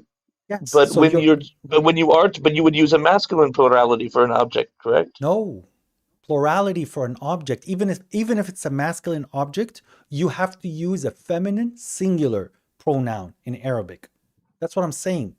Masculine or feminine in plurality in Arabic is always singular feminine. That's how we know if it's a plural. Like the word fuluk. Fuluk is masculine, right? When I'm talking give me about an example of a feminine singular used for a plurality of. Yeah, al-kutubu kullaha. Okay, I'll show you what I mean. Like, is there an example in the Quran of this? Yes. Give me 1 second. Okay.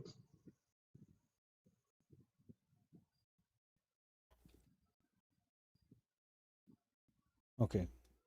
I mean, I'm not discounting that it's talking about the messengers. It's clearly in another verse. I'm just saying that we don't make distinguish between the messages either. Because it says in other places in the Quran that they were all sent with the same message. Okay, here you go, bro. Okay, so this verse right here. Okay. إن في خلق السماوات والأرض واختلاف الليل والنهار والفلك التي تجري في البحر. So, and it's saying here, the ships plural, sailing through the seas. Here it says, وَالْفُلُكِ الَّتِي تَجْرِي. الَّتِي is singular feminine when it's talking about plural ships. But the thing about fulk in Arabic, the word ship, fulk, singular and plural, you use the same word. It's like in English, fish and fish. Fish can be one fish and many fish. There's no fishes, it's just fish. And it's the same thing. Yeah, but we're talking about pronouns here. But bro, I'm trying to express to you. So the word fulk, when it comes with a masculine pronoun, we know we're talking about one ship. When I use a feminine singular pronoun, I'm talking about plural ships. Because in Arabic, you can go ask Gemini, you can ask the Arabic teachers, you can ask your Sunni friends. Consistently in the Arabic language, when I take objects and I pluralize them, I have to use a feminine singular. I have to. So now when you're saying the kutub or the messages, it's singular.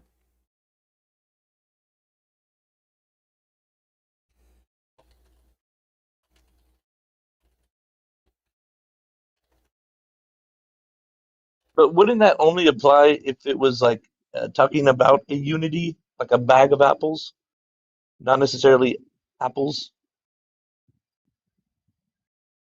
What do you mean? Like a collective, like a, I'll look into it. I don't know. I don't know about that. I'll look into it. I would assume, however, that it would be not the case that it would use a masculine, because the Quran al Kitab, like they're proper nouns. You know what I mean? They're al Quran, al Torah, al Injil, and it would refer to them as a masculine plurality. But I'll check into that. I'll see about the feminine singular, because I'm pretty sure the feminine singular is only used in collectives, like a bag of things. But nonetheless, I really came up because I wanted you to look at this verse, chapter 25. And can you do 25 through 27, or maybe, just around there, like maybe through 29? Sure. Just give me 1 second. Okay.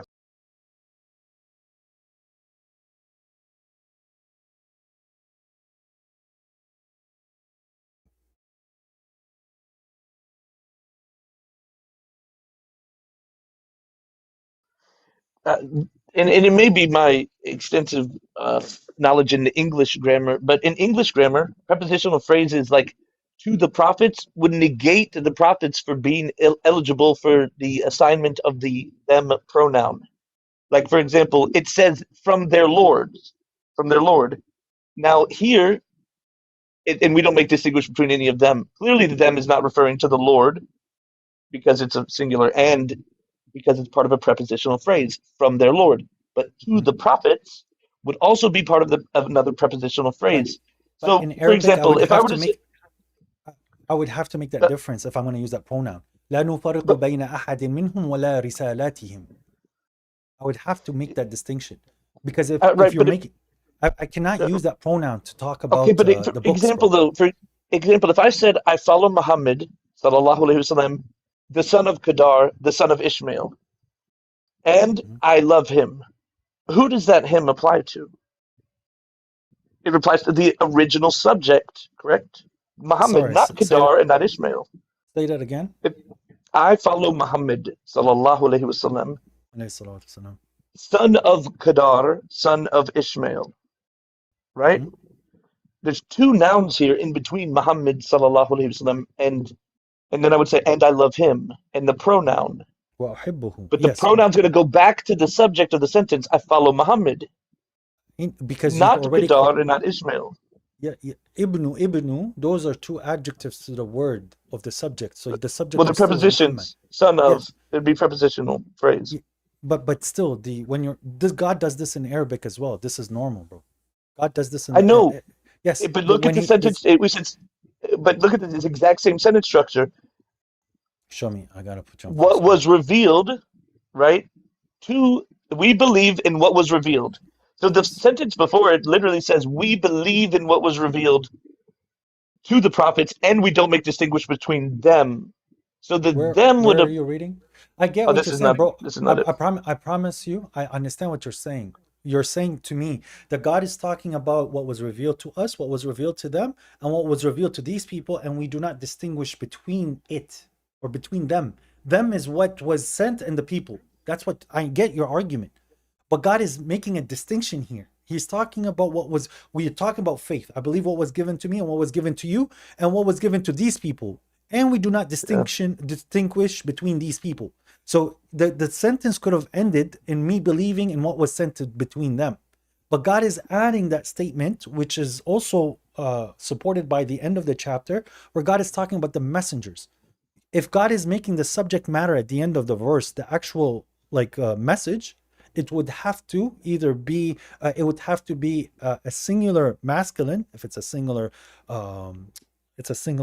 message, or because it's a multiple of what God is sending, then it has to be a female singular. I'm telling you, that's Arabic pronouns, bro. I don't believe that the books, the revelations, would constitute a singular feminine. I think they would constitute a masculine plurality, because they're proper nouns. But they're plurals. They're names. Right? They're plurals. Like the word Torah, Injil, it doesn't actually mean anything. It's a name, right? 1 second. What pronoun do I use in Arabic for a plural? Plural proper nouns. Okay, for a plural proper noun. that is an object, like the cars. Named. No, you want like the chair. Named. No, not a. It's not. It's not a chair. It's like a place. Put a place. Oh, I see. Because the Quran, Al-Quran, because it's a proper noun. But God didn't say that in that verse. But it's still. Well, we know what was revealed. Because his revelations they're not just revelations. They are. Okay, so non-human objects, books, rivers, companies, cities.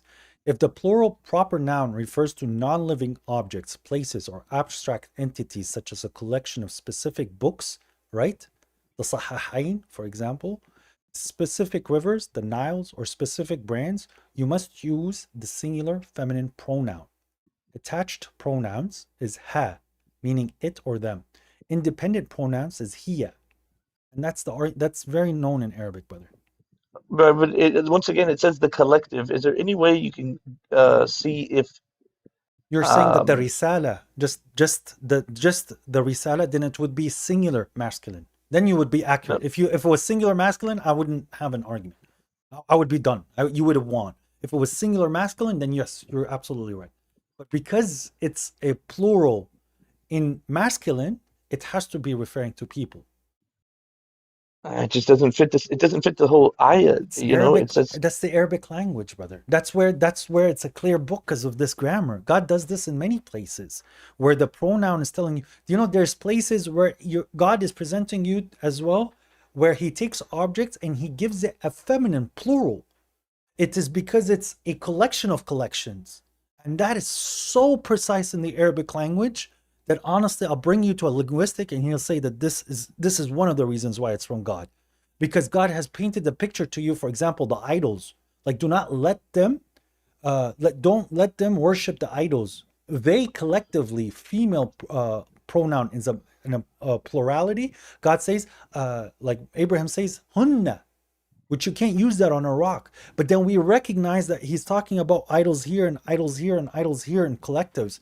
So it was the plural of the plural when it became a feminine plural. It was amazing, bro. But these are really deep dives in the Arabic language. But the Quran is sticking to these rules, which proves that Muhammad was way ahead of his time in regards to this language. SubhanAllah, alhamdulillah. Well, it was God is outside of time. Not Muhammad was ahead of his. No, but what I mean, the book what Muhammad was given as the book is ahead of its time in how the Arabic language was understood. Yeah, that's why it's subhanallah, bro. Like Muhammad was clearly given a clear miracle, alayhi salam. All right, can we? Yeah, that's for sure, 100%. But can we look at chapter 25 now? Because I'll look into that. You may be right. In English, grammatically, it wouldn't fit. It wouldn't make sense at all. But sure. I thought that the grammar of English and Arabic was it followed like the same general essence of. We don't have it. We don't have it. Yeah, they don't have. They don't have an it, so it makes it really hard. And that's one of the reasons why I believe that it could be referencing the kitab here, but I would have to do a deep dive and find other examples. Dive deeper, but implicitly you could make the argument, but explicitly that's not what the verse is saying. That's what I'm saying to you.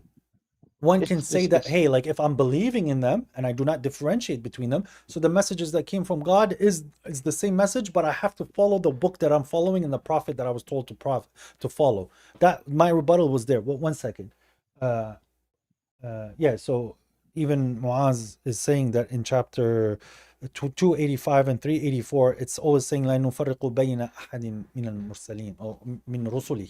So when the verse was used, it's yes, but except that verse where you're making your argument. So I'm in chapter 25. Which verse do you want? Because it's my time to pray, bro. So 25 to 27.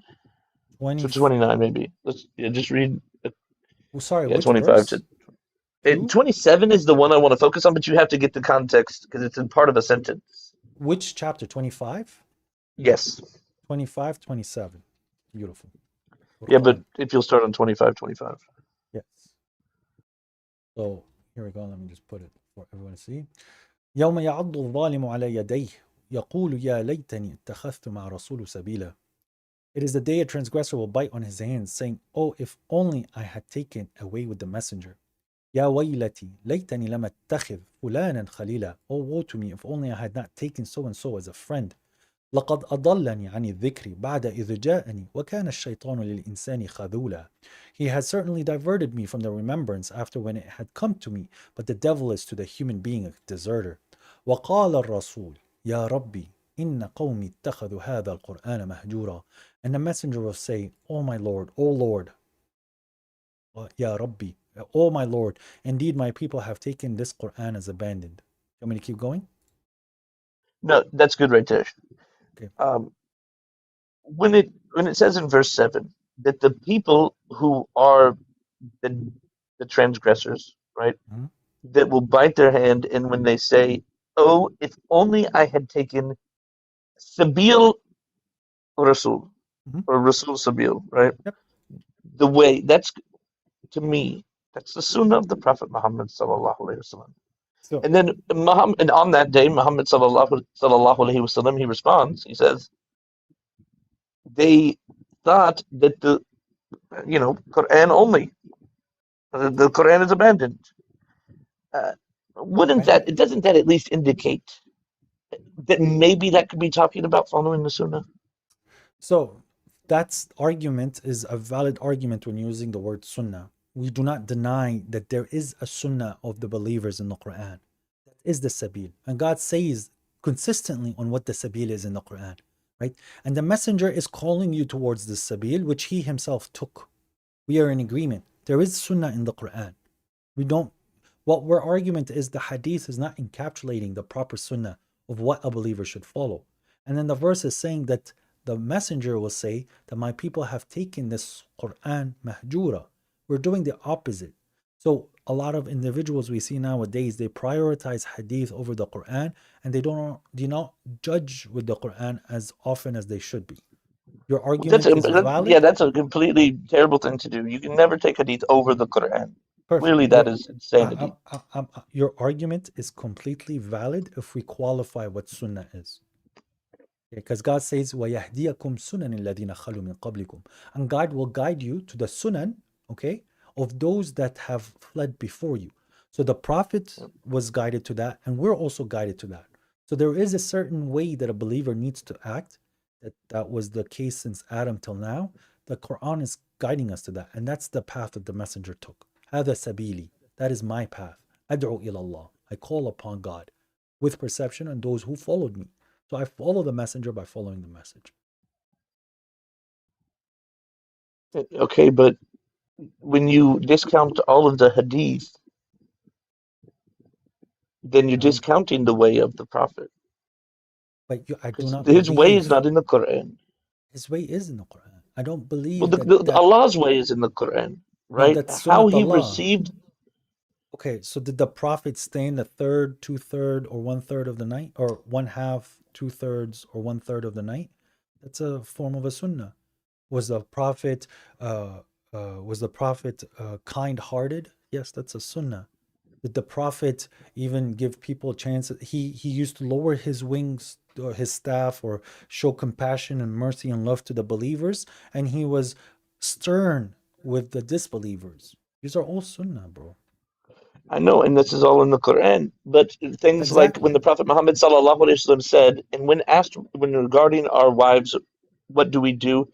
He replied, "You must feed them, you must clothe them, you must shelter them, and do not beat them, and do not revile them." That is as authoritative as other things in the Quran, and it helps you understand the Quran. For the people who are more ignorant and may look at 434 and think that it's okay to hit your wife, right? You did good. Yes. You found truth that aligns with the Quran, and you said that I'll follow this. It aligns with the Quran. The Quran said what you said, bro. And I have reached the same conclusions with what you said. God is ordering me, even in divorce, to feed her and clothe her. So when I'm married to her, I have to feed her and clothe her and pay her bills and take care of her. God told me not to transgress. I'll never raise my hand on my wife or my daughter or someone unless if it's like, like daughters and kids at a certain age is different. Smack their butts if they're not listening. But Yeah. that's my daughter. But I'm talking about my wife. I would never raise my hands on her. See what I mean? But Yeah, it's but you would agree that people, the vast majority of them who read 434 would come to the conclusion that incorrect that's what conclusion. that's saying. Well, I didn't, because I'm not just doing naql. And yes, someone can get misguided for what the verse is saying, just like how we get people that are coming up with concepts where, like, the ice people in the Middle East. These are all people that are twisting. I'm not here to save the person that wants to twist and transgress. Is that hadith nice? Yeah. Did the Prophet say it? I don't know. But is that aligning with the Quranic principle? Yeah. Do I I have mean, to but say you that I got a reject big. this? No. No, I can't reject that. That's a Quranic principle. Okay, but so you don't reject it, that Because you don't I don't reject know if that the hadith. but I don't know You if the don't know if the Prophet prophet said said it. it. Yes, Okay, but so that's always been my argument, brother. The truth is the truth, no matter where it comes from. But the Quran is the right. criterion. So right here with what you gave me, it aligns with the Quranic narrative. How can I say no to the truth? Who said it? I Okay, don't but know. You saying the Prophet but said it? I think that's just speculation. you run into a big problem though, because you have things like in Sunan Abi Dawud, there's a hadith that says that Muhammad sallallahu alaihi wasallam said that before the Dajjal came, there would be two great fitnas. When asked about the two great fitnas, he said that one was the fitna of staying at home, and the other was the fitna of the division of the two camps. When asked about the fitna of staying at home, the Prophet Muhammad sallallahu alaihi wasallam said Mhm. that there would come a time that everybody in the world would be forced to stay at home, and that after this there would be something good, but it would be tainted like smoke. Now, we just had a worldwide quarantine, the first time in history of this planet that everybody in the world was forced to stay at home, fulfilling this prophecy. Now, there are hundreds of these prophecies that actually came true. Now, for a prophet to be a prophet, they have to bring prophecies. Muhammad sallallahu alaihi wasallam brought these prophecies, and these are Sahih Hadith. For you to say that they might not be Muhammad sallallahu alaihi wasallam would be to say that he wasn't the final messenger, or that there was a messenger between him and Isa ibn Maryam. Sorry, Neither of these things could be true. I need to interject one bit. There is a person in the chat, or her name is Ammoni's Corner, right? They do have a nonprofit. If you click her profile, you'll see it there. It's calamantina.org. They're currently creating a drive to raise money to send to the people in Gaza in regards to the Eid that's coming up that the Sunnis celebrate. Of course, God told us to May help the Allah grant him oppressed. victory. God told us to help the oppressed, and that is an obligation upon us. Save Palestine. Okay, back to the point that you're saying. Did the prophet prophesize things, and did the prophets make healthy conclusions of what he was told? Yes, he's a prophet. But that specific prophecy, it does not add to my iman. Okay? Is it something that you could see that's happening true? Sure. Is it something that the prophet might have said? Possibly. But it's not religious authority at this point. This is the prophet warning us of what he kind of knew or what he projected as a prophet, and his prophecies are going to happen. But at the same time, I see some prophecies in the hadith that cannot be true because it goes against the Quran. So we're still at the same conundrum. There's some stuff Like that what? can be accurate. Oh, so like that this young boy will not grow up. He will not reach old age before the hour comes to you. That's a sahih hadith. And Could you show me where it says that? Yeah, sure. Because I remember something similar to that, but I don't remember it saying exactly that. I think it said no one will make 100 years old or something. No. Yeah, I know what you're talking about.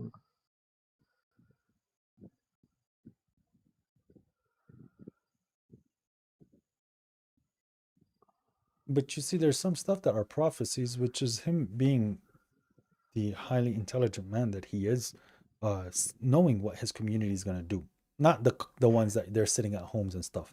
The concept about wahin, the concept about building tall buildings, things like that. He could make that deduction from the Quran as a prophet. You can't make that. You can't Burj Khalifa, Burj Dubai. You can't make that Not Burj deduction from the Khalifa, Quran. brother. He can, because Come on now. according to history, he did travel to Syria extensively as a tradesman. On his way to there, he knew that the Romans were already building big buildings, and they were the people in power. He knows in the Quran when Pharaoh in his arrogance was telling Haman, build for me a very tall building so that I could see the Lord of Moses. So he knew that when people become arrogant as a superpower, they will start to build tall buildings. And he said, my community, knowing very well that God has promised him victory, and eventually his community is going to fall, that they're going to build tall buildings. So this is a proper prophecy based upon what God has told him. It's very hard for us to deduce that, and that's why he's a prophet. But no one has competed in the building of tall buildings before, not Rome nor in Egypt. This Yes, is they something have. different. Brother, they've been competing No, within themselves in tall buildings since the beginning of time, bro. I know, but the barefooted Bedouins competing Bedouins, in the because that's Bedouins, his yeah. people. Yes, as I said, these are his people. So let me build Well, it. he wasn't the barefoot Bedouin, I don't think. He wasn't his people. Some of his peoples Yeah, were Arab. some of his people. Yeah. Let me get that report.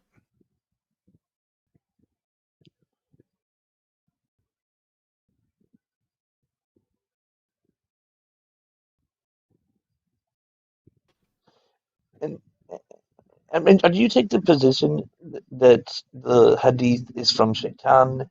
That it is Some are and some isn't. So I think there was a lot of subversion in regards to what happened in Hadith. They mixed some falsehood and some truth. I think the concept that you have to follow Hadith, that's a satanic concept. That is from Shaitan. When Shaitan is forcing you onto a book that is not from God, yes, that is the concept of what I would consider as associating to God what God has not permitted you to associate. Saying that it's revelation from God or Bukhari must be followed, and this is not the case. So here's the hadith.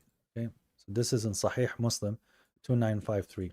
Anas reported that a person asked Allah's Messenger as to when the last hour would come. He had in his presence a young boy of the Ansar who was called Muhammad. Allah's Messenger said, if this young boy lives, he may not grow very old till he would see the last hour coming to you.